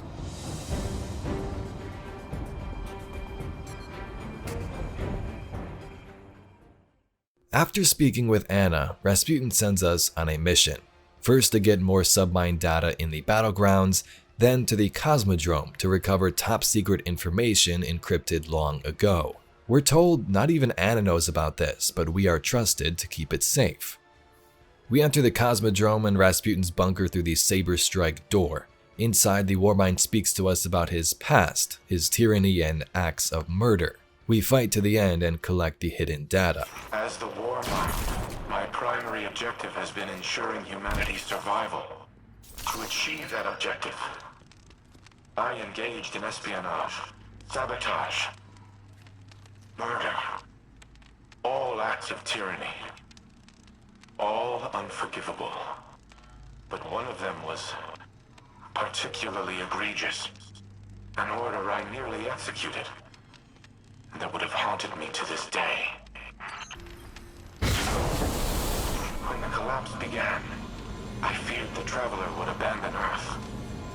So, I reactivated the protocol to use the Warsats against it.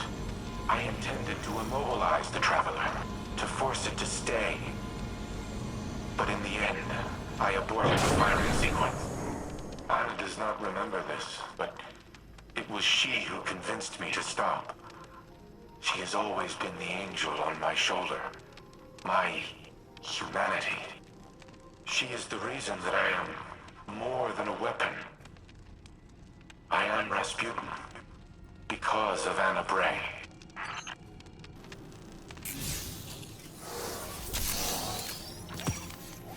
Thank you for retrieving the files, Guardian. They must be preserved at all costs. Due to their sensitive nature, I cannot risk uploading them to the network, but they should be safe in the Vanguard's possession. And this brings us to the final week of Season of the Seraph. We start in the Helm, where Rasputin tells us the next step. He needs to sacrifice himself to stop Aramis and Xivu. Anna doesn't want him to do this, but he says it's the only way to stop their advance. Aramis found the back door from earlier in the season we planted, so what we need to do is take Rasputin there in his engram form and upload him to the network. Aramis has activated Abhorrent Imperative and Loki Crown, wanting to use the Warsats to fire against the Traveler. So I'm gonna play the important parts of this quest and we'll discuss it afterwards. Rasputin, you can't be serious. We have no other options. Aramis has breached the Warsat network security protocols. Soon, our most dangerous weapon will be in our enemy's hands. Once she issues the command to fire, not even I will be able to stop it. Our only choice will be to destroy the Warsats. All of them.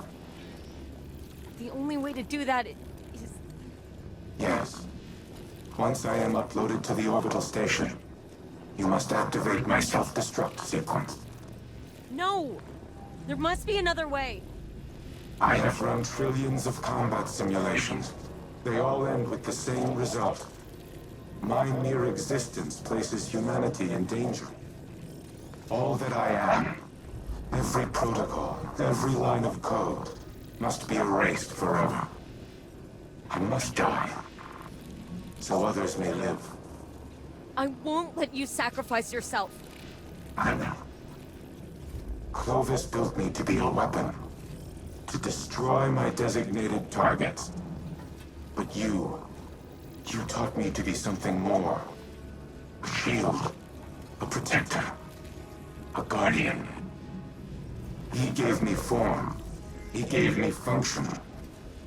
But you gave me purpose. Please help me fulfill that purpose now. Let me save humanity. I just got you back. Now I have to say goodbye. I've always been with you, Anna. And I always will be. We have no time to waste. Aramis has accessed Abhorrent Imperative, the protocol I created to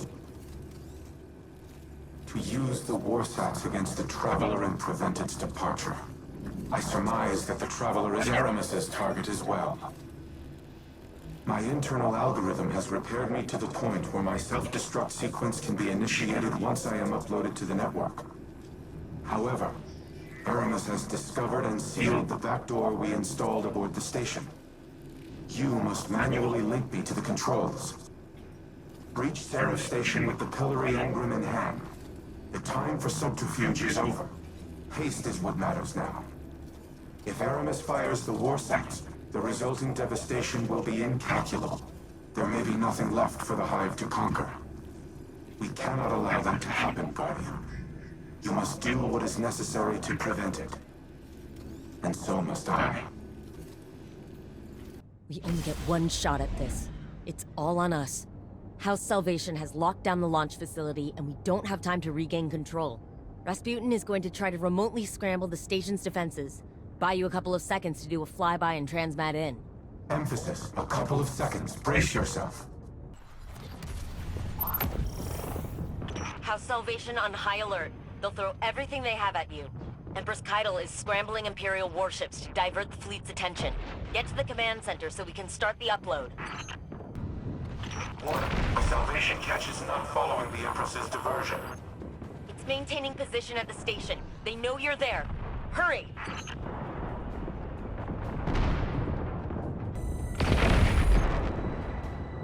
I'm reading movement in the hangar bay. House Salvation is preparing to repel your boarding. There you are. I knew it would be you.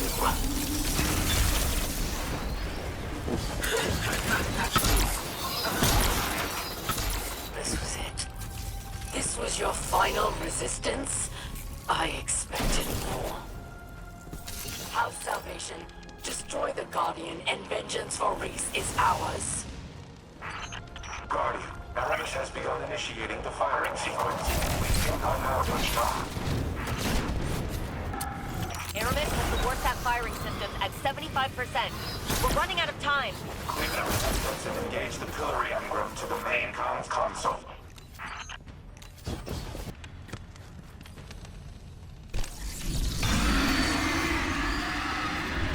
Oh, no, no! Warsat's at 93%!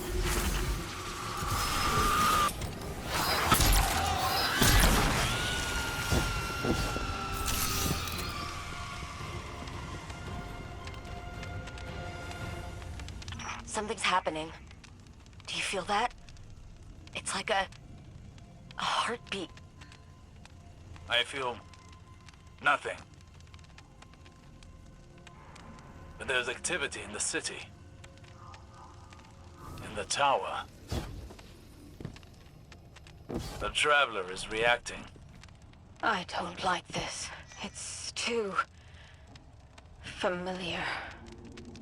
It is.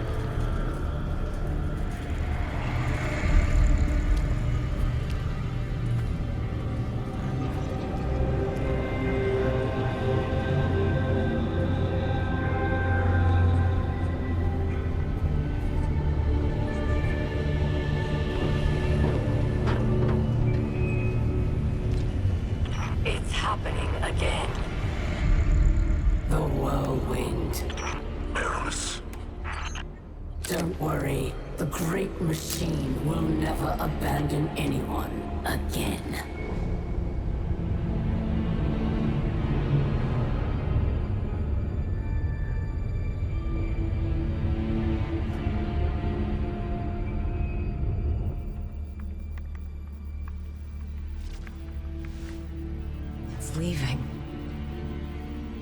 Traveler is leaving.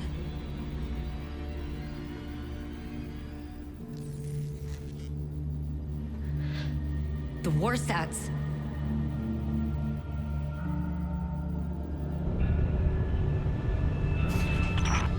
Aramis, please do not do this.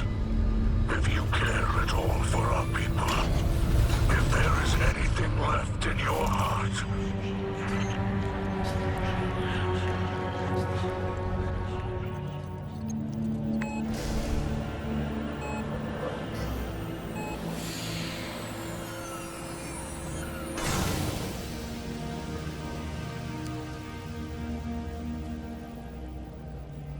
make it known your pain. Anna, it's time. For Reese. Goodbye, Red.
So first of all, this cutscene was epic.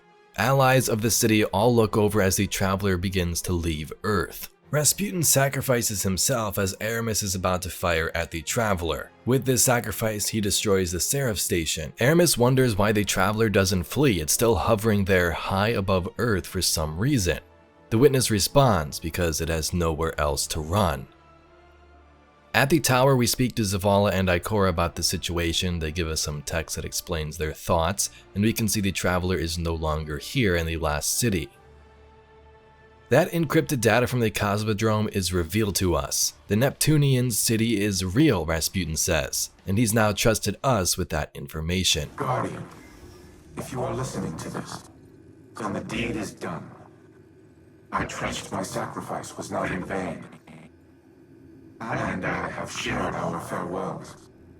This will be hard on her, but she is resilient, strong, and she is not alone. I have a final message for you as well. The Neptunian city in Osiris's visions is real. I do not know its exact location, but it is home to the Veil, an object of immense paracausal power. One that is linked to the Traveler. The details are contained within the Nephele stronghold files retrieved from the Cosmodrome. I have decrypted them for Osiris's benefit. Tell him it is a parting gift, from one old miser to another. All other files referencing the city have been deleted from my records, and not by me. Someone wanted it to remain a secret. Anna once worried that she had neglected to teach me how to trust. But now, as my penultimate act, I entrust this knowledge to you. Use it well, my Seraph. Humanity has no more need of a Warmind. Not when you have each other. Lightfall begins with an epic cinematic above Earth. The Witness and its Black Fleet have finally arrived. Years of waiting has led to this moment. In a battle against Guardian and city forces, the Pyramid Fleet unleash a wave of destruction. Amanda Holliday, the Vanguard, Mara, and others lead the fight and watch as the chaos ensues. And at a moment of struggle, the Traveler respawns, unleashing a beam of light that blasts into the Black Fleet, terraforming its surface with plant-like structures and light.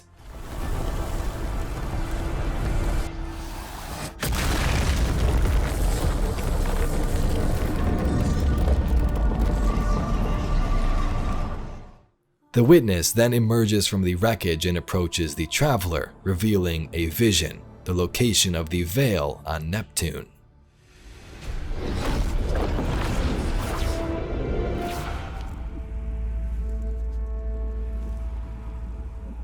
Disciple, you know what must be done. Realizing the severity of this situation, Osiris boards a ship and heads to Neptune, as Calus and his armies warp out toward the edge of the solar system. The enemy. We don't have a choice. We're out of time. Osiris.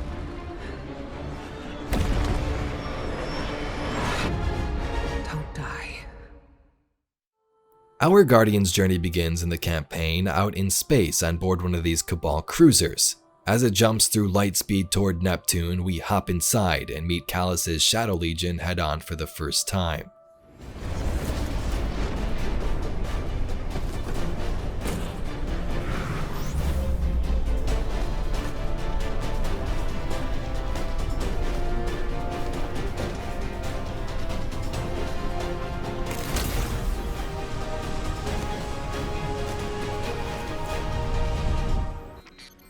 I'm checking our location.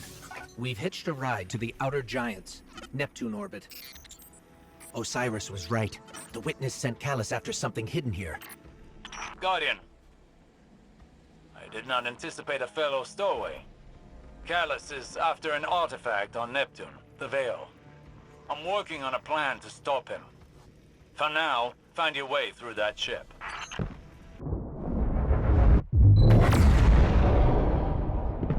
Look, down there. Calus's flagship. He's heading right for the surface. Oh, is that you, my tenacious little guardian? What do you think of my Shadow Legion? Osiris guides us through the Cabal vessel and lays out the plan. The Witness is after something called the Veil on Neptune, and we need to get there before it does, stop Calus in his tracks. On board, we destroy the Cabal ship's engines, and Osiris has a great idea. Use Cabal drop pods to get down to the surface of Neptune. Hurry up! Are those things safe? Can't be that.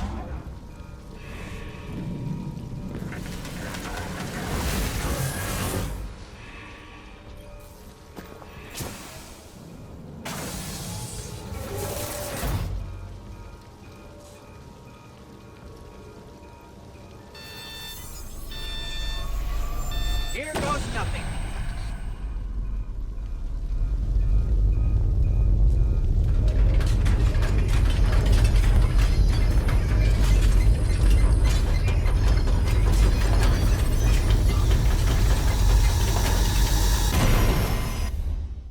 Landing on Neptune, we have now arrived in the capital city of Neomuna, which has been hidden for many years.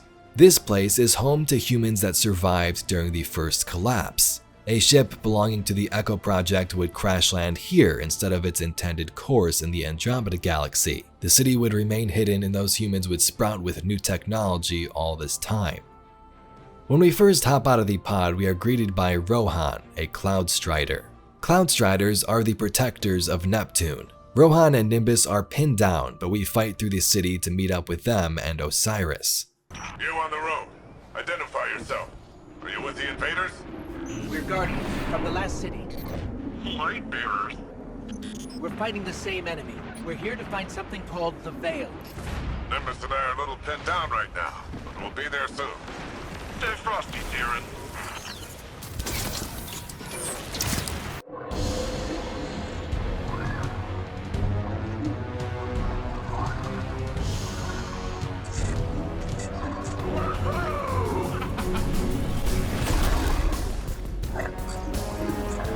Welcome to Neomuna.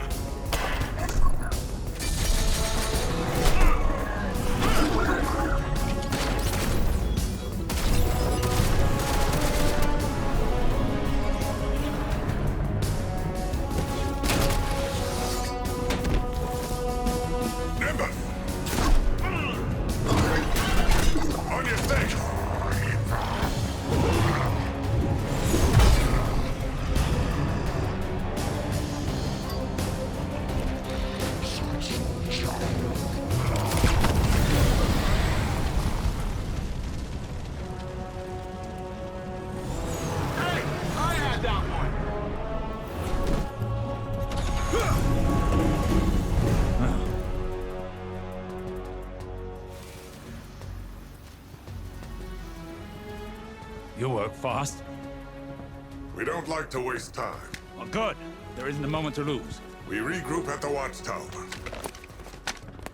You don't understand. We've got to get to the Veil. I understand what's at stake, Lightbearer. Far better than you. Not all of us have lives to spare.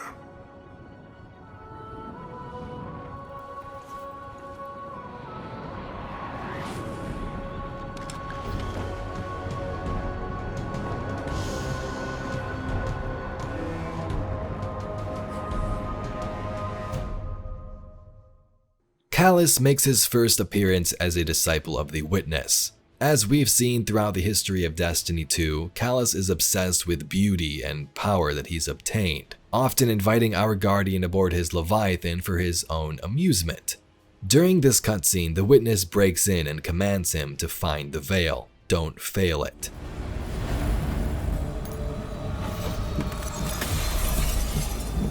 My witness. Progress. The Veil is before us. It's still outside your grasp. My forces are locating it as we speak. The Neptunians won't pose much of a threat with their tawdry technology. The final shape awaits. The Veil is but the next step.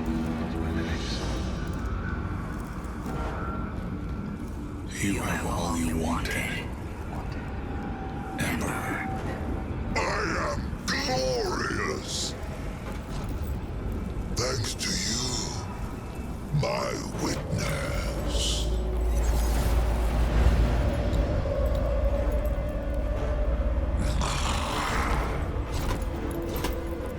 Find the Veil so I can move on from this drudgery. Nimbus is the rookie Cloud Strider, Rohan their mentor. Nimbus acts as the main guide around Neomuna as its vendor throughout the campaign, and they set us up on our first mission in the city. The Veil is in danger and Nimbus knows where to head next. We head back to the streets to race to the Veil, try and get there before Calus and his forces. Along the way, we fight off waves of Shadow Legion, take down barriers, and something strange happens. Let me just take a quick look. I got it. It's no big deal. It's a complex system. I'm fine. I just feel a little off. A paracausal disruptor drains our powers, forcing us to fight without abilities and supers. This has a scary effect on our Ghost, who begins to feel strange. As we get close to the Veil, something happens to Ghost. We're too late. They've got the Veil. Guardian, this doesn't feel right. The Veil? It's worse than before. Much worse.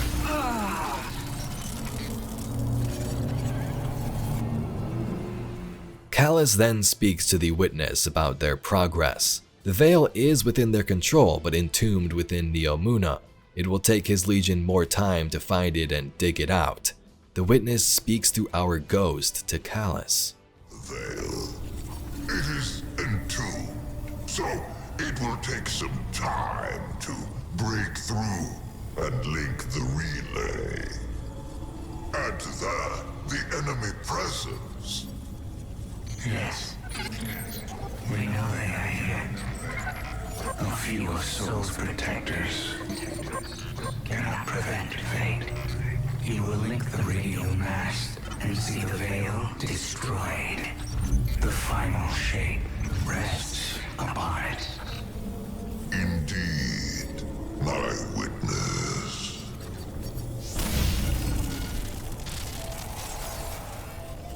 That was familiar.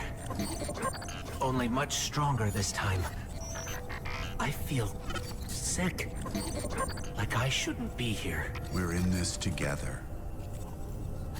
Osiris and Nimbus need to hear about this.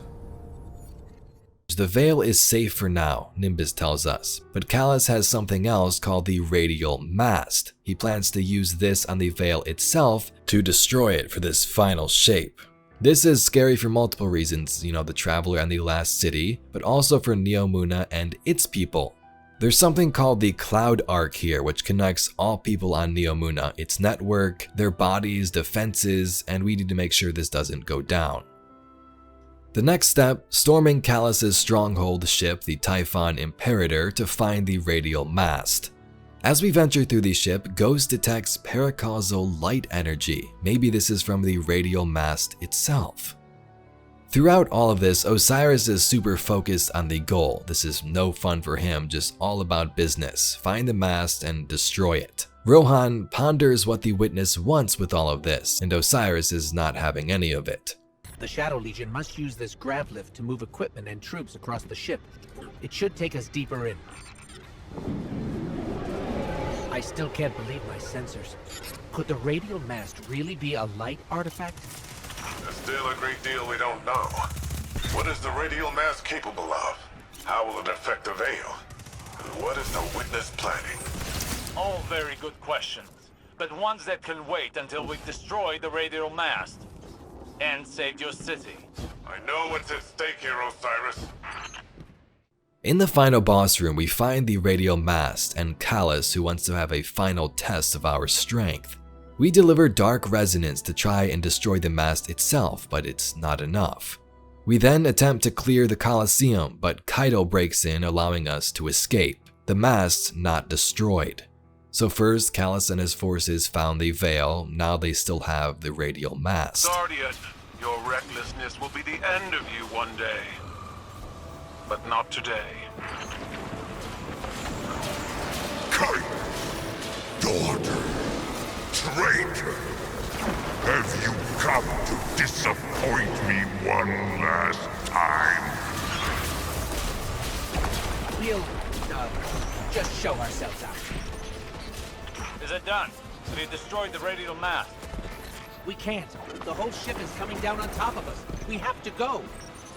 We were too late once already, and Calus was able to secure the Veil. Now the Radial Mast? Headlong and empty-handed, Osiris. If you fight the river, it'll sweep you away.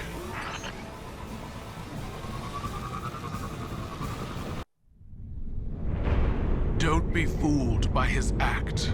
The Calus you face is no almighty emperor, but something far more dangerous.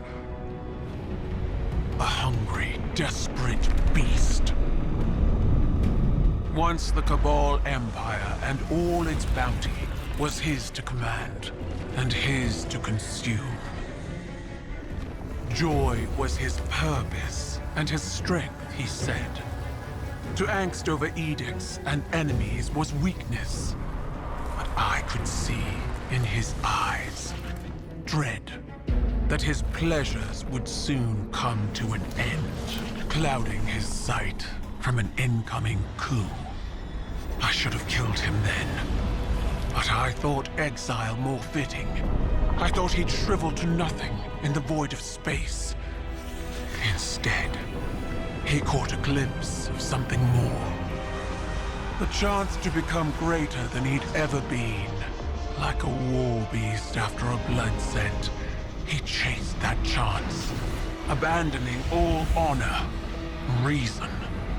There was nothing he would not sacrifice for his own salvation. And when the Witness came to him at last, Calus faced what he had run from all along. If we don't stop him, he'll make sure it's the end for us all.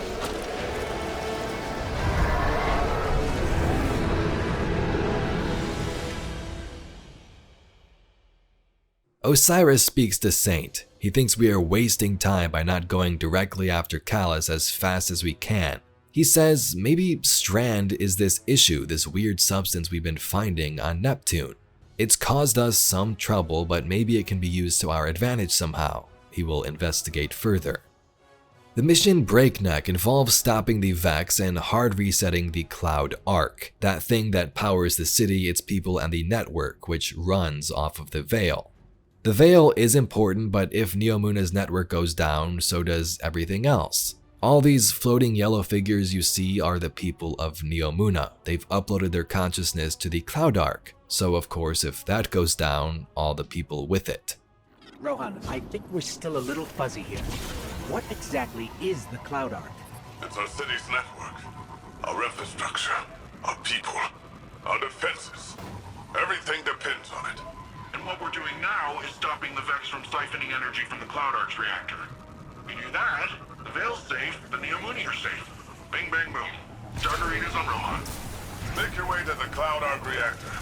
We'll head to the central power junction. Once you cycle the system, we'll be able to return power to the reactor. We're on. Just so we're clear, if the Cloud Arc is lost, what does that mean for the Neomuni? All our citizens have uploaded their consciousness into the Cloud Arc. No Cloud Arc means lights out for everyone in Neomuna. We fight through Vex to cycle the system while Nimbus waits to blast the power back to the Arc. In the end, we reroute the power, but the Shadow Legion were waiting for us and this was a trap. That's it! Power cycling. Once it's back on, it'll be running the Cloud Arc. Something feels off here. That was a little too easy. What do you say we expedite that exit, folks? I got Shadow Legion on my tail. What? What are they doing here? Well, considering I'm getting shot at, I'd say it's for us. Get out of there, Guardian. It's a trap. Never get yourself out of there. Okay, then that's a bomb. Mapping an escape route. Finding Strand, we fight off Tormentors and escape the skyscraper just in time. Power is returned to the Cloud Arc, and our first win in this adventure felt pretty nice.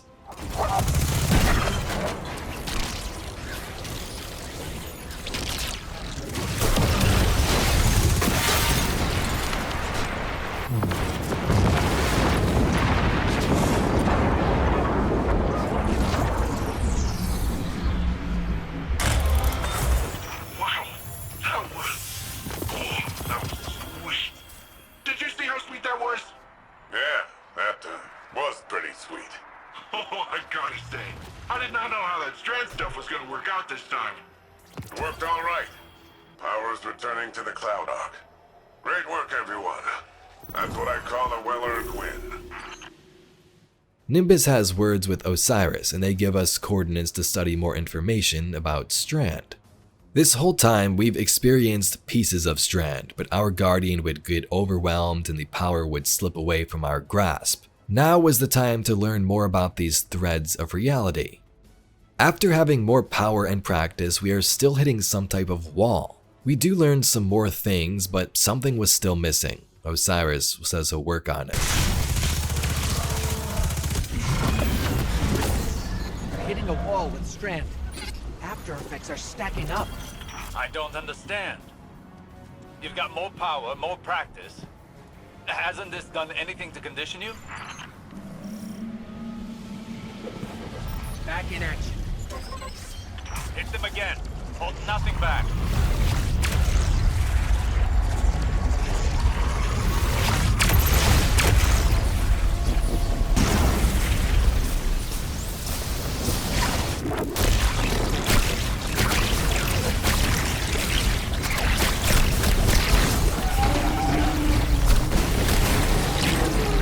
Now that's how you send the Vex packing. Nicely done. Yes. That was a challenging fight, but you pulled through. Still, we cannot afford any faltering when facing Calus. We should be able to wield Strand without strain. We're still missing something, but what? I must think. We can discuss this more later. Osiris meets with Rohan to speak about the Veil. As they do, the Shadow Legion and Calus begin to move the radial mast out of the city to link to the Veil and connect to the Traveler. What is this attraction? Sagira, could you run some scans? Oh. Right. Am I interrupting? Rohan, I've been pondering the Veil's paracausal effects on ghosts. I know I haven't been the easiest guest in your city. Pain is not a hindrance. Simply reminds us we're still breathing. Still fighting.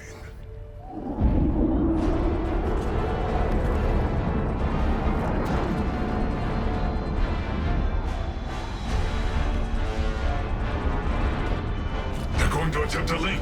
We have to stop them. In no time left, we hop back into the city. We race to stop the link between the mast and the Veil. Strand now helps us take down suppression fields. Earlier in the campaign, those took out our abilities. We use tanks supplied by Nimbus and race to the vault itself.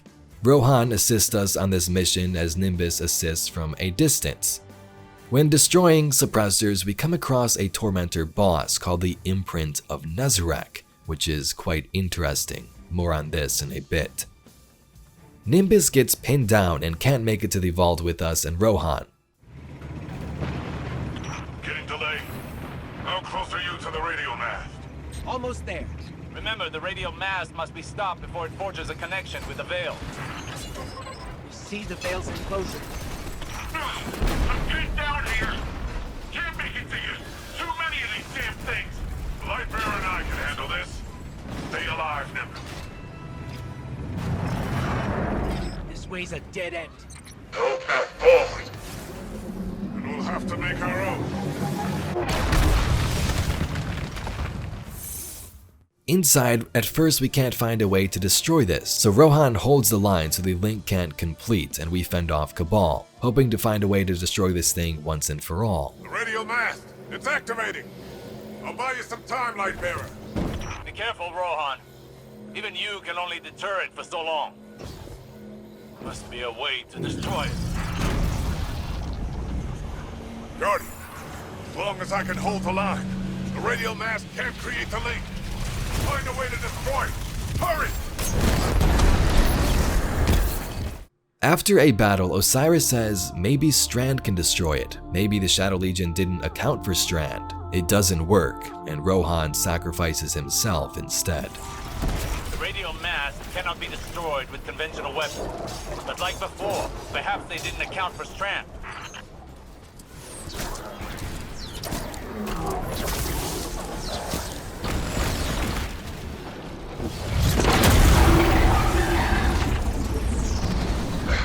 Give me some time to expose its weak point. When I give you the signal, use your strand.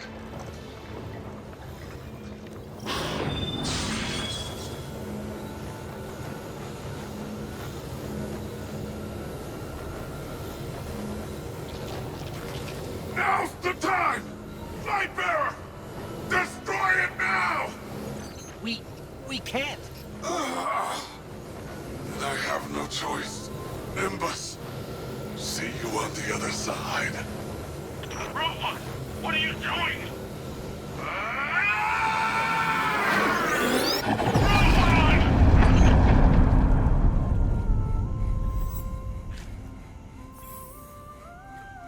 Rohan, he chose a Cloud Strider's end. Hey, Guardian, can you please pick up his core? I'll need it.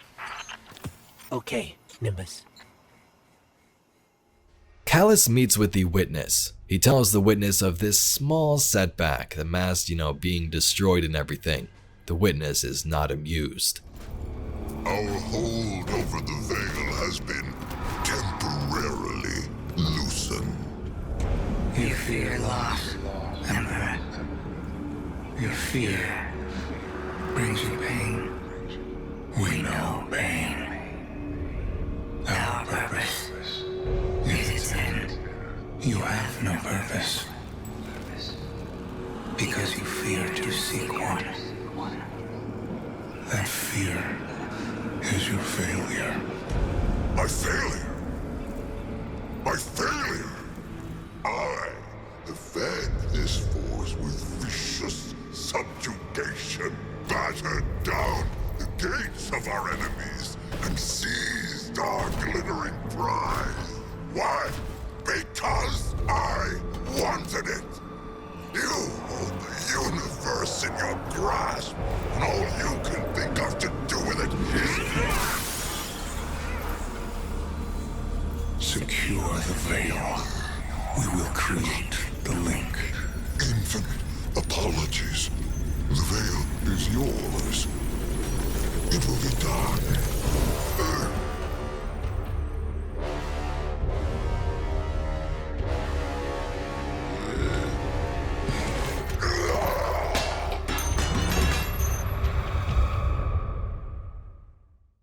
The next step in the adventure was the strike called Hypercurrent.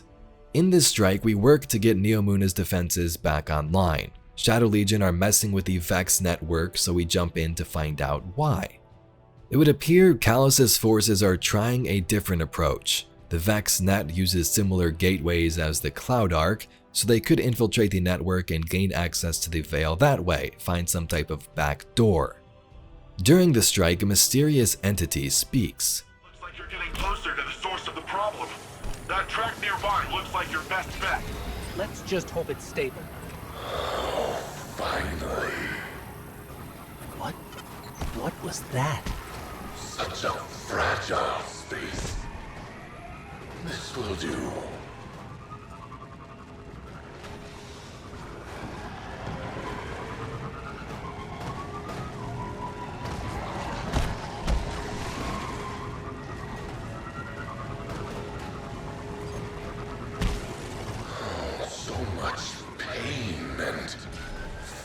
Within the darkness here.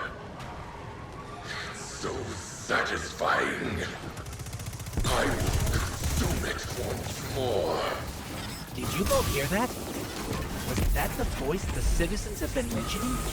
This is far too similar to the nightmares we encountered on the Leviathan. Once the taken threat is clear, the voice is revealed. Nezarec is alive, using this network for power in this place he calls the In-Between. This prison in between, it will shatter. But I need power. I am pain. I am terror. I am Nezarec. We now have 2 missions left. The next one is called Headlong. The battle is nearing its end. Nimbus, Keitel, Osiris, and our Guardian, the whole squad, get together. Osiris says we aren't ready for Calus just yet. We need one last mission to train and acquire Strand once and for all. In a pretty epic cutscene, Osiris trains us, teaches us to look within and have a different perspective, flow with that river and find Strand deep inside of us. Calus, we don't even understand this erratic power at a foundational level. It's time we figure it out. Keitel, we'll need your troops. Nimbus, charge up as many of the remaining turrets as you can, while Osiris helps me to untangle this strand. When we think about controlling something powerful, it's easy to assume it takes strength.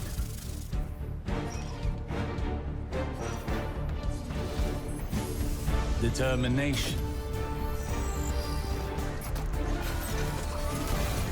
A force of will.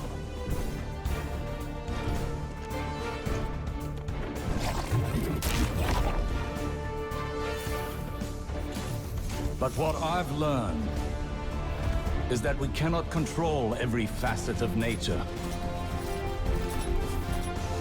Instead of tightening our grip,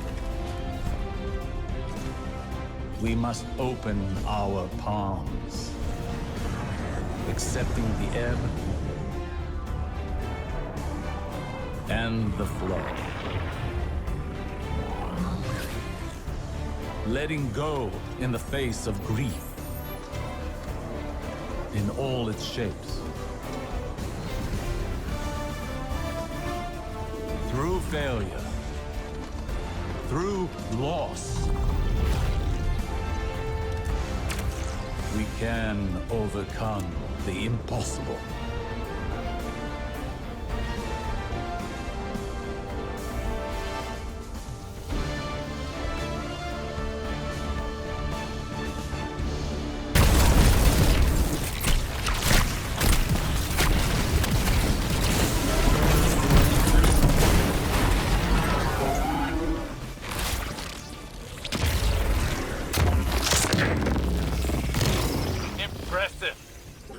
I bet we could go again. What do you think, Guardian? I hate to butt in on your enlightenment, but Shadow Legion are on the move. Another time then. You've more than proven yourself. Calus has no idea what's in store for him. The last mission is called Desperate Measures. Stop Calus from getting to the Veil and linking it to the Traveler. In the Neptunian city, Kaido's forces begin to enter from the planet's atmosphere. It would be nice to have some backup from her forces, but the Legion apparently set up anti-air cannons, so we had to deal with those first.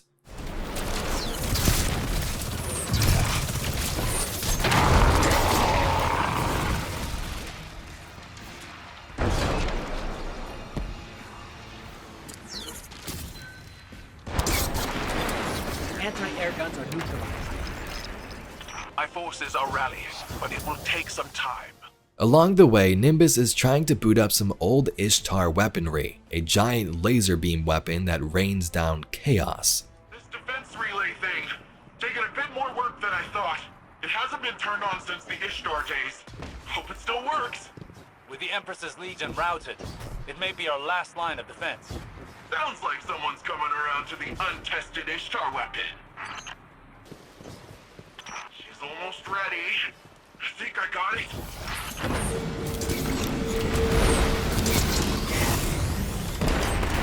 Whoa! Did you see that? Totally blended. Keep the turrets under our control. They're vital to our defense. In an epic standoff, we defend the vault entrance and courtyard from the Shadow Legion. The only goal, don't let them inside near the Veil. Retreat to higher ground. You need a more defensible position. This way, Guardian. We'll safeguard the vault together.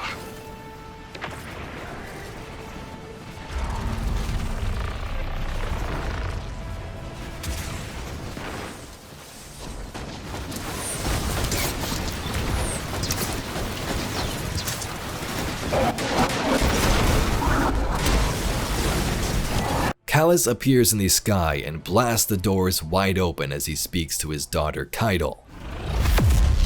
Daughter. Calus? What is...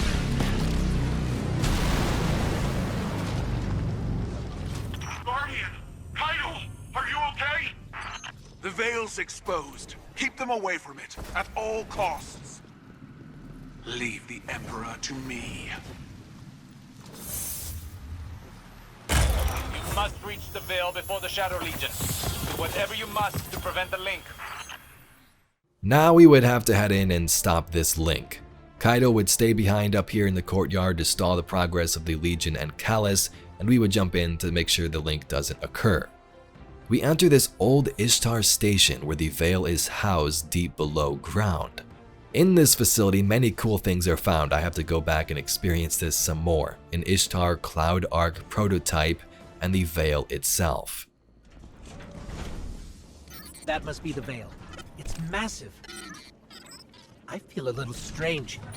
Don't know how to describe it.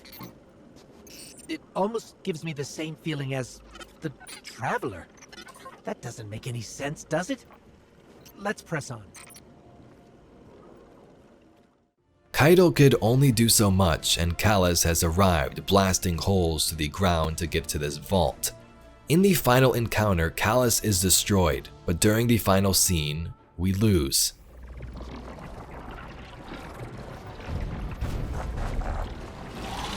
I've been waiting for this day a long time. Let us revel in this exquisite moment.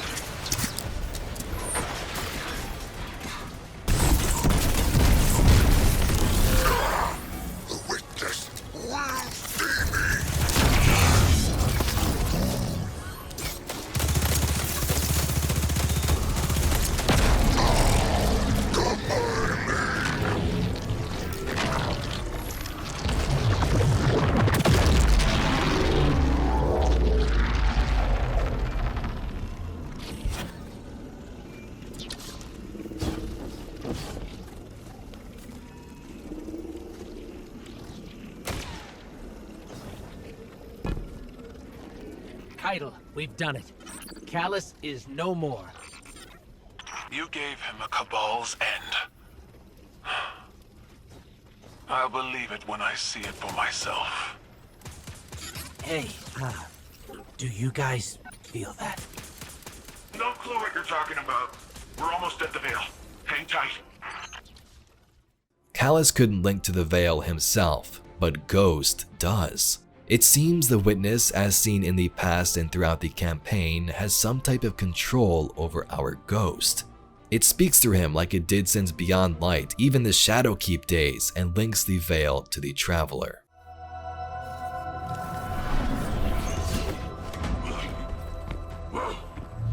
The uglier they are, the harder they fall, right? No? Come on.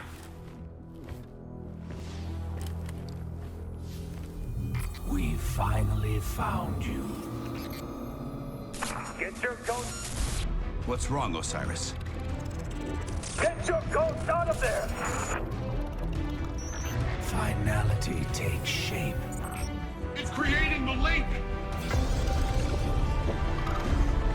At long last. Destroy it!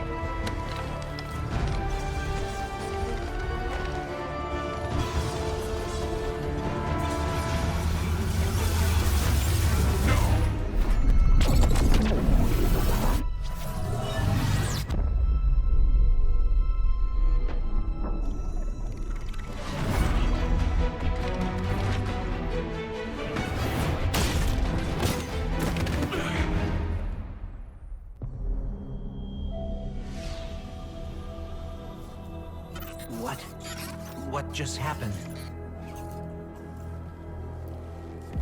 We just lost.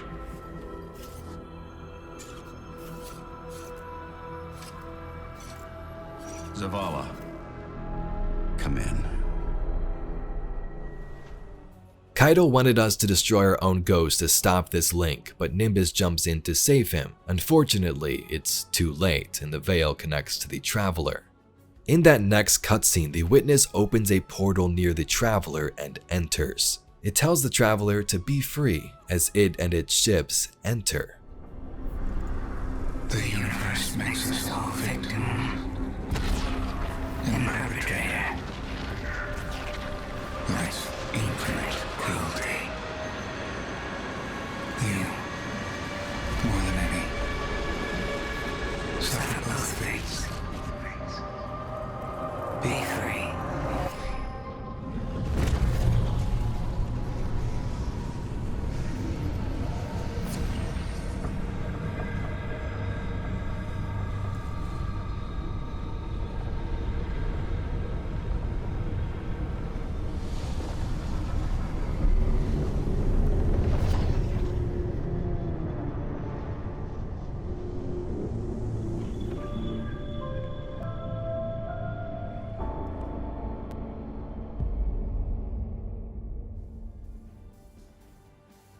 The Witness enters the portal, the Traveler falls silent, and the Guardians can't follow without dying. Lightfall's accompanying raid was called the Root of Nightmares. Remember Nezarek's voice from the campaign? He was the boss of this raid. Season of Plunder showed us that the remains of Nezarek were scattered across space. The Witness managed to acquire Nezarek's head at some point, and during that opening scene of Lightfall when the Traveler's beam blasts the Witness's pyramid ship, it accidentally pierced Nezarek's tomb and revived him. Upon resurrection, he would torment the Neomuni in their Cloud Ark and unleash his nightmares once more on their digital realm through their dreams. Nezarek, the final god of his pain, and his pyramid ship on the moon are where these nightmares originated. On board the pyramid ship of the Witness called Essence, the Guardian and their fire team are sent to deal with the threat. Using light and dark together, they fight through encounters to bring Nezarek back fully. A tree of silver wings sprouts as we make our way to the final encounter where we take down the final god of pain. Nezarek now had powers of light and dark thanks to his resurrection, but it didn't last long. Nezarek was an important disciple of the Witness back in the day during the collapse, being betrayed by Savathun, and was slain now for the time being. Let's now talk about Season of Defiance briefly. The fight began against the Shadow Legion on Neptune, but forces also attempted to distract humanity here on Earth. Marasov equips Guardians with Awoken magics so he can rescue hostages taken by the Shadow Legion aboard their prisons. Many characters were present: Zavala, Amanda, Crow, Mithrax. They all lead us through the season, and Aramis was there as well. In the end, the Shadow Legion lead us into a trap, and Amanda stays back trying to fix things, sacrificing herself. Guardian, kick down their front door while we slip in the back. Meet you inside. Mithrax, I must speak with haste. Turn back now. This is not a fight you can win.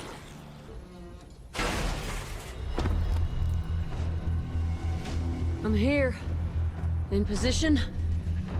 I have located the prisoners.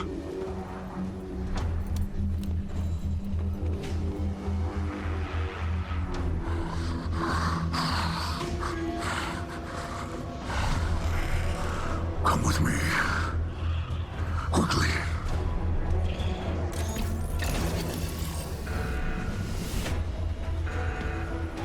It's gone into lockdown. We're trapped. I'm on it.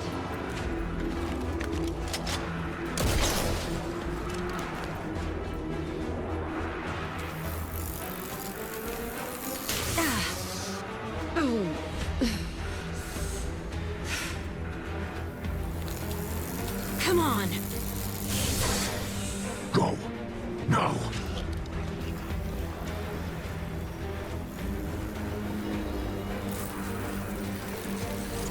We are through.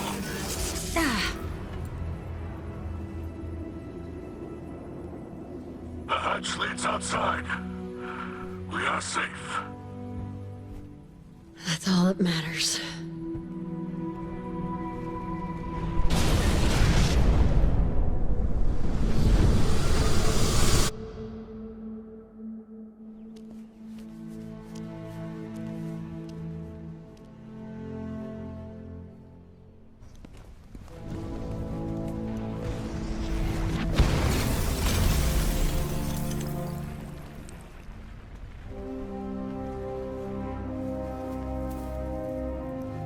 I warned you.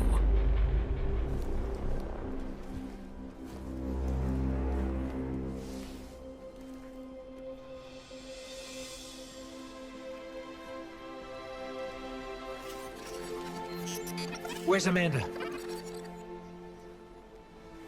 Amanda, come in. Amanda. Are you there? Heroes mourn her. Aramis gives Mithrax a warning, and we get revenge on the Shadow Legion.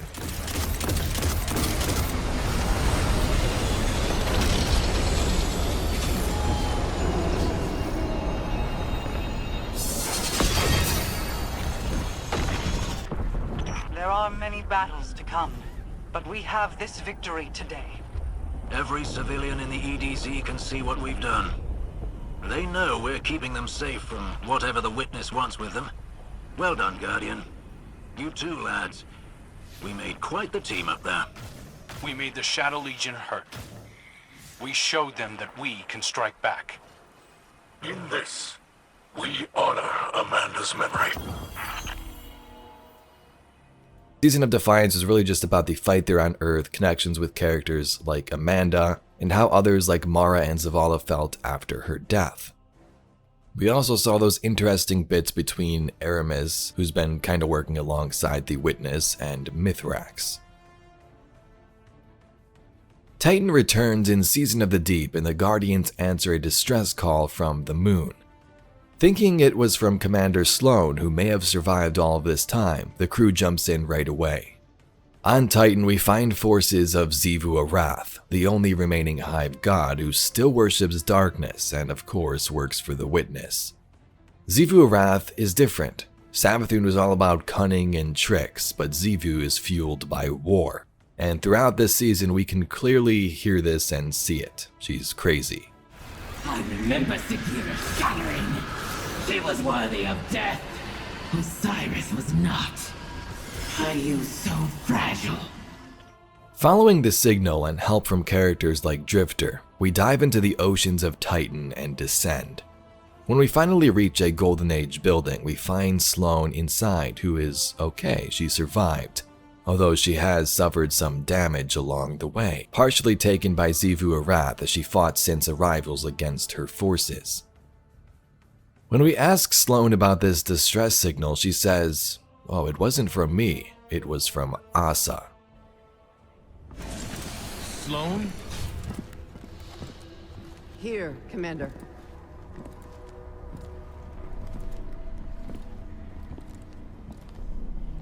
You're alive. Staying alive was the mission. And I always complete the mission. No wonder you called us, sister. Let's get you back home. You don't understand. That distress call wasn't for me.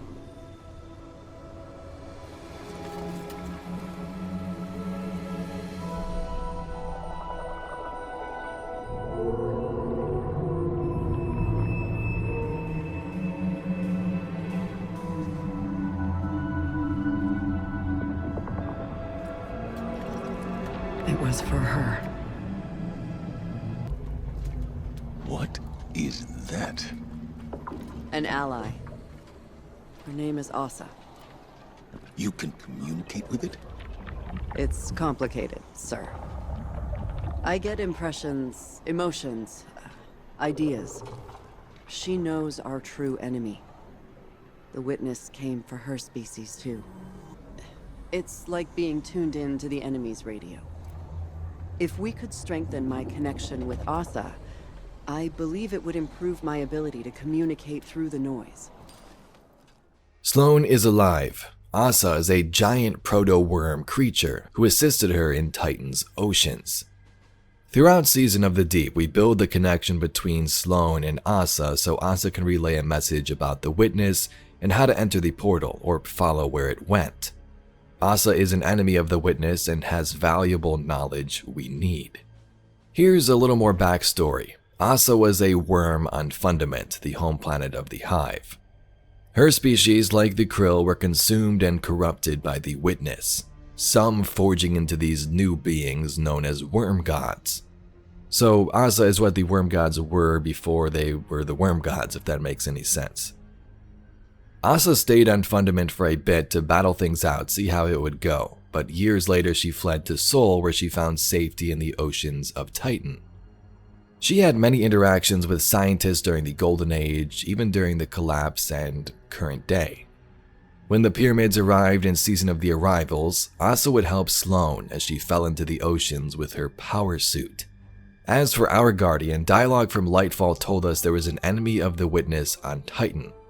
So it would seem that Asa is an ally to the Traveler. She tried chasing it across space, and others who were a part of her species were said to be disciples of the Traveler itself, like the Leviathan in the Books of Sorrow. This is likely how she learned all of this knowledge. We don't have a concrete answer to how she knows all of it, but let's get back to this season. Using darkness and egregore corals each week from deep dives in Titan's oceans, Sloane's bond with Asa grows and she's able to relay messages piece by piece. For the first 6 weeks or so, she tells us of the witness's origin story. Here's that if you haven't seen it. Our minds are one, linked by the darkness, but only for a moment. I must borrow Sloane's voice to speak my words. Please, heed them well. Before you can confront the witness, you must understand it. The witness's first victims were once like you, struggling for survival, bolstered by hope, until their hopes became reality. They called it the Gardener, their deity of life. It ushered them into a golden age. For eons, they prospered. But their newfound god never spoke to them. It lavished them with gifts, but not with guidance. And though they lived in paradise, they came to crave a greater purpose. They desired meaning, structure, a winnower, to shape the garden. Their scholars discovered that the Gardener shared a connection with another entity among the stars. They called it the Veil, and when they found it, they arrived to claim it. They already knew much about the light, how it could bend the laws of the universe and create life. But they came to realize that it could bring ruin just as easily. The cosmic events it set in motion could wipe out entire civilizations in a heartbeat, without reason. And so they saw the light, not as a source of prosperity, but of unfettered chaos. By studying the Veil, they came to know the darkness. A power that was shaped by thought and consciousness. And in the darkness, they found the means to carve away the chaos of existence, to calcify it into a final shape. Eternal and perfected. They brought the Veil back to the Gardener in an attempt to strengthen their connection. There, they could reshape reality itself. The Gardener would not allow it, and so it fled their world. But they would not be deterred. Having witnessed the truth in the darkness, they used its binding power to merge themselves into the salvation they craved. Thus began the Witness's pursuit, its campaign to impose meaning on a meaningless universe. One that is nearly at its end.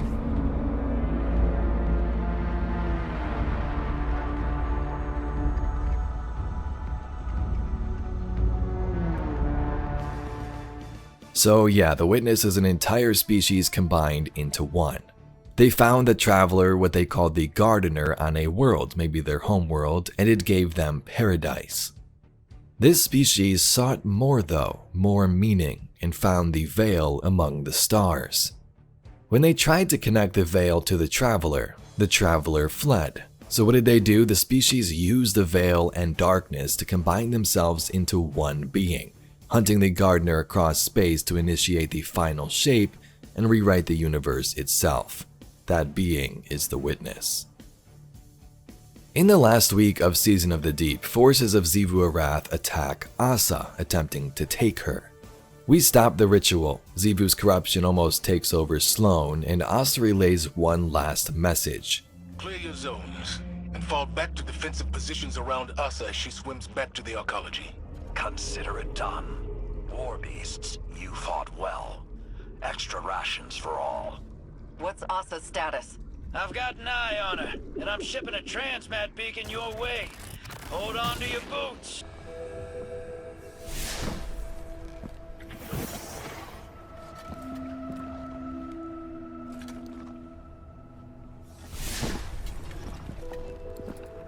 Xivu Arath's forces are in full retreat.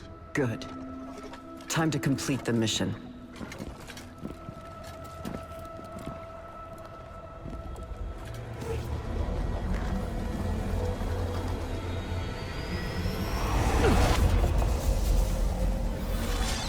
Our dance will never end.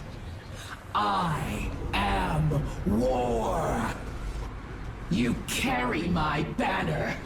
Cling to me like hope. What are you without me? Sink into my embrace. Drown in the deep. Fight for ever. Stand down, Deputy. Sometimes the battle is stepping away from the battle.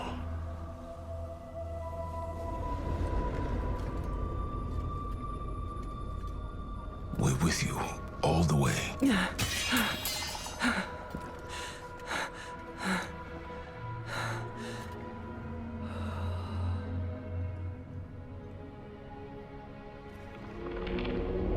The true path lies obscured, but she knows the way. She who hides truth in deception. The Witch Queen must rise.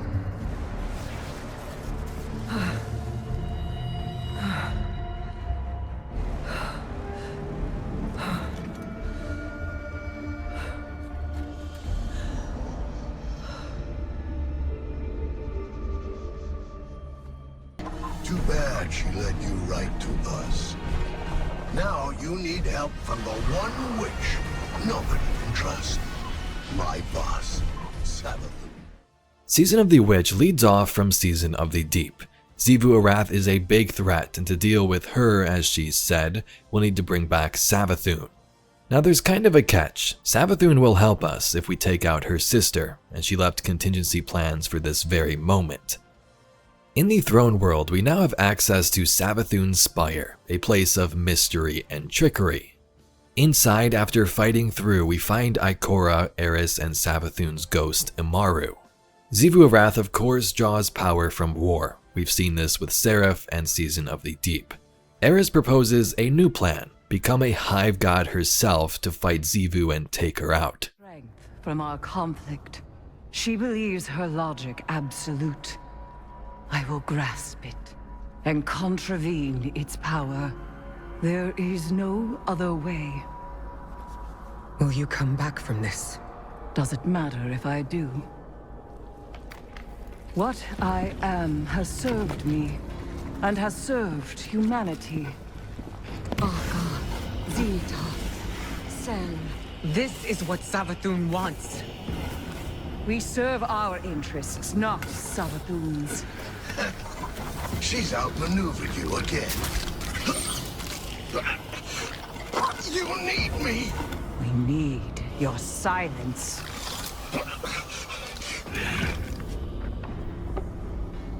Do not be afraid. Bear witness to my sublimation.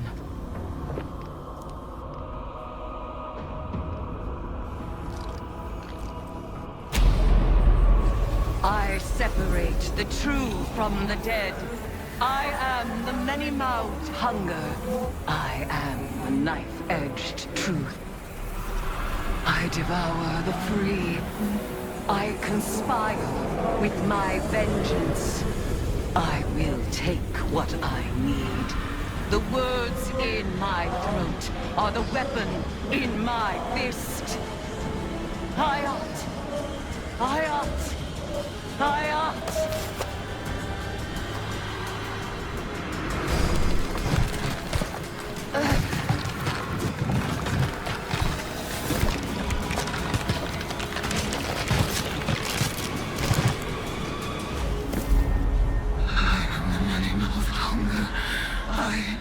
Knife-edged truth.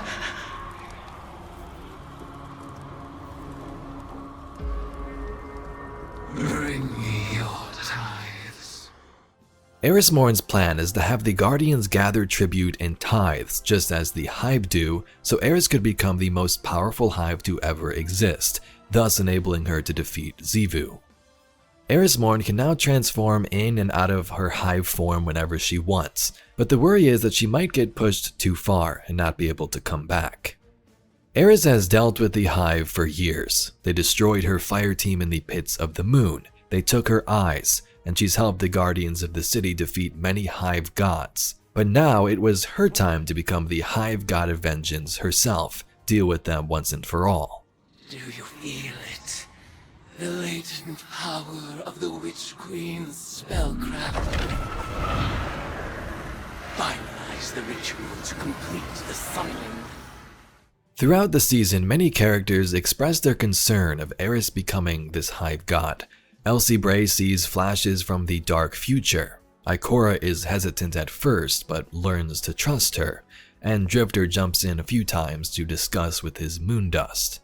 Xivu Arath loves power and death. Her forces a couple of weeks in begin to invade the throne world, and the Guardian is sent in to deal with them. Xivu is kind of going crazy. She loves the idea of Eris becoming a Hive god. She calls her sister even. I'm gonna play some of these lines where you can hear she summons Eris Morn to confront her in battle. Eris Morn, you know that there is only war. You prove my logic true. Meet me in blood. Match me in violence. Our broods will feed us with their tribute. Xivu Arath, when this is finished, you will turn and run, and your worm will gnaw at you as if you were a buried corpse. You will have no tribute then, and you will starve. This isn't over. Xivu will keep coming until she wins her war. So now an issue is kind of arising. We have both Xivu and Eris fighting for these tithes from their armies in Savathun's throne world. Eris now needed a new plan.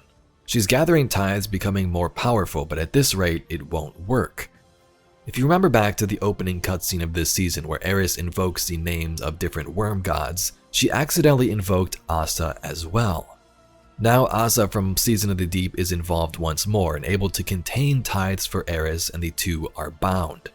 This of course could have its issues though. Eris could remain stuck as Hive forever and Asa could be corrupted. Welcome back, Sloan. It's good to be back. But from Asa's impressions, I guess this isn't a social call. Unfortunately not. What do you know about Eris's plan? Only that she and Asa are bound by some kind of Hive ritual. I was against it, but like Asa said, sometimes we have to become our enemies to defeat them. That's exactly what concerns me. Sloan, I need to speak with her. No. Asa's done enough for the Vanguard. She's barely recovered from... I will speak. Bound by covenant. Tithes held between a current. You're helping Eris contain the energy from the tithes. Eroding. Hollowing. Release in time. Or remain bound. Without end.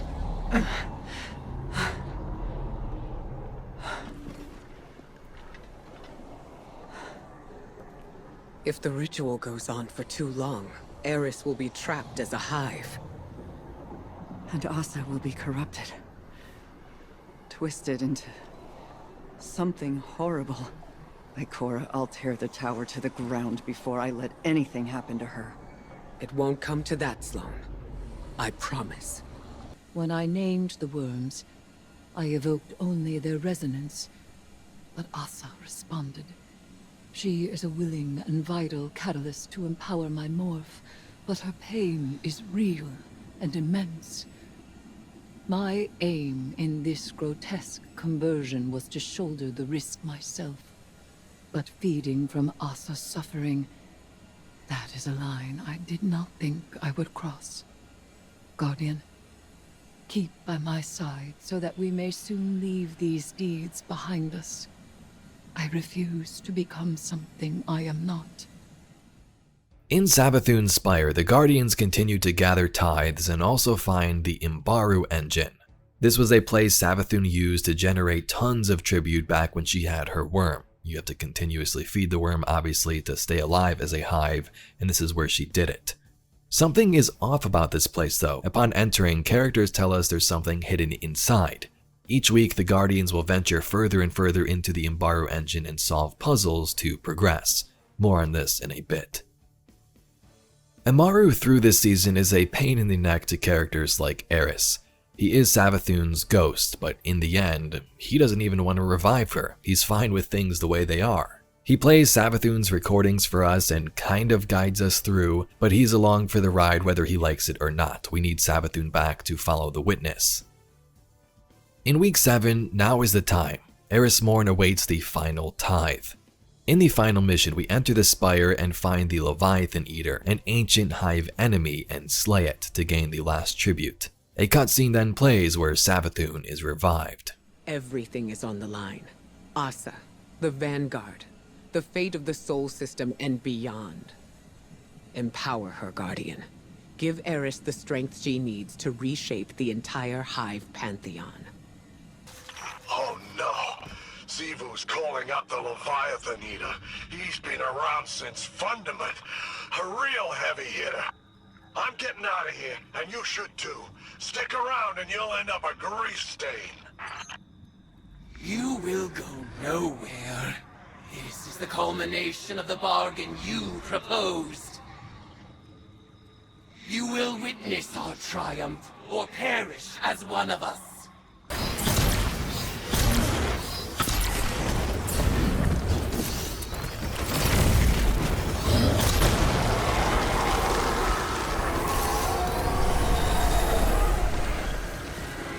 In the name of all the Hive have stolen, conspire with my vengeance. In the name of Crotus Bane, the Kingslayer, and the Light, in the name of Eris Morn, die unto me for the last time, Acolyte. I out.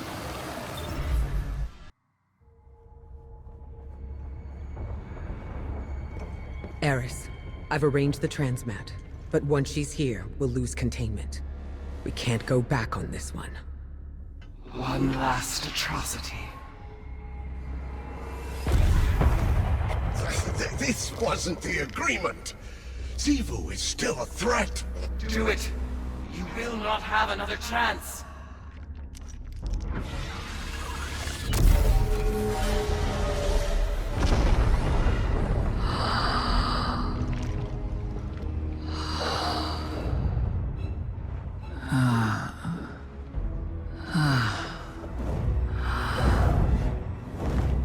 Eris Morn. Finally out of her shell. It looks good on you, honey. I am your ruin.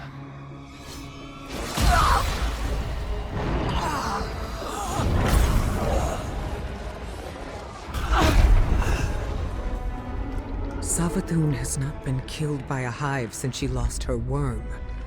Stored eons of potent lies and deceit. All Savathun's power, plus the tithes of the Guardians. Eris Morn is the strongest Hive there has ever been. Hear me, dead things. I let this moment pass unnamed, without song. This is the rejection of your sad legacy. Xivu Araf, agitator, fomenter, what a world cyst you have built from your conquests. No more.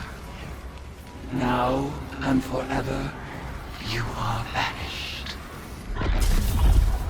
Hayat.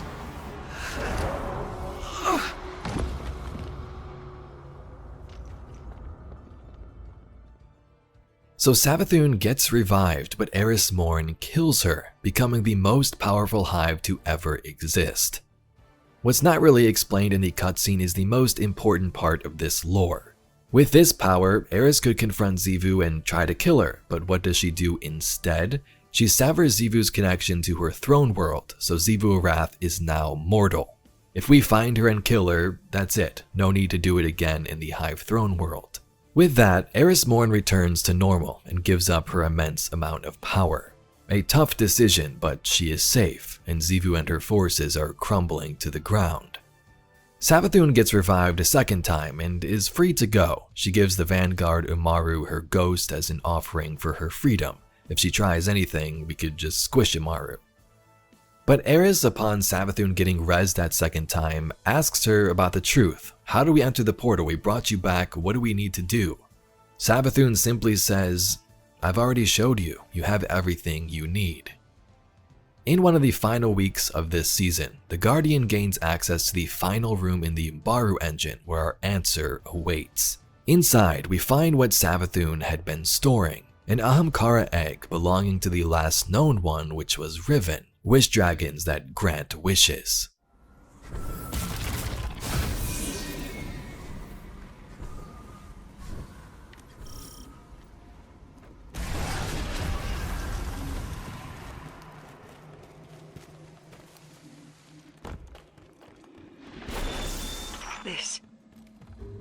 This is an Ahamkara egg.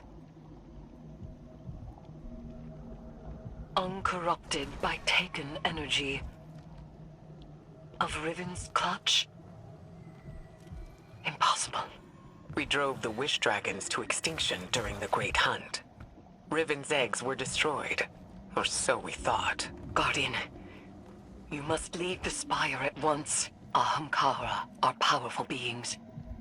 Even a newly hatched whim is dangerous. Wait. Savathun left it here for us to find. Why? So that it may wreak havoc. We have to take it back to the Athenaeum. What? It can't stay here. Not with Savathun. There's no other course of action. And if it hatches, what then? Like you said, the kind of havoc only an Ahamkara whim could wreak. Initiate the Transmat Guardian. We'll make sure it's contained. This is reckless. I've decided to follow your example. Guardian, do as Ikora says. I know who to speak to about this discovery.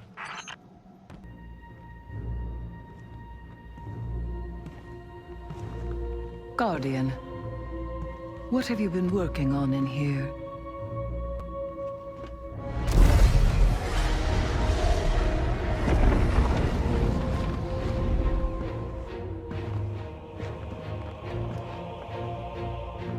Pattern in Savathun's wings. She did give us what she promised. The last wish. So Savathun told us we already have what we need. In the cutscene, the Guardian finds a pattern in Savathun's wings that may give us a wish, and she left an Ahamkara egg which is now in our possession. Week 1 of Season of the Wish begins with Riven. In order to make a wish found in the Witch Queen's wings, we need an Ahamkara. In the Dreaming City, the Guardian infiltrates the Keep of Voices to clear out the Soul Device of Vex forces so the Techians can conjure the spirit of Riven, allowing us to make the wish.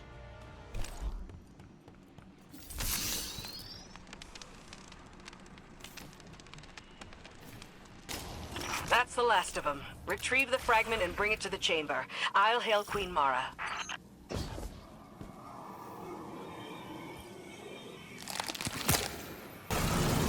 Well done, Guardian. Deliver what my Techians require, and they will open a portal to the Wall of Wishes as they begin to conjure Riven. Your deep sight will reveal Savathun's wish. Once Riven grants it, we can at last pursue the witness.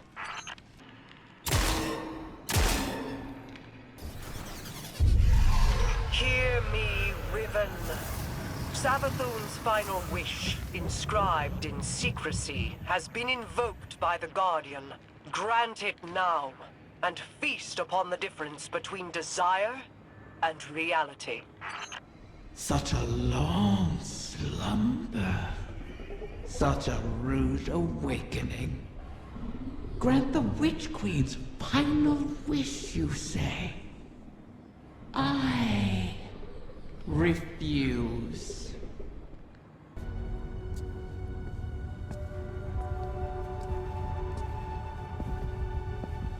Leave us.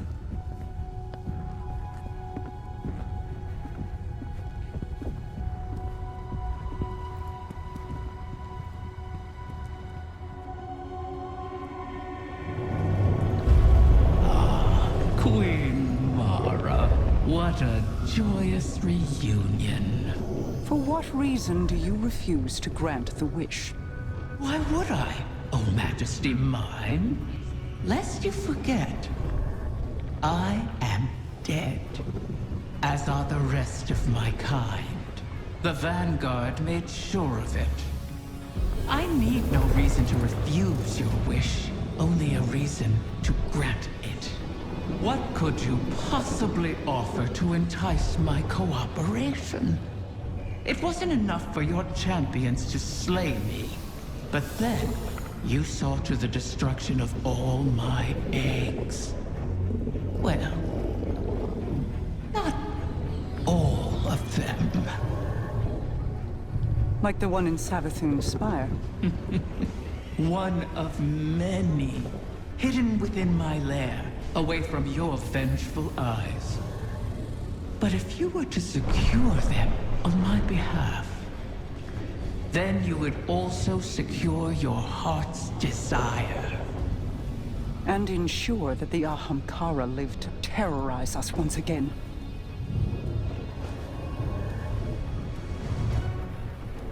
Very well, Riven.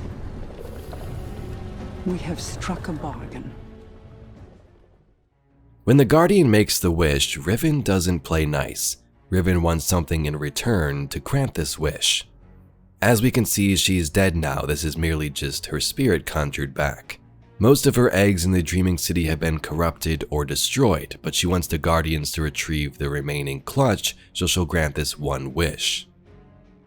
Ahamkara, these wish dragons that can shapeshift and grant wishes, are tricky creatures, genies in a bottle essentially. Mara and Riven throughout this season don't really trust each other to start, and we must proceed carefully. The Guardian successfully collects the first egg in Riven's lair, and Mara and Osiris prepare for the weeks ahead. Tell me, Guardian, does helping Riven sit with you as it does me? She is a blade held in our hand. Held too tightly, or trusted not to slip, and it will draw blood. This wish was crafted by Savathun. Riven cannot be trusted with it. Has the Veil offered any answers? My study has yielded many interesting curiosities. I understand how the Witness opened the Traveler, but not yet how to replicate it. I need more time. Osiris since Lightfall has been studying the Veil and believes it has a part to play in the events to come. The whole goal of this season, of course, is what's described in Week 1, acquire all of Riven's eggs. She'll grant the wish allowing us to enter the Traveler, but there might be some other things we'll need to experiment with, and Osiris is our guy for that. After claiming a few eggs over the first couple of weeks, we run into an issue. The remainder of the clutch will fall out of our reach in the ley lines. Their position and time won't align correctly, thus we won't be able to acquire them. Using an Awoken artifact found in the Dreaming City, Mara will be able to signal her personal Harbinger throughout the ley lines and guide us to the eggs. The Harbinger is an ancient creature, a sentient being and capable superweapon. It should assist us. Venturing to the Spine of Caries in a mission, the Guardian clears the way for Mara to call upon her personal Harbinger, commune with it and ask for help. It works and we claim another egg. Well struck. The observatory is secure. Sadia and the Techians are now free to signal my Harbinger. We'll use it to pull the clutch within our reach. The Harbingers once aided the Awoken against the likes of the Taken King. But your actions today shall allow a Harbinger to aid in diplomacy. For perhaps the first time.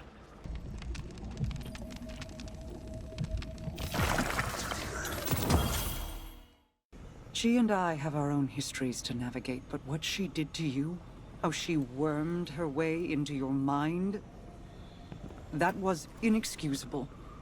It pains me to put you through this. Even after all that's happened, you still think I need to be protected? No, that is not. It's all right, Mara. I understand. We've always shared a connection. Even when you were lost in the Ascendant Plane, I could still feel your presence. Your heartbeat.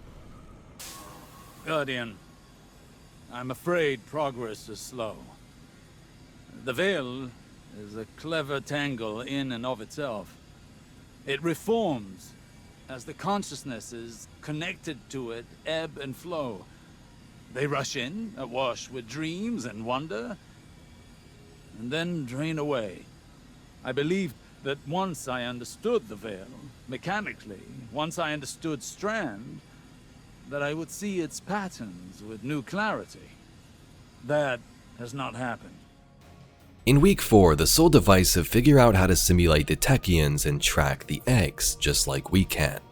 In the Black Garden, an exotic mission leads us on our answer onto how they learned to do this. In the Black Garden, we traverse an Ahamkara lair, except it's not Riven's, it's her former mate Taranis's. Ahamkara are tricky of course, like Riven, but Taranis was different. Years ago during the Great Hunt and then during the Taken War when Riven and Taranis were split, he made one last wish. Something Ahamkara should never do is grant their own wish, but he did to protect their eggs, thus he ceased to exist. In the Black Garden here, we find the remains of Taranis and a bow, also the egg the Vex had stolen. My child is lost in this ontology, and our enemies are hunting. Eyes up, Guardian. I've heard whispers like this before. Riven was playing me into a grave. Those whispers aren't mine. What aren't you telling us, Riven? The Vex couldn't have created all this. They can't simulate paracausality. You truly wish to know? Watch yourself, Guardian. That mind is protected with Ahamkara bioenergetics. Combine the paracausal energy and gut that Vex.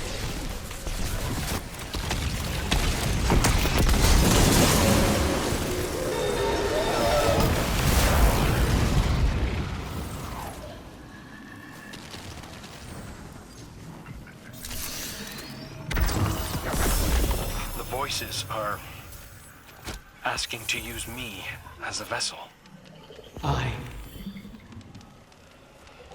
That's Taranis. Who? Let him speak. Please. I'll try anything twice. Let's hear you, whoever you are.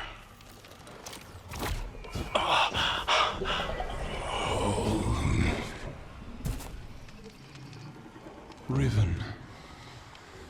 How I've missed you.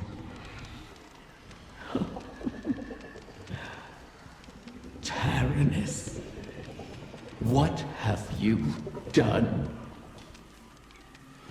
I've made my last wish. Your wish? You utter fool. It's been fulfilled. Thanks to you and the Wishkeeper, I can rest. If there were anything left of you, I'd flay it from your bones. It was good to dance with you, oh beloved mine. One last time.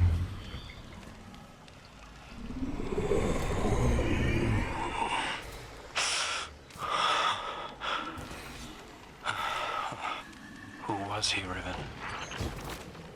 Taranis was my mate. I was not always a prisoner in the Dreaming City.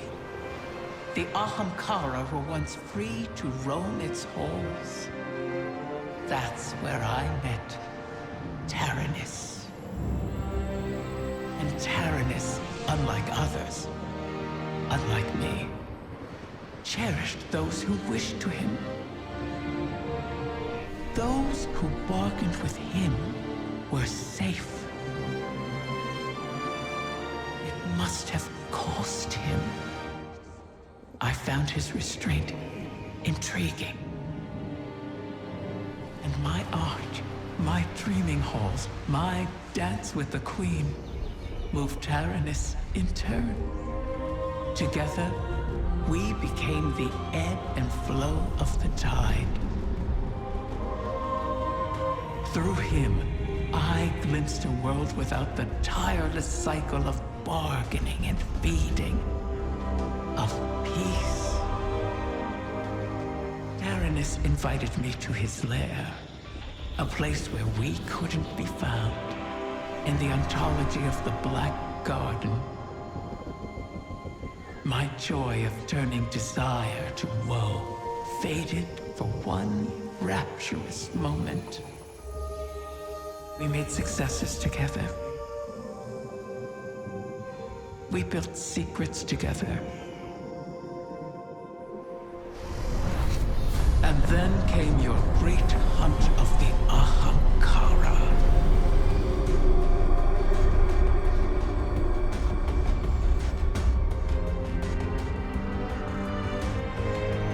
The Queen took my freedom under guise of protection. Taranis and I were forever separated. But we could still whisper to one another in the space between. At least until a king arrived and made a bargain I could not refuse. I became both king and dragon.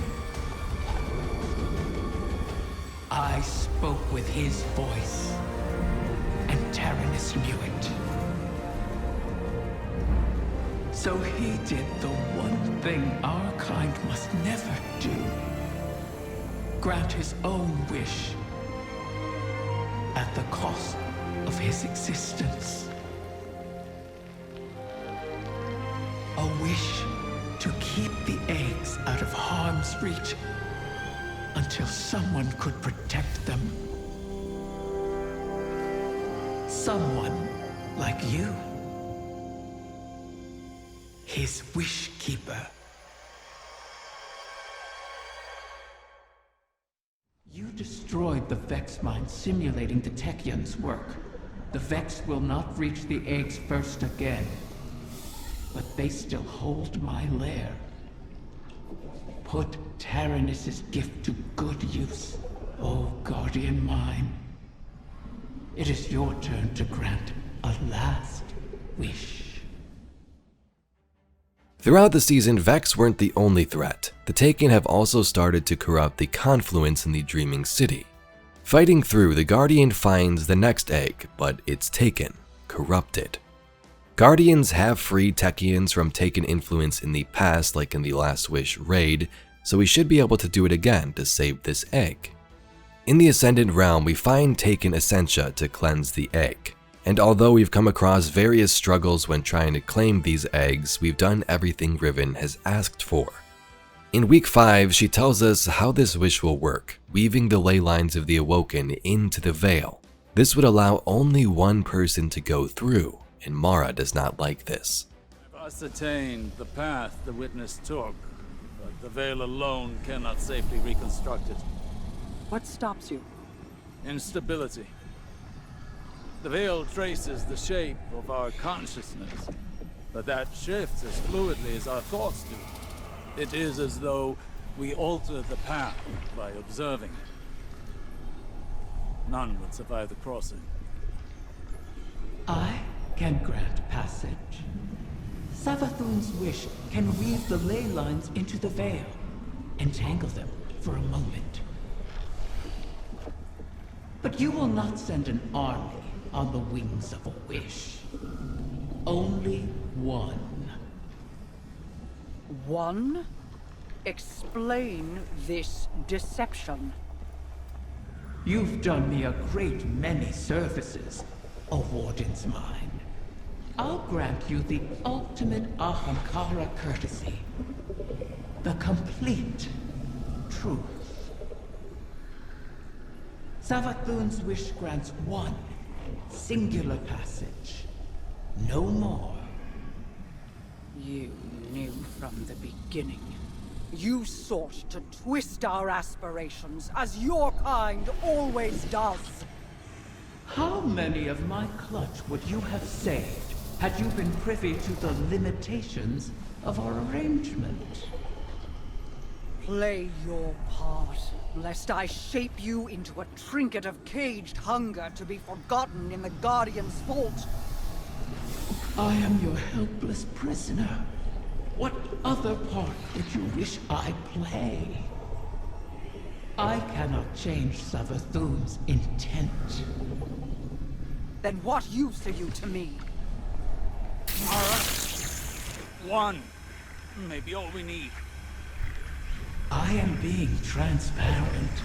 Kind, even. It could always be worse. As you know. This is our only way to pursue the witness.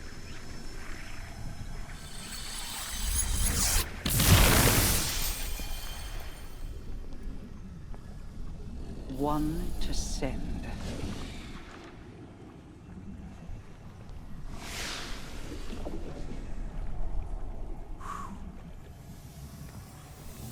Curious. This simplifies things. What if... Yes. Guardian, excuse me, I believe I'm onto something. Osiris is starting to realize his veil research is paying off. This wish may actually work according to him. One to send, she said. I believe the witness had found a point of weakness and exploited that point to pierce the Traveler's defenses. But the witness did not gain entrance through an attack. It parried. There was no need to breach a door because through the Traveler's resistance, the way was left open.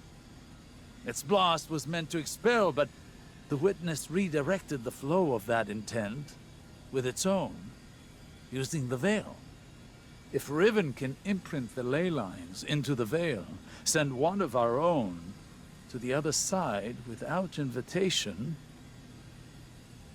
we can open the door.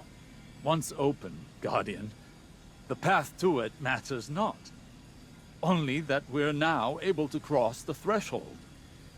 The veil will flow to that point around any obstacle. I told you I was onto something. It sounds simple in retrospect to use the ley lines as means of travel, as we have before. But they do not touch the Traveler, nor the veil, and not even Mara can command them to do so. It may seem as though Riven promises more than is possible, but that is the foundation of a wish. We must yield to our disbelief and give ourselves over to chance. In that unknown venture, in discovery, the path forward is revealed. One egg remains. Then all our integument risks, our layered depths to this cause, finally, their worth will be realized. Crow volunteers to enter the portal instead of the Guardian. Sure, we can kill gods, wipe everything out, but Crow will be able to enter, sense Mara across the universe, and guide everyone else through later on thanks to the Veil and Osiris. The Guardian restores the Oracle engine so the last egg can be reached. Why is your first inclination ever to charge headlong into danger? Because you're always keeping an eye on me. You have fallen from my sight before. I may lose you. It is impossible to know the probability of success. But, Don't give me that. This is exactly like something you do. Yes. Queen Mara. You are not sending him, Osiris. No, of course. But if he were to reach the other side, your connection, like the Traveler in the Veil, was forged in a collision of light and dark. It is a tangible thing. We do not know that it would remain so. Whoever goes, more than likely goes alone. Our problem has always been focus. By aligning your and Crow's connection with the Veil, entangled on either side of the Traveler, I believe I can forge a bridge between you. One we could all traverse safely. I'd be a flare in the darkness for Osiris. Then we call in the cavalry. You could find me in the storm, sister. Tell them where to go. Do you know what you are asking? The Guardian would be but a step behind him. I cannot keep you from your purpose. I cannot control this. And so, I put my trust in you. All of you. You will return to me. Let's get to work. How do you propose we compensate for the quantum? You won't be but a step behind him, will you? Take care of him.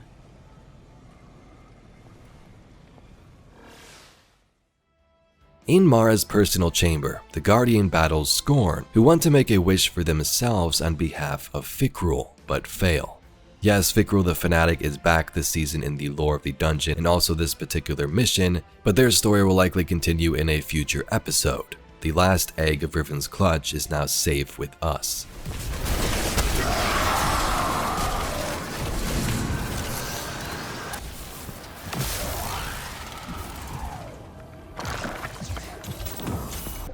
Our pact concludes. I will make your wish. Now was the time.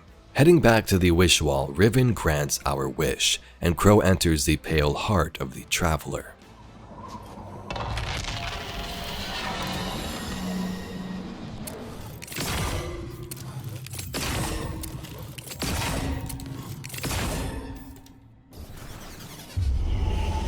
So the generation of Ahamkara turns over. One last death to feed new life. What will it feed within you?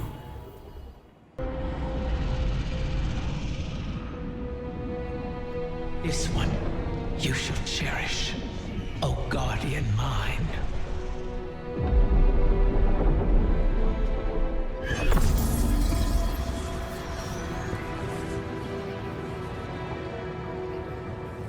You're sure about this? I am. It has to be me. We'll find each other again. Always.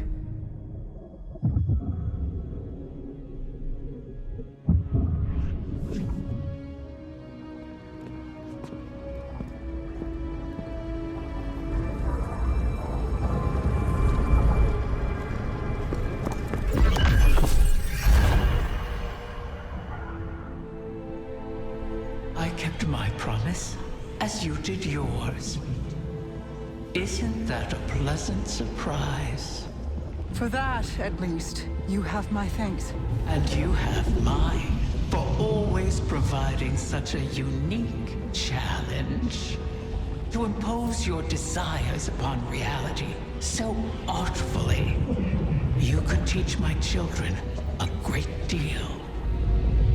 Until we meet again, Mara.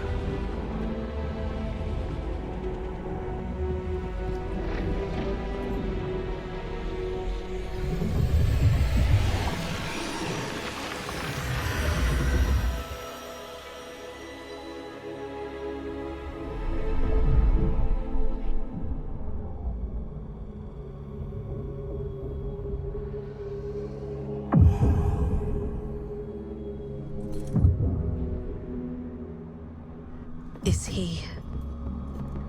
He is on his way.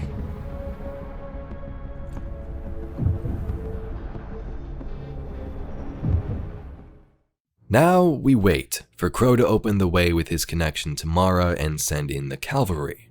Osiris will assist us when the time is right thanks to the powers of the Veil, and the battle to stop the final shape will finally begin. So there you have the story of Season of the Wish. Before we wrap up this video, I'd like to throw in some information about the Veil if you're still confused. At first, when Lightfall released, we're like, what the heck even is the Veil? We spent this whole campaign searching for it and trying to stop the Witness from acquiring it when we don't even know what it was.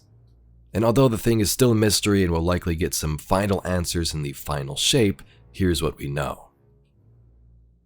This is a picture of the Veil. It's closely tied to the darkness, but may also have some relationship to the light and the Traveler. The Veil is essentially the Traveler of the darkness. It's a source of Strand where Guardians got their Strand powers and an elemental manifestation of darkness. The Veil's origins are unknown, but it's believed to have existed for billions of years, potentially as long as the Traveler itself. It's thought that the Traveler and Veil were once part of a single entity or shared common origin. The Witness's ancient humanoid civilization found the Veil deep in space and realized it had a connection to the Traveler. They tried to link the two together to create this final shape, but ultimately failed. During the collapse, the Veil was involved in a significant event, likely what the Witness's species was trying to do. They found the Traveler, were trying to do this final shape again. So during the collapse, Nezarec and other disciples led attacks on Earth, and Savathun instead betrayed them, taking the Veil and hiding it on Neptune. The Ishtar Collective, a group of human scientists, discovered the Veil on Neptune. Initial contact with the construct resulted in the death of the researchers and psychological disturbances in Exos. Maya Sundaresh and Chioma Essie developed a prototype interface to interact with the Veil, which played a crucial role in Neomuna's development, but also led to tragic outcomes. The Veil is described as a web of consciousness, similar to the Vex network, but biological in nature. The light, the Traveler, deals with creation, while the darkness and Veil deals with consciousness and the metaphysical, memories, and so on. So the Witness's species use the Veil and its darkness to merge their minds together and create that one being. In Season of the Wish, we learn that we can imprint the ley lines into the Veil to allow passage into the Pale Heart inside the Traveler. Veil containment over this year's season has given us a lot of dialogue on the Veil. Light and Dark might have at one time been one force, the Traveler and Veil one entity. And while there is still much mystery around these artifacts, this is an overview of what we have for now. Hopefully the final shape will give us some final answers. Season of the Wish was supposed to lead directly into the final shape, but in late 2023 we learned the expansion would be delayed until June. So in the meantime, Bungie would whip up Into the Light, a release in April 2024 that would add some new activities and small story to hold us over until the final shape. Into the Light wasn't supposed to happen, but here's what went down story-wise. Forces of the Witness would invade the city in an attempt to stall and halt our progress when it comes to entering the portal of the Traveler. The Witness has been blocked off from us over the past year since it went in. All it could do was have its minions do the work for it. In the meantime, we've been able to gather resources, make plans, and push back our enemies. In the city, we fight Hive and Fallen with the help of Lord Shaxx, 801, and other weapon foundries. They've constructed a brave arsenal of weapons for us to acquire and use, banned weapons which have now been reissued. Foes are destroyed in Onslaught, raid bosses defeated for training exercises, and knowledge gained. Now all we had to do was wait for Crow, Mara, and Osiris to show us the way. This part of the video was made before the final shape released clearly, so there may be some cutscene in the next couple of weeks to bridge us over to that expansion like they did at the end of Season of the Seraph into Witch Queen, but we'll have to wait and see. When I woke up in this place, I could have almost believed it was paradise.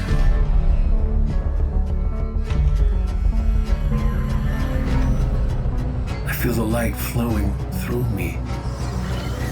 It's everywhere. The ground beneath my feet is a memory. So is the grass and the sky. The warmth of the sun on my face. And around every corner, every familiar hallway, I keep expecting to see you, but instead, corruption, a blight, sickness spreading through the Traveler. Because the Traveler's where I am, isn't it? This disease, I can feel it too. Something in the pit of me knows it won't stop after it's consumed this place. You, me, the entirety of everything and everyone we know. It wants to infect it all. We gotta stop what's happening here. Now. Before it's too late.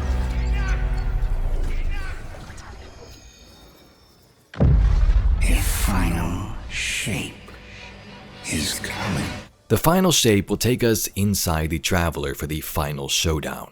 Guardians will enter the portal to find this new mysterious realm where light and darkness intertwine. The Pale Heart is shaped by memories of different beings. We see areas of our Guardian's journey, the Destiny 1 Tower, Europa, the Cosmodrome, but also areas of the Witnesses, like dark, ominous monoliths. Cayde returns as a guide in the final shape, and our allies will assist us in the fight. Kaido, Mithrax, Savathun, and the Vanguard have been seen so far in trailers. We aren't exactly sure how Cayde lives, but I've made some theory videos on the channel.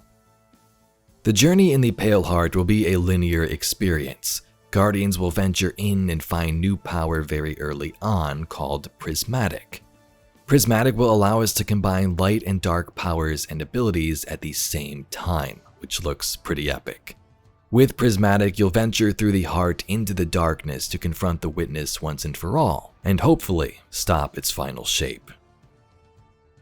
Anyway, Guardians, that's all we got for today's video, an updated version of the entire story of Destiny. I made a poll a couple of weeks ago asking if you'd like another big recap like this before the final shape or a smaller video, and most of you voted for an updated version of this video. I do want to recap the entire story of the Light and Darkness saga sometime after the final shape, so maybe another updated version of this video. I don't know if I'll delete this one or not, but we'll see how that goes. The Destiny universe is crazy story-wise. There's tons that we didn't cover in this video. If you'd like to see some more of those stories, please be sure to subscribe to the channel. Also be sure to check out the sources down below, destiny.bungie.org for some cutscenes, Destinypedia, Ishtar Collective for some lore, and some others as well. I thank you very much for watching, and I'll catch you all in the next video.